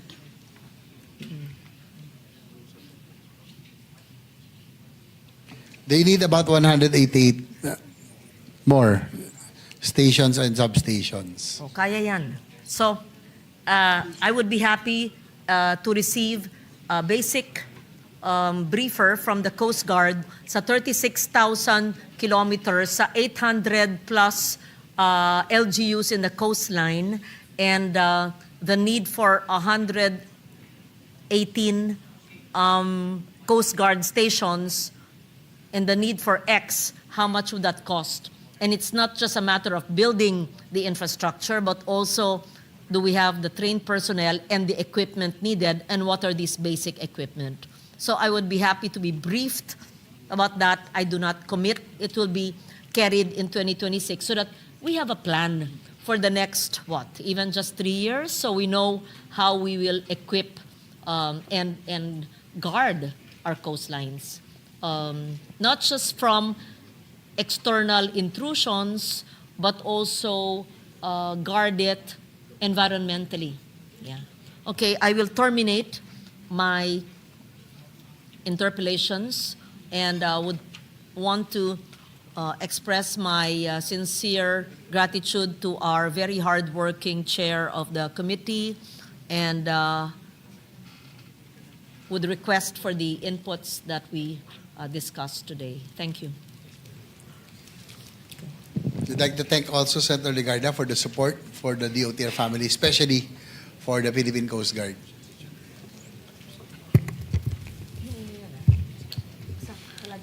Thank you. Mr. Majority Leader, before you call on the next interpellator, I would just like to place on record a statement that I think should be given as an information, not only here, but also to our counterparts. Because it has come to my attention that several members of the House of Representatives, and they have called my political officer, especially district representatives. They are anxious in saying that the budget for their districts are being slashed here in the Senate, specifically by Senator Lacson and myself. This is unfounded. We have not touched the budget of the districts. Our finance chairman can confirm this. I suggest that to our counterparts and asking that you discuss your apprehensions with your chairman of appropriations. Tanungin ninyo because there's nothing happening here.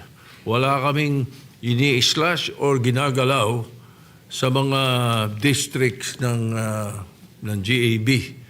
As a matter of fact, we have not touched anything yet. This is all period of interpellation. So, yung mga sinasabing kami ni Senator Lacson, kinat namin lahat yung mga budget daw nila at yung ano nila, ayan po yung maliwanag na black propaganda po yan.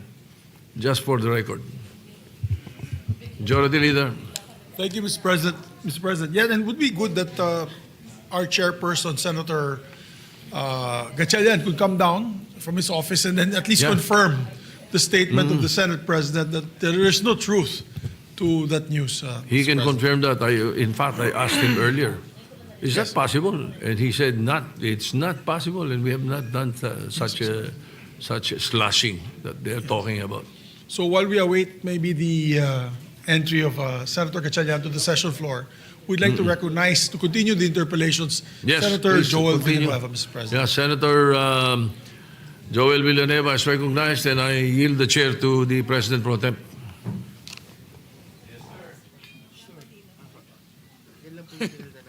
Thank you, Mr. President. Distinguished Majority Leader, thank you. Thank you very much. Mr. President, may I be allowed, Mr. President, to maybe know if the distinguished sponsor, our seatmate, our brother, and the hardworking Deputy Majority Leader and the Vice Chairperson of the Senate Committee on Finance, Senator J.V. Ejercito, would yield to these representations a few questions, Mr. President. Yes, absolutely. Your interventions are always welcome. Thank you, Mr. President. Thank you, distinguished colleague. I was listening attentively to the interpellations of our Tita Ganda, Senator Lauren, and we have learned a lot, and also will no longer touch on some of her questions. And it's just that I'm also a bit concerned with regard to continuity of the programs of the department. Every time po nagpapalit ang administrasyon, nagpapalit ang presidente, nagpapalit ang secretary, minsan nagkakaroon ng disruptions. Hindi pala minsan, parang almost sure nagkakaroon ng disruptions, no, Mr. President. Kaya I share the sentiments of Senator Ligarda. Mr. President, uno, at the onset, may I just put into the records our sincerest thanks and gratitude to our chairperson, Senator Gatchalian, Senator J.V. Ejercito, for sponsoring the budget of DOTR. We examine one of the largest increases in the entire fiscal year 2026 budget of the government. Ang total budget po ng DOTR is set to receive 189.3 billion pesos, or a 115% increase from last year. Is that a correct figure, Mr. President? That's a correct figure, Your Honor. Yes, so malaking pondo po ito, and with the budget this big, of course, we also expect big results. And not only in infrastructure, but also in job generation. But before I go to job generation, maybe this figures would help, as the Senate President a while ago made mention. For 2026, ang total expenditure program ng DOTR sa committee report po natin sa Senado ay 189.289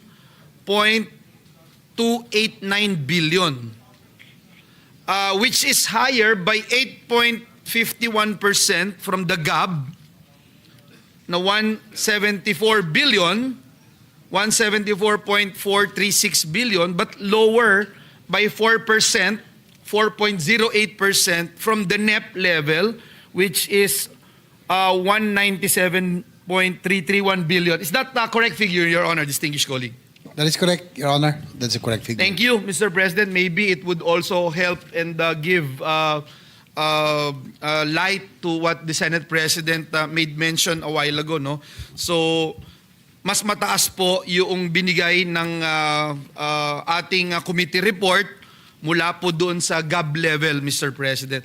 Mr. President, let me go to the meat of this representation sa advocacy, which is job generation. Alam natin yung departamento ng Department of Transportation ay napakalaking sektor para po tignan ng ating pamahalaan when you look at job creation and job generation, Mr. President.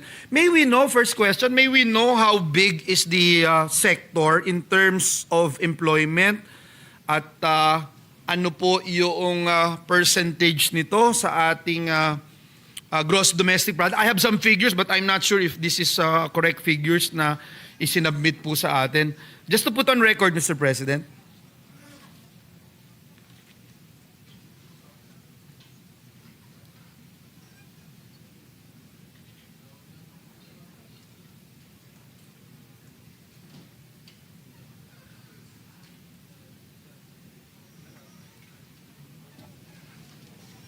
Employment po ng sector ng transportation.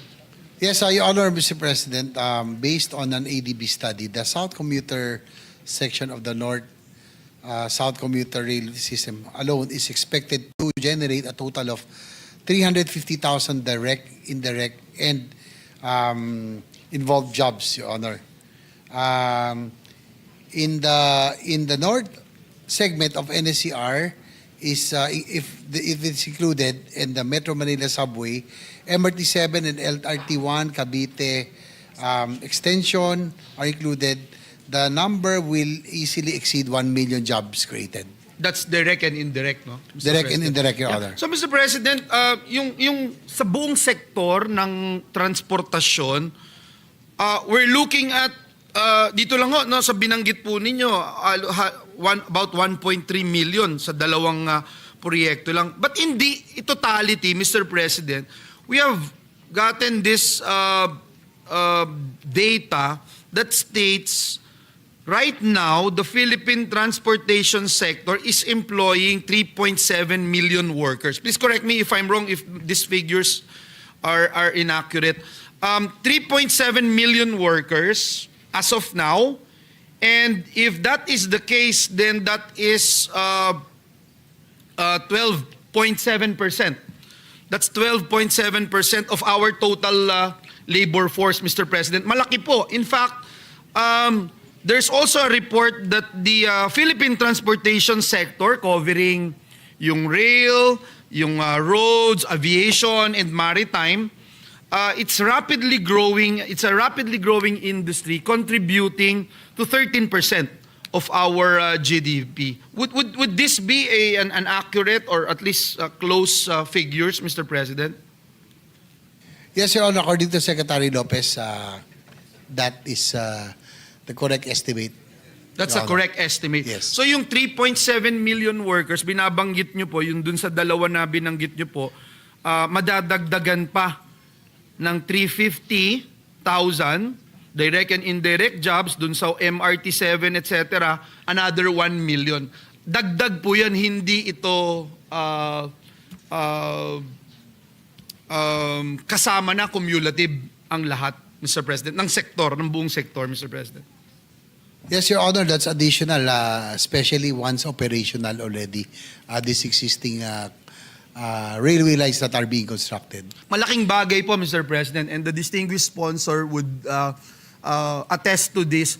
Ever since we became friends and seatmates and brothers here in the Senate, we always talk about this particular topic of infrastructure, in railways, in roads, etc., especially railways because that's very close to the heart of the distinguished sponsor. We always talk about job generation, Mr. President. So I think it is important also from this representation's point of view to look at the proposed budget of the department and say, how many jobs are we looking at?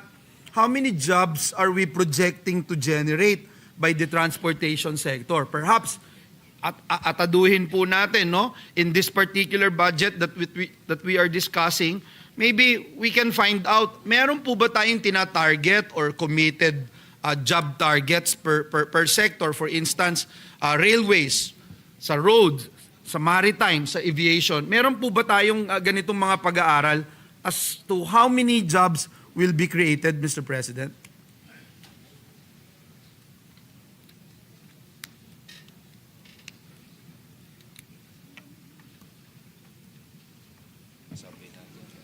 Usually, Your Honor, Mr. President, that for example, they will submit a study. For example, we're applying for an ODA or that's for or any requirement. For example, with JICA, ADB. That's part of the feasibility study. Yung pong jobs that will be created or be generated because of the said project, Your Honor. Yes, Mr. President. And you know, I asked that question because I found out, Mr. President, distinguished colleague, that the DBM only approved 158.294 billion under the NEP out of the 464 billion requested by the Department of Transportation and Railways. Is that a correct figure, Mr. President? That is correct, Your Honor. Yes. So, Mr. President, having said this was further reduced to 135 billion under our very own Senate committee report on the GAB, with cuts heavily affecting capital outlays, Mr. President. So, Mr. President, itong mga nakat po na ito, at kanina tinatanong ko po, binanggit ng ating sponsor, meron silang mga pag-aral, meron silang mga preparation tungkol dito, yung Trabaho para sa Bayan Act is already a law, yung master plan, employment master plan ng pamahalaan ay gumagana na. So gusto nating malaman sana, Ginoong Pangulo, maapektuhan po ba yung naging target, naging, I don't know if you already had a commitment with the DepDev and DOLE and the council that is taking care right now of our employment master plan. Mag-a-adjust po ba dahil dito sa mga kaganapan na ito, Mr. President?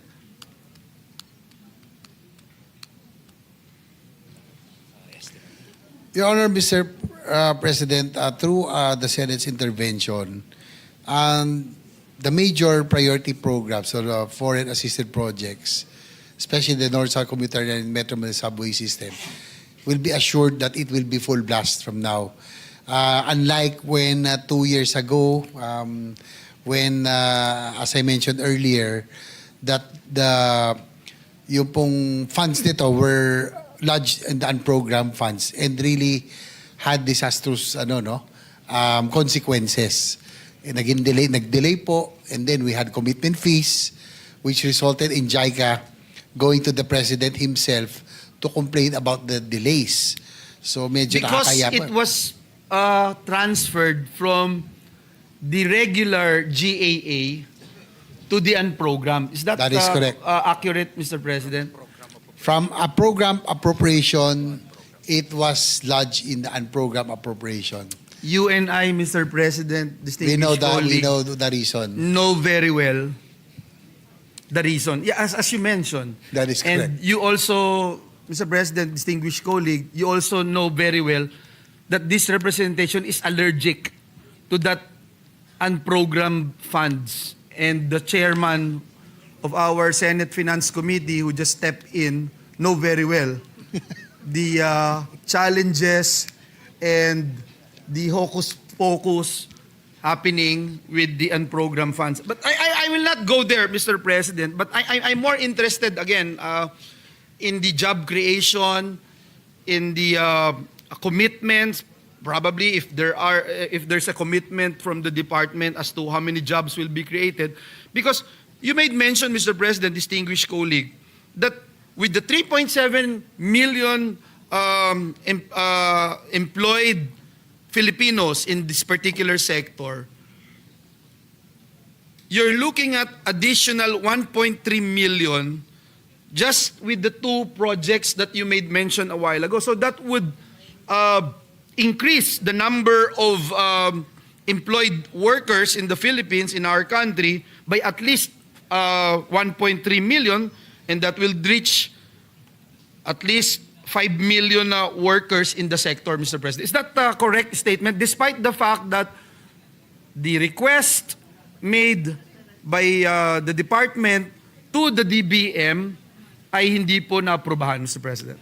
Yes, that's a correct figure or estimate, about 5 million, but it will just be delayed a little considering that the project will be delayed from 2028. It was pushed back to 2032.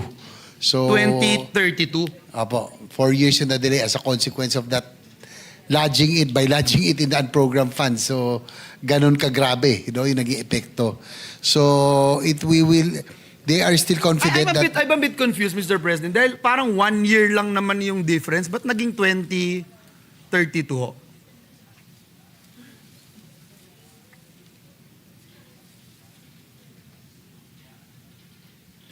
The right of way cannot get because the reason being that the billings or the progress billings during that year, that it was lodged in the unprogrammed funds was not only for 1 year. It was an accumulation of several years. Nagkaroon pa ng suspension of works. So nagpatong-patong talaga. So sad to say that the project has been pushed back by 4 years. So, Mr. President, the additional 1.3 million jobs that we were supposed to generate and create through the two projects that the distinguished sponsor mentioned a while ago, i-distribute din po yan in the next 5 years. Is that correct? Or it will be achieved by next year, Mr. President? Kasi ongoing naman eh. It is possible, right? Yung the direct employment will be distributed, Your Honor, Mr. President. The direct. What we have to wait for is the indirect. No? Siguro, Yun ang Mr. hintay President, natin. I will no longer belabor the issue. Perhaps if we can also just get this data from the department to be submitted to this representation or to the committee at least, yung pong projected jobs that will be generated in this particular sector. Kahit po yung subsector na natin, railways, roads, maritime, and aviation, Mr. President, that would be good, Mr. President, so we can monitor and kung may kailangan tayong gawin, whether legislation or legislative action, we can help in any way we can, Mr. President. Yes, the OTR Secretary said they will comply. Mr. President, hindi ko lang makaligtaan yung pong requested capital outlay. Medyo mabigat din po ito yung capital outlay, no, na hindi po binigay, and at the same time kinat sa GAB, kinat pa rin sa ating Senate Committee report. Na ang nangyari po ay na-reduce ito ng 135.572 billion under the Senate Committee report. So ito hindi po ito makakaapekto, especially na mostly capital outlay po ito, Mr. President.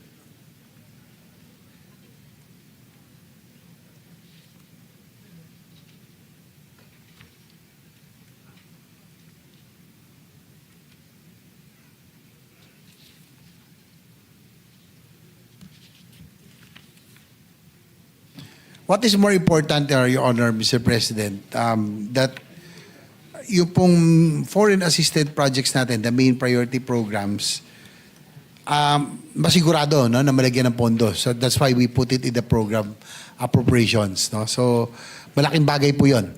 No? And that will be our main growth driver for the DOTR.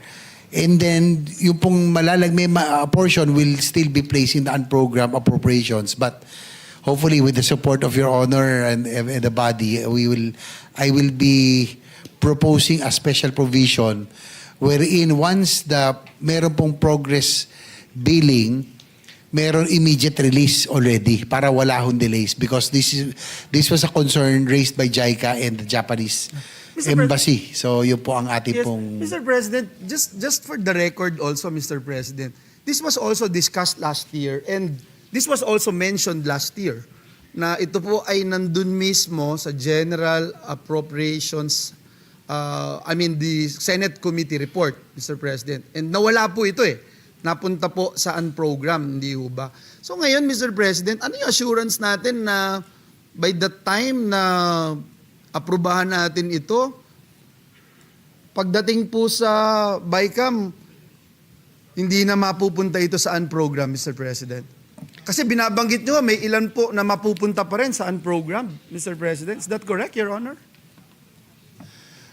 We discussed this already with the chairman of Committee And it's good that the Finance. chairperson of the Senate Committee on Finance is with us right now, listening, Mr. President.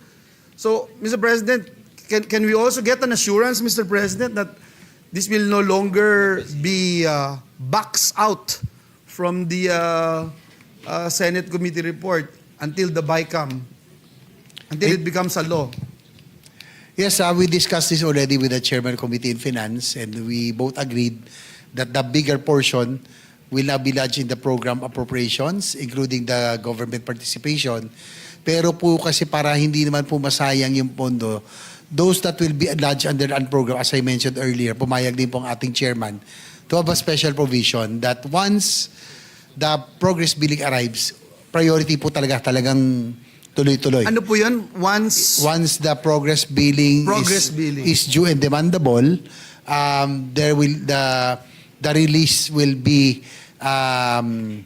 expedited as soon as possible without delay. So ibig Maglalagay tayo ng special ibig provision. sabihin po ba, Mr. President, distinguished colleague, kung may capacity sila at meron ng progress billing, pwedeng ilagay na rin dun sa regular program.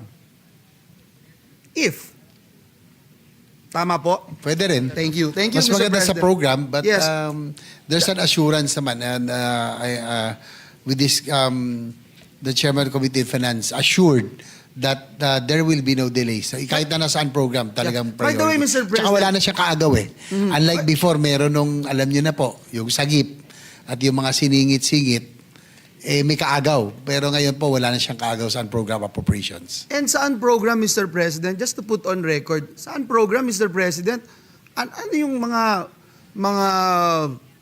mga prerequisites, Mr. President, bago mag-release mula po doon sa unprogram funds, Mr. President? Tama po ba na sabihin na kailangan may bagong buwis? Tama po ba na kailangan may overcollection sa ating mga government-owned and controlled corporations? Dapat po ba ay ito ay sertipikahan ng iba't ibang departamento ng ating pamahalaan? Is that correct, Your Honor, Mr. President?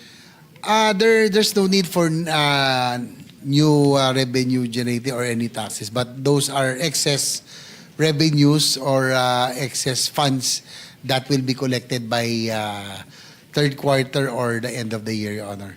And the Department of Finance participation would be... The Bureau of Treasury, Your Honor, What? The Bureau of will Treasury. certify. Through the Department of Finance. That And is the correct. Department of Finance must issue a... Certification. What's that? Certification. And then after the Department of Finance issues certification, the Department of Budget and Management would have to assure that the funds are available. Is that correct, Your Honor? That is correct. Through the So, SARO. you know, They have to mayroong issue the prerequisite, SARO. no? Kaya ho sinasabi nyo, mas maganda na nasa program. That is Wala correct. dun sa unprogram. Ideally po, it is Dahil it sa will be better. program, marami pong cheche-bureche. Hindi ho basta-basta... And we will still wait if there are additional revenues, Your Honor. Exactly. Tsaka third quarter na. We can only avail of the funds by the third quarter. And not one person, not one entity in the government can actually access or release the funds. Is that correct, Your Honor? That is correct. Thank you, Mr. President. I'm very happy for the answer of the distinguished gentleman from Saman. Mr. President, let me go to another topic that I'd like to raise. But anyway, I will be awaiting for the report and the projected job generation creation for the 4 subsectors, Mr. President, that mentioned by this representation a while ago. Mr. President, yung DOTR po, as the good gentleman from San Juan would know, over the years, no, lagi nating tinatalakay dito sa Senado yung tinatawag na low disbursement rates, Mr. President. In fact, as of December 2024, nasa 54% yung disbursement rate and 48.94% naman as of 2025 in July, Mr. President. So itong delays in fund utilization, naniniwala po ba kayo, Ginoong Pangulo, na pagka merong delay sa fund utilization, meron din pong delay sa job generation? Would that be a correct statement, Your Honor? That is correct, Your Honor. So, Mr. President, what accounts for the low disbursement rate, Mr. President? And perhaps the more important question would be if we would know whether in this particular budget that we are deliberating upon, meron na po tayo, if there are measures, initiatives that are in place to ensure that budget delays do not translate to job losses or missed employment opportunities, Mr. President?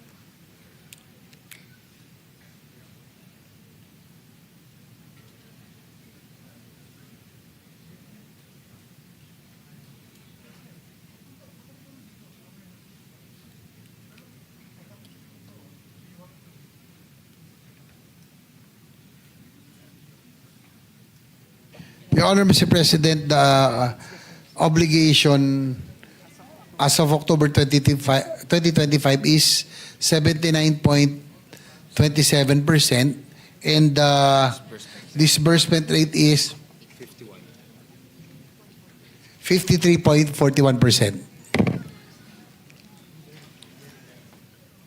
53.41%. So, That's Mr. correct. President, obligated na po yung 79.27%. And may we know, 53.41% po yung disbursement po, no?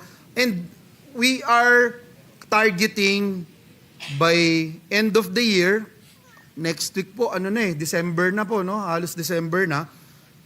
Ilan po yung mapapataas natin dito sa percentage na to? So yun yung magandang itanong po natin. Kasi baka yan din po yung gamitin sa atin pag sinabi natin na kaya binawasan, tinapyasan ng DBM, tinapyasan ng GAB, buti na lang, tinaasan pa ng konti ng ating Senate Committee report.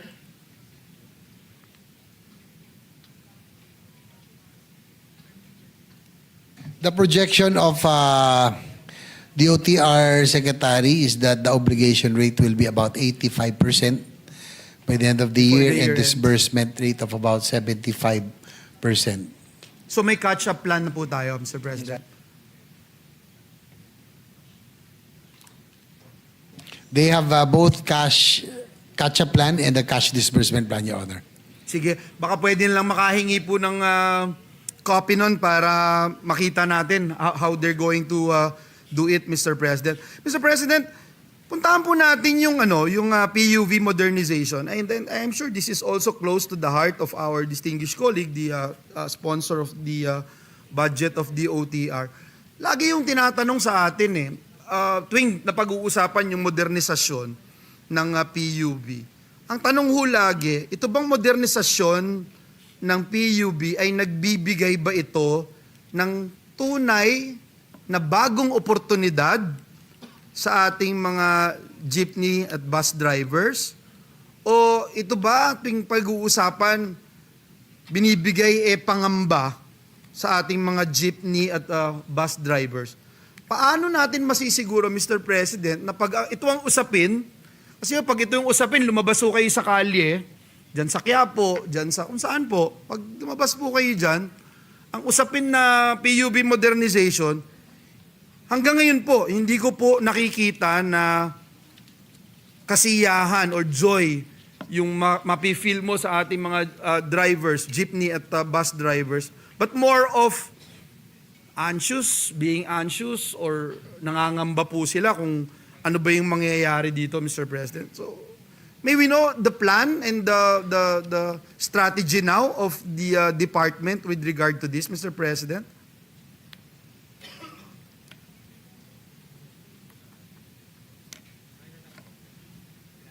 I actually remember, Mr. President, when Secretary Vince Dizon assumed office in the Department of Transportation, may isa pong execom, Mr. President, na bigyan ako ng pagkakataon na maupo kasama ang ating mga top leaders ng ating DOTR at nabigyan po tayo ng pagkakataon na makapagsalita doon, maging resource person ng ating mga kasama, Mr. President. So I'm really interested kung ano na po yung update tungkol dito sa PUV modernization.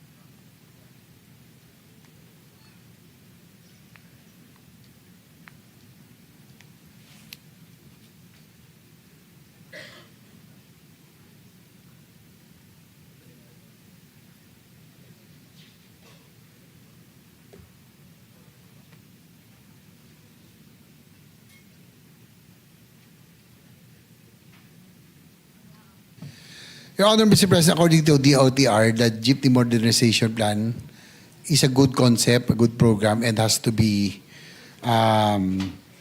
prioritized and implemented. Nagkaroon lang ho talaga ng setback because of wrong implementation in the past, but now they are intensifying their efforts to improve the route modification and also operational consolidation. No? Magsasama-sama na po yung iba't ibang operators, no? They will try to resolve. And then when it comes to the jeepney, yung acquisition, the OTR has been negotiating with DBP and Land Bank to restructure the debt para po maging mas magaan po, no, to at the lowest interest possible. And they are now opening the project for tour players to come in to lower the cost of the modern jeep, no? Kasi ngayon po nasa 2.5 million pesos. Medyo may kamahalan if it becomes an open po nila ito for players to come in, then bababa nila ng konti ng standard. It may go as low as 1.2 million pesos per modern jeep, Your Honor. So mas magiging madali, and hopefully with the equity subsidy, yung pong itutulong natin, it will even help the potential the operators at least to pay for yung kanila pong modern jeeps, Your Honor. Thank you, Mr. President. Especially nung marinig natin sa distinguished sponsor na inaamin ng ating departamento na mali yung mga nauna nang nais i-implement at nais i-force na lunukin ng ating mga jeepney at bus drivers, Mr. President. Natutuwa din po tayo na inaamin ng ating departamento na totoong pinipilit Hinog sa pilit noon. Hindi handa. Hinog sa pero pinilit po. Hindi handa. Imagine ho, pinipilit, walang ruta. Doon sa Bulacan sa amin, ay, babanggitin ko sa inyo mamaya kasi halos 7 taon na ho ako dito. Taon-taon na tumatayo about it. Kasi parang ang dami ho doon ng mga nabudol. Mga co-ops, transportation co-ops, Mr. President, na pinabili ng mga sasakyan. So parang mayroong mafia na nakakopo, ito lang ang pwedeng bilhin na sasakyan. Dapat ito lang. And bumili ho, hindi nangyari yung modernization, nasira mga ulo ho nila. Wala na ho ngayon. Wala na ho sa transportation sector, Mr. President. And nakakalungkot lang, Mr. President, na hindi napapag-aralan pero ipipilit, kagaya ng sabi ng distinguished sponsor, hinog sa pilit. Kaya I hope and pray, Mr. President, na bago tayo magpilit ng proyekto, iba yung political will eh. Pagka tama naman yung gagawin, yeah, do it. No? Have that political will to implement. Pero pag alam mong mali, yung ruta nga, alam mo nang walang ruta eh, bakit mo ipipilit? Bakit mo ipipilit kung napakataas noong kailangan nilang bilhin?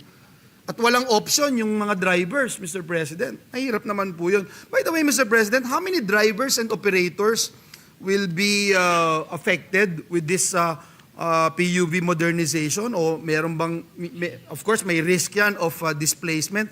Meron na po ba tayong concrete numbers, figures, para masiguro, masabi natin sa taong bayan na this time around, ready na tayo. This time around, napag-aralan na natin. This time around, maraming options available para sa ating mga kababayan at hindi sila talaga pahihirapan.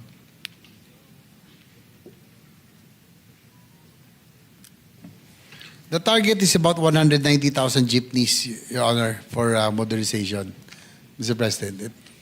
And we look at the drivers, operators, Mr. President. May we know if there are studies or assessment made by the department to ensure na hindi masyadong tatamaan yung mga may risk of being displaced, Mr. President, once we implement this program. That's about if 190,000 jeepneys times 2, about 300 to 400,000 drivers. 300 to 400,000 drivers. Anyway, Mr. President, how many are already, I'm sure mayroong mga nag-ano na po di ba? Ilan na po ngayon yung figures natin na nag-modernize, Mr. President?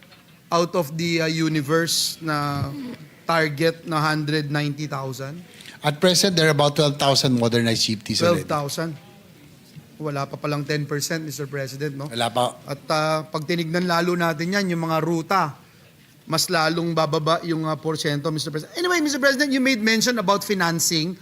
Ano ho yung bagong tinitignan ng ating department para masiguro na mas madali na itong magiging modernization? Kanina, nabanggit ng sponsor natin, if I'm not mistaken, from 2.5 million, ibababa ng 1.2 million. And what about the financing, Mr. President?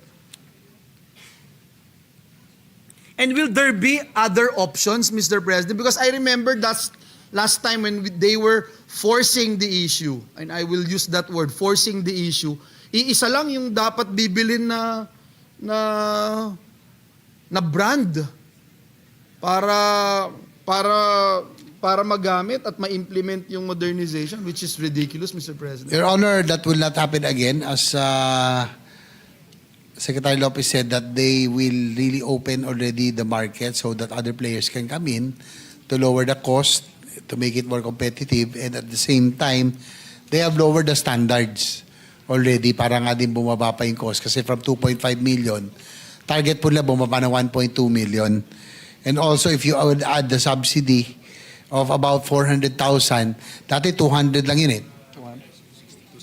From 260,000, they have increased the subsidy to 400,000. Laki na. So at least 800,000 na lang po yung pag-uusapan, no? Yun na lang po yung ilalabas. So 1/3 of the cost will be shouldered by the subsidy.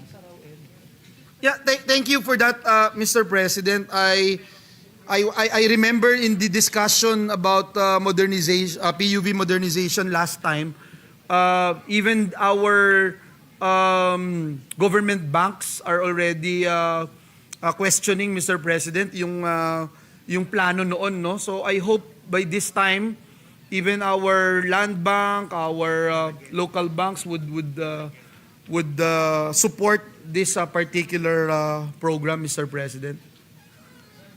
Anyway, Mr. President, what about yung mga locally made jeepneys, Mr. President, like Sarao, Malagueña, Mr. President? Naisip po ba natin whether or not pwede silang itap, pwedeng magamit, Mr. President, and part of this PUV modernization, Mr. President? Your Honor, Mr. President, the reason why they are relaxing the standards so that the local players, no, Can that, also come in. so that the manufacturers that you mentioned, I think even Francisco Motors, meron na po silang modern jeep, no, that they have offered already. So that's an option now. That is already an option. Thank you, Hindi na Mr. yung dating President. ini-import. Yes, yes. And that would mean job creation again for our kababayans. So hindi natin bibigyan ng... Ito maganda po, 56 out of the 94 models are locally manufactured and assembled. Ilan po, Mr. President? 56 out of the 94 models 56. or 60% are locally manufactured Nice. and assembled. That's good news, Mr. President, and music to the ears of our people who will benefit, Mr. President, from this program. Mr. President, let me go to another topic, Mr. President. You and I authored, Mr. President, yung Occupational Safety and Health Standards Law. And again, we thank the gentleman from San Juan for his support. Mr. President, gusto lang nating pag-usapan yung workplace safety and labor standards across DOTR sector. Ano po yung mga konkretong hakbang ng departamento to ensure their occupational safety? Perhaps my question would be how many inspections were actually conducted in a year? Or for example, last year across rail, across the country, yung mga road inspection, aviation, and the maritime sectors, Mr. President. At gusto nating malaman, Mr. President, kung ito'y yung mga mananakay natin na masisiguro that they are safe, Mr. President.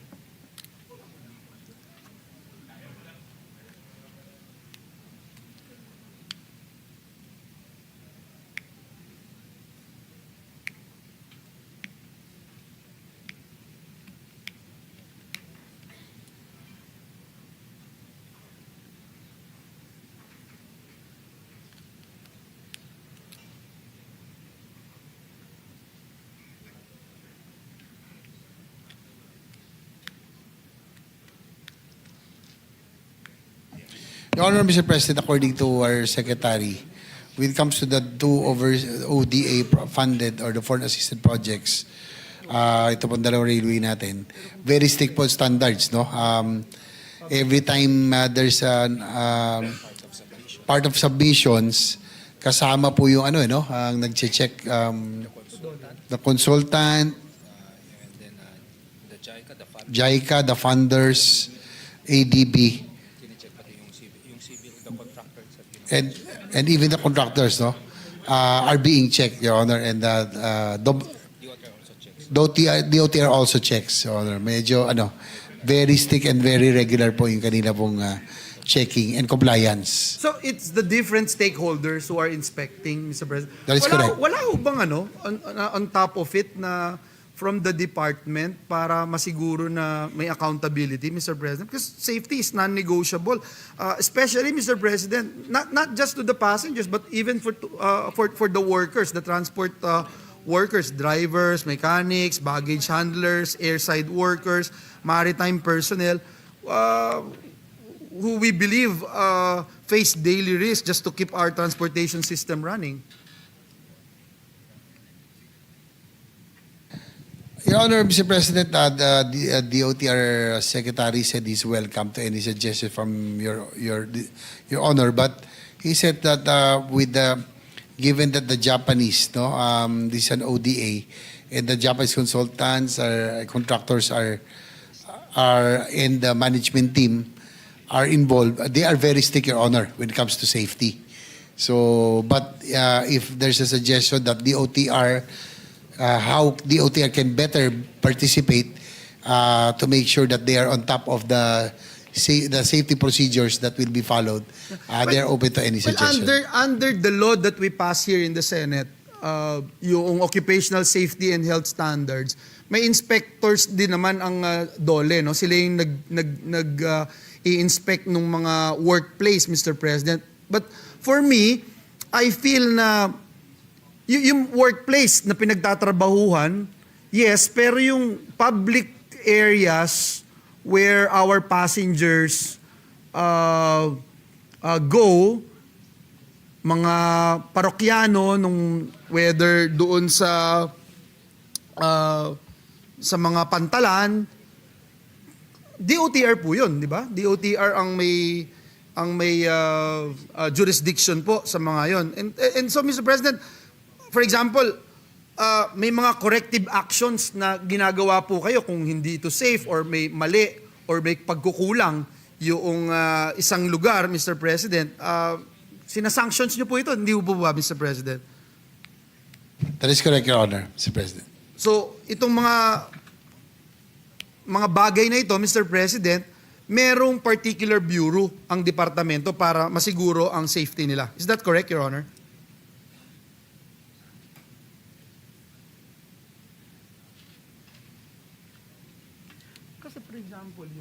Your Honor, Mr. President, ito po ay delegated to the attached agencies. For example, for bus terminals, it will be LTFRB. For the ports, it will be PPA, Your Honor. Airport CAP. For the airports, of course, it will be CAP. Yeah. Yeah, for example, yung mga mananakay, yung safety, I remember there was a news report doon sa walang life vest. Di ba? Sa DOTR po yun. Marina po yan. Marina, Yes. Mr. President. Yes. Mr. President, itong mga Coast Guard natin, and I'm glad that the Senator Lauren made mention about this. Yung mga Coast Guard po natin which is receiving 44.6 billion next year, and I'm glad na nasusuportahan po natin yung ating mga Coast Guard. Sila po, alam natin, they face not just harsh weather but geopolitical and maritime threats. And siyempre, kailangan nila ng protection at kailangan nila na masuportahan. How exactly are we improving our Philippine Coast Guard staff's welfare, benefits, and field safety on this particular budget for 2026, Mr. President?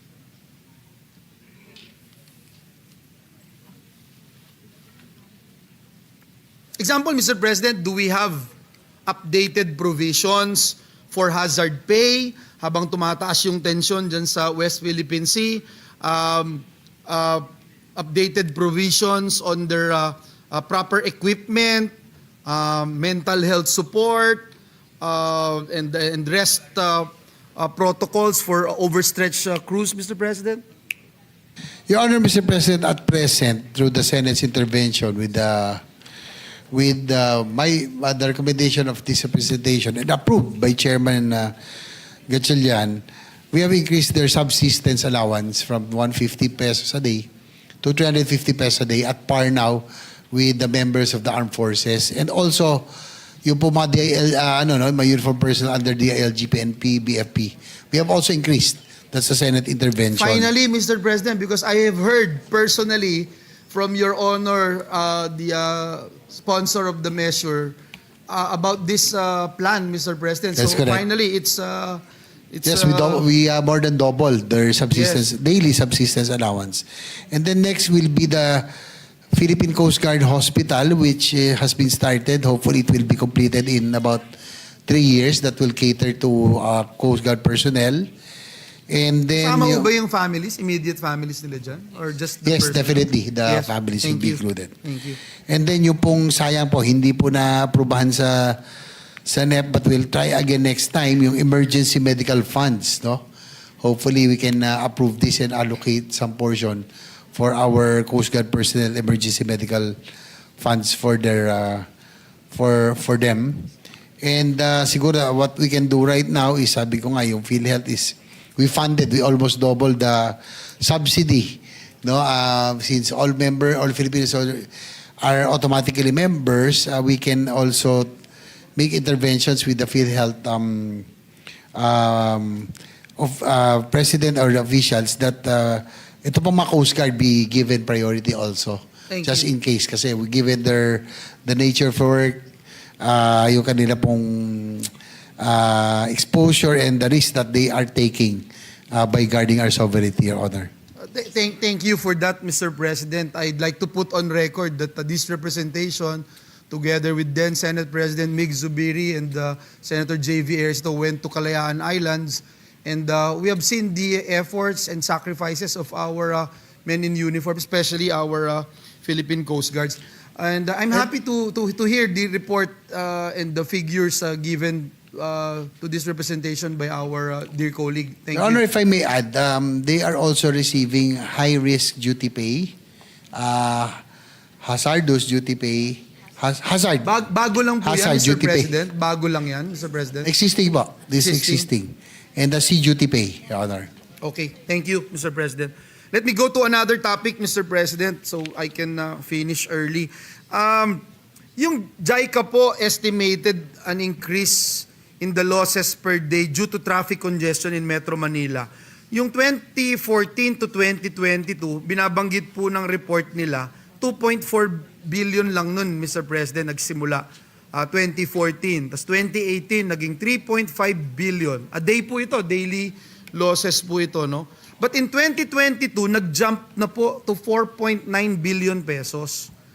And because of the high volume of private cars, Metro Manila has become the world's worst traffic in metro area, topping the 2023 TomTom Traffic Index of metro areas. Drivers in Metro Manila lost the most time due to traffic congestion. Ang pag-aaral po, 117 hours a year, the worst among ASEAN countries. Yung volume of motor vehicles in NCR has increased by 1.1 million in a decade, 2013 to 2023. Average annual daily traffic rose to 3.6 million in 2023 from 2.5 million in 2013. Now, you look at the reports being given by the Chamber of Automotive Manufacturers of the Philippines, o yung CAMPI, they already forecasted that 500,000, at least 500,000 new cars will be sold in the country every year.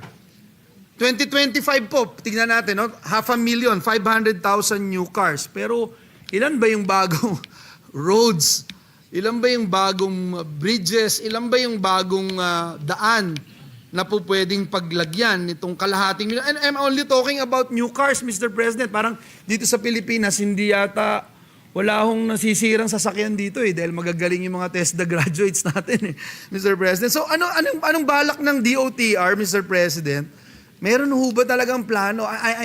Lagi ho ito every year, no? Talagang napakabigat na usapin, pero kailangan ho nating solusyonan, kailangan nating hanapan ng solusyon at makita ano ba talaga yung plano natin when you talk about traffic congestion here in Metro Manila, kahit itong Metro Manila lang po, Mr. President.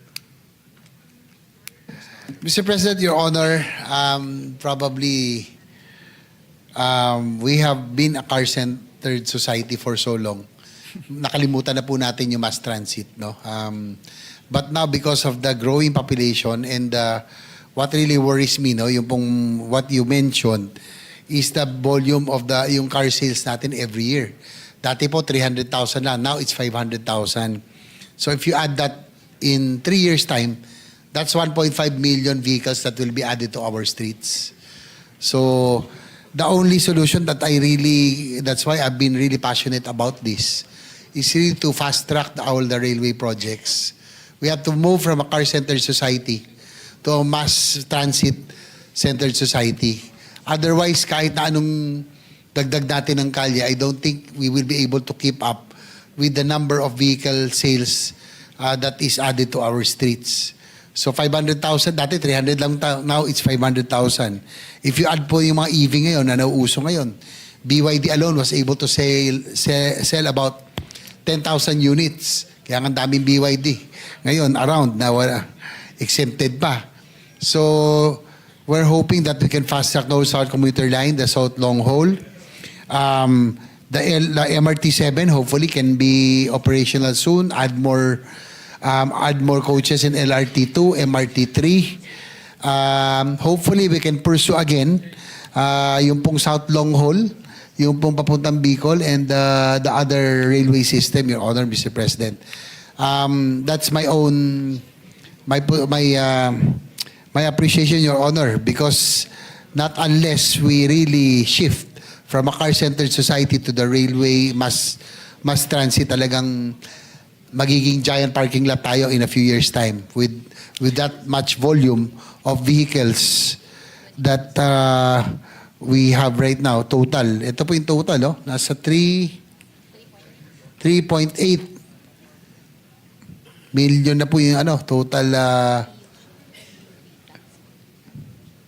yung mga bagong sasakyan to the years, no?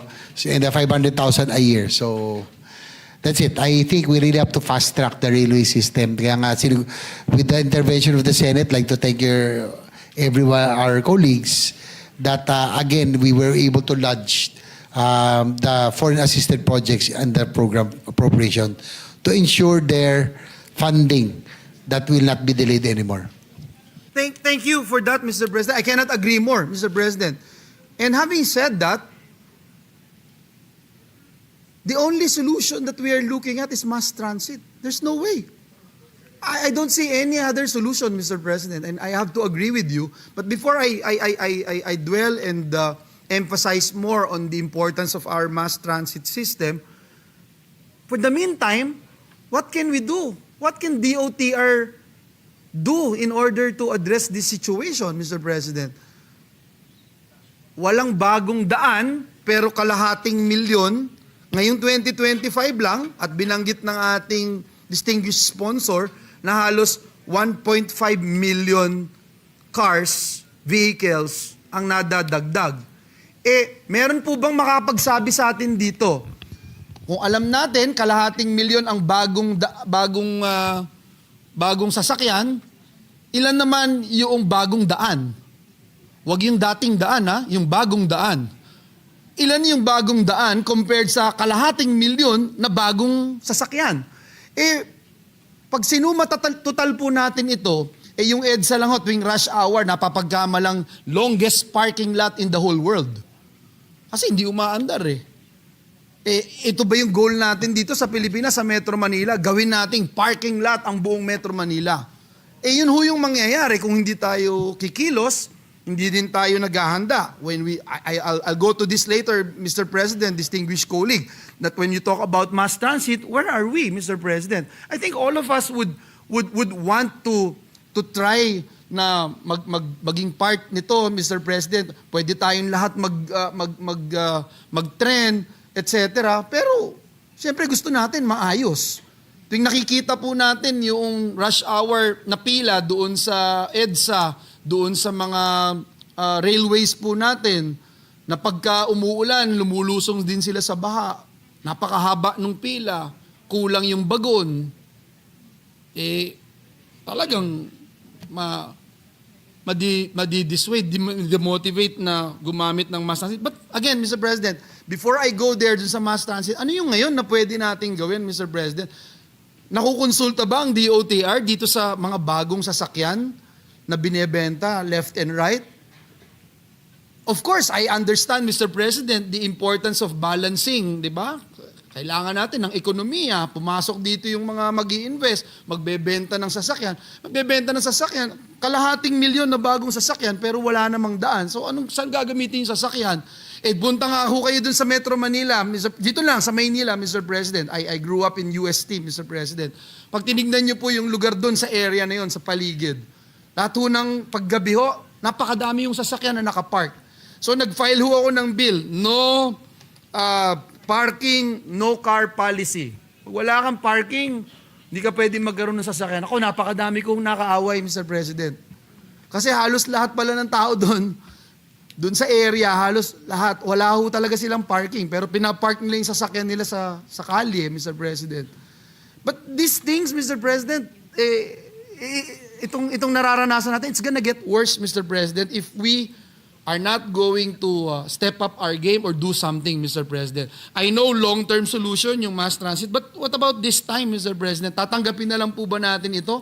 Ngayong Pasko, magpapasko, talagang tatanggapin na lang natin na parking lot na ang buong Metro Manila. Well, the dilemma of DOTR is that they can only talk about ito po mga rail projects, no. Sabi ko dapat wala talagang delays because this is the only way. As I will time and again say that railway is the only way to really solve all of this. But at present, siguro po yung deep roads kasi we are DPWH, the enforcement are LGUs and MMDA. Napakahirap po talaga with the present situation right now, no? Especially very alarming is what you mentioned, yung pong 500,000 vehicle sales every year. So again, we will just have to fast track and improve the rails para po we really have to have a shift from a car-centered society to a mass transit. And I think that this will have a lot of benefits, Your Honor, Mr. President. Hindi lang po ito convenience, hindi lang po traffic congestion. It will create, it will spread out the development, Your Honor, Mr. President. Pag natapos yung NSCR, kung for example, South Long Haul, we will create growth nodes and growth areas in different parts of the country and creating jobs in that area and thereby decongesting Metro Manila as well. So I think yun po ang solusyon by laying down the tracks. We create growth nodes, growth areas, we decongest Metro Manila, and we create jobs in the other parts of the country.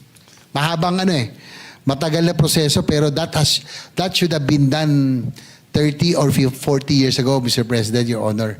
And that's what our ASEAN neighbors did when they invested heavily in infrastructure in the 90s. And now they are reaping the fruits of their labor. Pumunta lang kayo ng Bangkok, na Indonesia, na Malaysia, nako, nakakainggit. Sobrang nakakainggit yung kanilang infrastructure. And it's not rocket science. So we should have done that 30, 40 years ago. And hopefully we can now fast track and play catch up this time. Pakita natin na meron naman tayong positive, hindi pa nai-scandal. We all stall. We cannot just go on crying over spilled milk all the time. Kailangan may pinapakita rin tayong ginagawa, Your Honor, Mr. President. Thank you, Mr. President. Gaya ng kasabihan ng mga matatanda, laging nasa huli yung pagsisisi. And that's the main reason why we wanted to raise this issue kasi kung wala ho tayong, hindi tayo mag-step up, wala ho talagang mangyayari. Now, with regard to the mass transit, Mr. President, where are we now when you talk about mass transit? Ilan po yung mananakay natin ngayon? Ilan yung target natin para mapagsilbihan po sila sa darating na taon 2026, Mr. President? Your Honor, Mr. President, ang immediately na naantay natin yung MRT 7, no? Yung pong papuntang from Quezon City to San Jose to Bulacan. At 1 milyon na trabaho, Yes. direct and indirect jobs ang kayang i-generate nito, Mr. President. Yes, the projected operation will be first quarter 2027 with the 12 stations. So 2027 po ang target nila. First quarter of 2028, yung full 14 stations. And then by first quarter of 2028, the full 14 stations. Yung first quarter of 2027, ilan pong stations? Sorry. 12 stations. 12 stations, stations. Your Honor. Kasama na po dyan yung sa Bulacan, no, Mr. President? Sa second pa. Hanggang Sacred Heart pa lang daw. So yung 2028 para po Sorry, yung sa na-carried Bulacan. away, Mr. President. Bulacanyo. So 2028 po ay ilang stations na po? Wait, 14 stations complete. 14 stations complete. By first quarter din, Mr. President? Yes, Your Honor. First quarter 2028. Thank you, Mr. President. So, that's at least may good news tayong aabangan, Mr. President. But Sayang nga po kasi kung hindi na pushback, even partially operational sana yung Metro Manila Subway and NSCR by when you mean 2028. hindi na pushback at di napunta saan program? Saan program po? Na-delay tayo na 4 Ayoko years, nang Your balikan, Honor. Mr. President. Masyado nang masakit yung salitang unprogrammed. Mr. President, last point na lang po na gusto kong maitanong, Mr. President, yung pong digitalization ng LTFRB. Sorry, kanina nandyan na po kayo eh. Balikan ko ulit si Sir. Kasi, and then, Mr. President, kanina binabanggit ni Senator Loren every time magpalit ng administrasyon, nag-iiba, nagpalit ng secretary, nag-iiba. Babanggitin ko ho, no, yung mga tinutulungan natin na mga co-ops sa Bulacan. And some of them are here, by the way, Mr. President. Let me acknowledge them. Some of them are here. For the past 6-7 years, Mr. President, gulong-gulo sila dun sa modernization, Mr. President. Pero ito po, ang gusto kong tanong sa digitalization. May we know how will LTFRB's digitalization and expanded route monitoring activities improve yung pong accuracy of route rationalization nationwide? Ito ho kasi very important key element na would enhance our public transport efficiency, would reduce corruption through automated processes, and improve yung monitoring ng mga provincial, intercity, and last mile routes, Mr. President? Your Honor, Mr. President, LTFRB is now undertaking ambitious digitalization program. Una-una po, online filing na. Pangalawa, they will already have digital mapping of the routes. So yung pong mga overlapping... Matagal na nating inano yan sinuggest. Si Senator Grace Poe pa yung chair nun ng public services. Sige po, please. Ngayon po, gagawin na po. Attorney Vigor Mendoza has committed. Tatandaan ko yan, Brad, anong pangalan po, Mr. President? Next year, we have confidence with Attorney Vigor Mendoza because LTO naman po yung kaniyang pong commitment when he was LTO head. Yung pong 12 million backlog na plate numbers, ngayon po 1 million na lang. Yes, no? So, I remember that. I think he delivers. Yes. So Thank you. I am confident that with the LTFRB under Attorney Vigor Mendoza will be able to deliver ditong digitalization program, Your Honor. Kaya yung LTFRB is set to receive 912 million, representing 22.74% increase from the current year's budget of 743 million. So yung total amount po, yung bulk 357 million will be dedicated to the board's MOOE, including expenses for the conduct of route monitoring, validation, and surveys, inspection and of units and garages and other administrative activities, as well as expenses to support its digitalization initiatives. Ito po yun, no, Mr. President? That is correct, Your Honor. Mr. President, yung last question ko na lang po. How will this translate to job creation for inspectors, survey teams? Nakita ko may mga survey teams, IT personnel, and regional staff. If available lang po, Mr. President, if we can request your estimate number of jobs that will be created out of this program of LTFRB.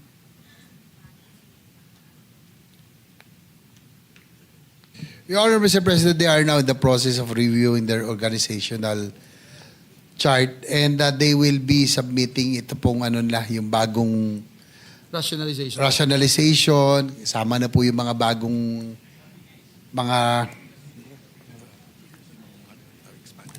their expanded manpower. Meaning tatanggalin na yung mga mafia doon. Dami doon. That is correct, Your Honor. Thank you. Mr. President, I will end my interpellation by again thanking our dear colleague, Senator J.V. Ejercito, for sponsoring the budget of the OTR. We are in full support of their budget. We, as mentioned earlier, I sat with then Secretary Vince Dizon and the entire team during their executive session, and we support also our Secretary heading the DOTR. So maraming salamat po sa DOTR family. Senator JV, maraming salamat. Mr. President, maraming salamat po. Thank you also, Senator Joel, for the support, especially for our program, especially po sa railway projects natin. Maraming salamat. Thank you very much, Mr. President. Mr. President, yes, I believe Senator was next. We just want to say that it's been 6 hours and 48 minutes. Very popular pala talaga tong DOTR, Mr. President, department. But we have a couple of more members who are... yes, while we are waiting for the next interpellator, may we recognize the distinguished chairman of the Committee on Finance to respond to the manifestation made by our distinguished Senate President earlier about any sort of mangling of the budget by the Senate, which there's no truth to it, Mr. President. If we can recognize our distinguished chairman of the committee, no other than Senator Win Gatchalian, Mr. President. Senator Win Gatchalian, the chairman of the Finance Committee, is recognized. Thank you, Mr. President. Mr. President, I heard the Senate President earlier mentioned about projects that were allegedly removed in the GAB, Mr. President.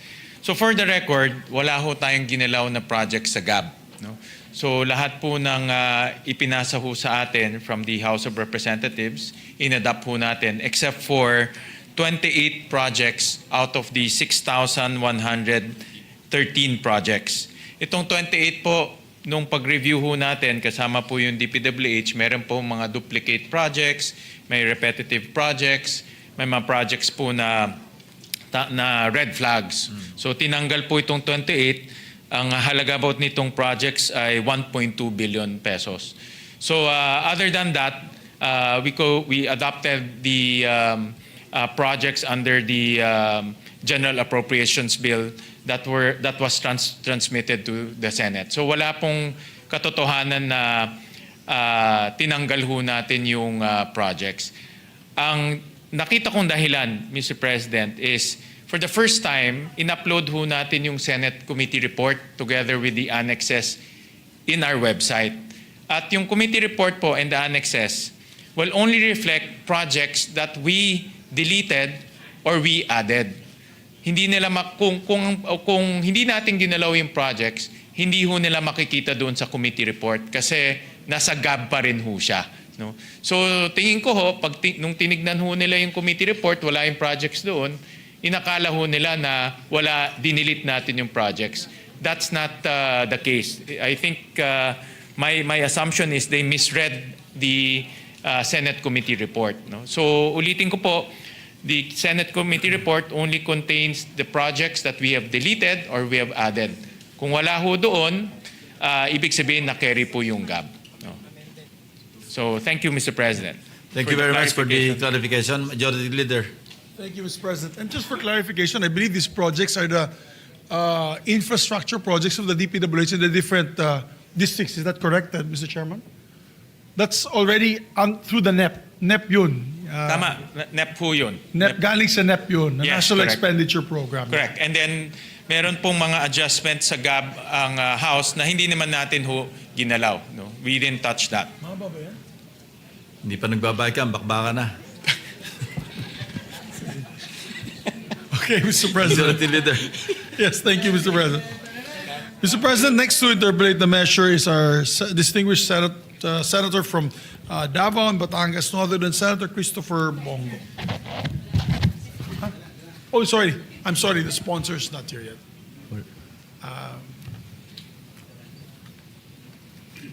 I like the suit of the good sponsor, Mr. President. He reminds you of the COMELEC chairman in his outfit. Naka three-piece suit siya, Mr. President. Maybe you now recognize Senator Christopher Go, Mr. President. Senator Christopher Bongo, gentleman from Davao, is recognized. Salamat, Mr. President. Good sponsor and to the DOTR. Magandang gabi po sa inyo lahat. Mr. President, transportation has always been the backbone of our economy. It fuels growth, connects our communities, and allows our people to have access to education, work, and opportunities. Yet, despite the progress in recent years, our country continues to face challenges in the transport sector.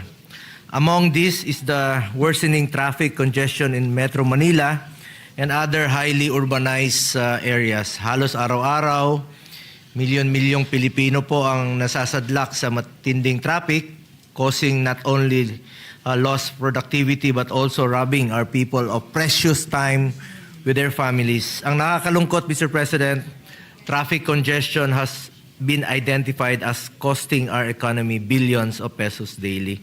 Mr. President, we must build on the momentum of the previous administration's golden age of infrastructure. Projects such as the North-South Commuter Railway, the Metro Manila Subway, and the rehabilitation of MR3 are concrete steps that gave our people hope for a better transport system. Let us continue expanding our railway network, modernizing our airports and seaports, and investing in sustainable mass transport systems that will not only ease congestion, but also create safer, more reliable, and more efficient travel for all. Short questions lang po ito, Mr. President, lalong-lalo na po dito sa status ng mga infrastructure projects which were approved during the last administration of former President Duterte. Na-implement pa ho ba ito sa ngayon at ilan na ho ba ang ongoing at tapos na po, Mr. President?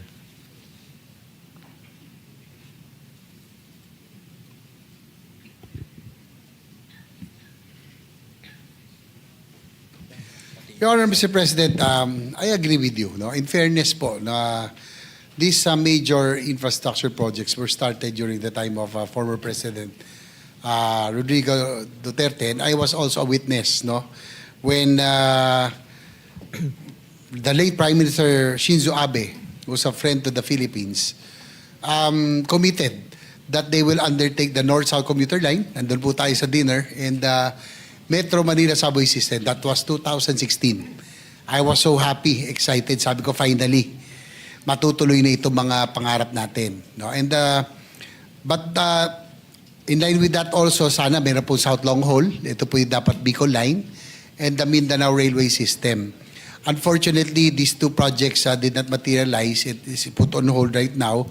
But the NSCR or the North-South Commuter Line which stretches from Laguna, Metro Manila, and up to Clark in Pampanga, is ongoing and full blast. The Metro Manila subway system is also ongoing in full blast.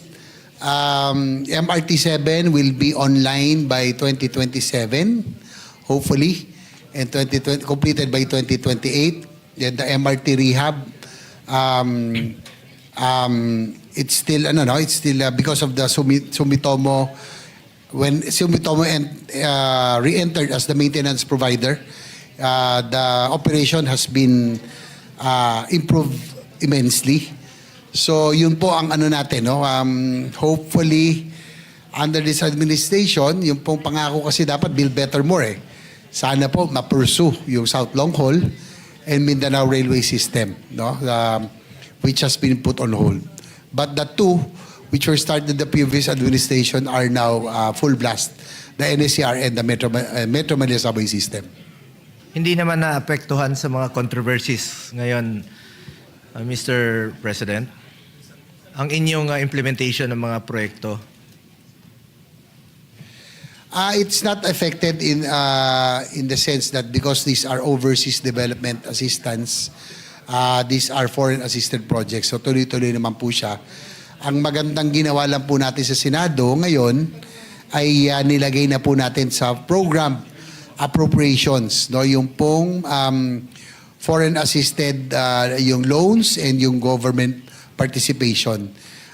It was lodged, kanina matagal namin pinag-usapan ni Sen. Joel na nailagay po ito sa program appropriations 2024 yata, no? Kaya nagkaroon po ng problema and delays na nagresulta rin na kung bakit ang JICA ay umangal na mismo sa Pangulo.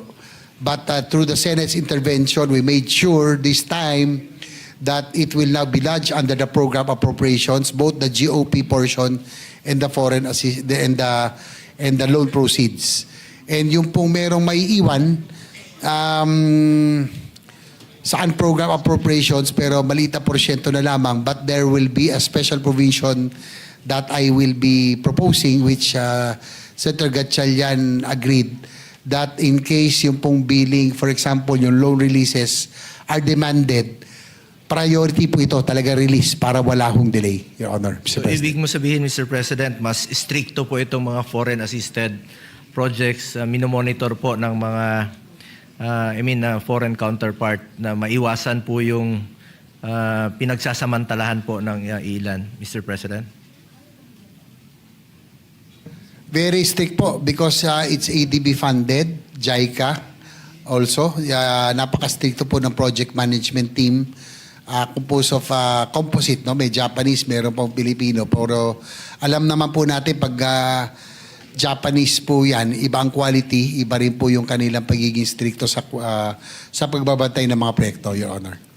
Salamat at bawat sentimo po ay dapat accounted po. Dahil pondo rin po ito ng bayan, yung counterpart po ng budget po ng Pilipinas. Anyway, the DOTR previously announced that the launch of the pilot operations of Cebu bus rapid transit, no? Ito pong Cebu BRT. Natuloy ho ba ito last September? Ano ang status po nito, Mr. President?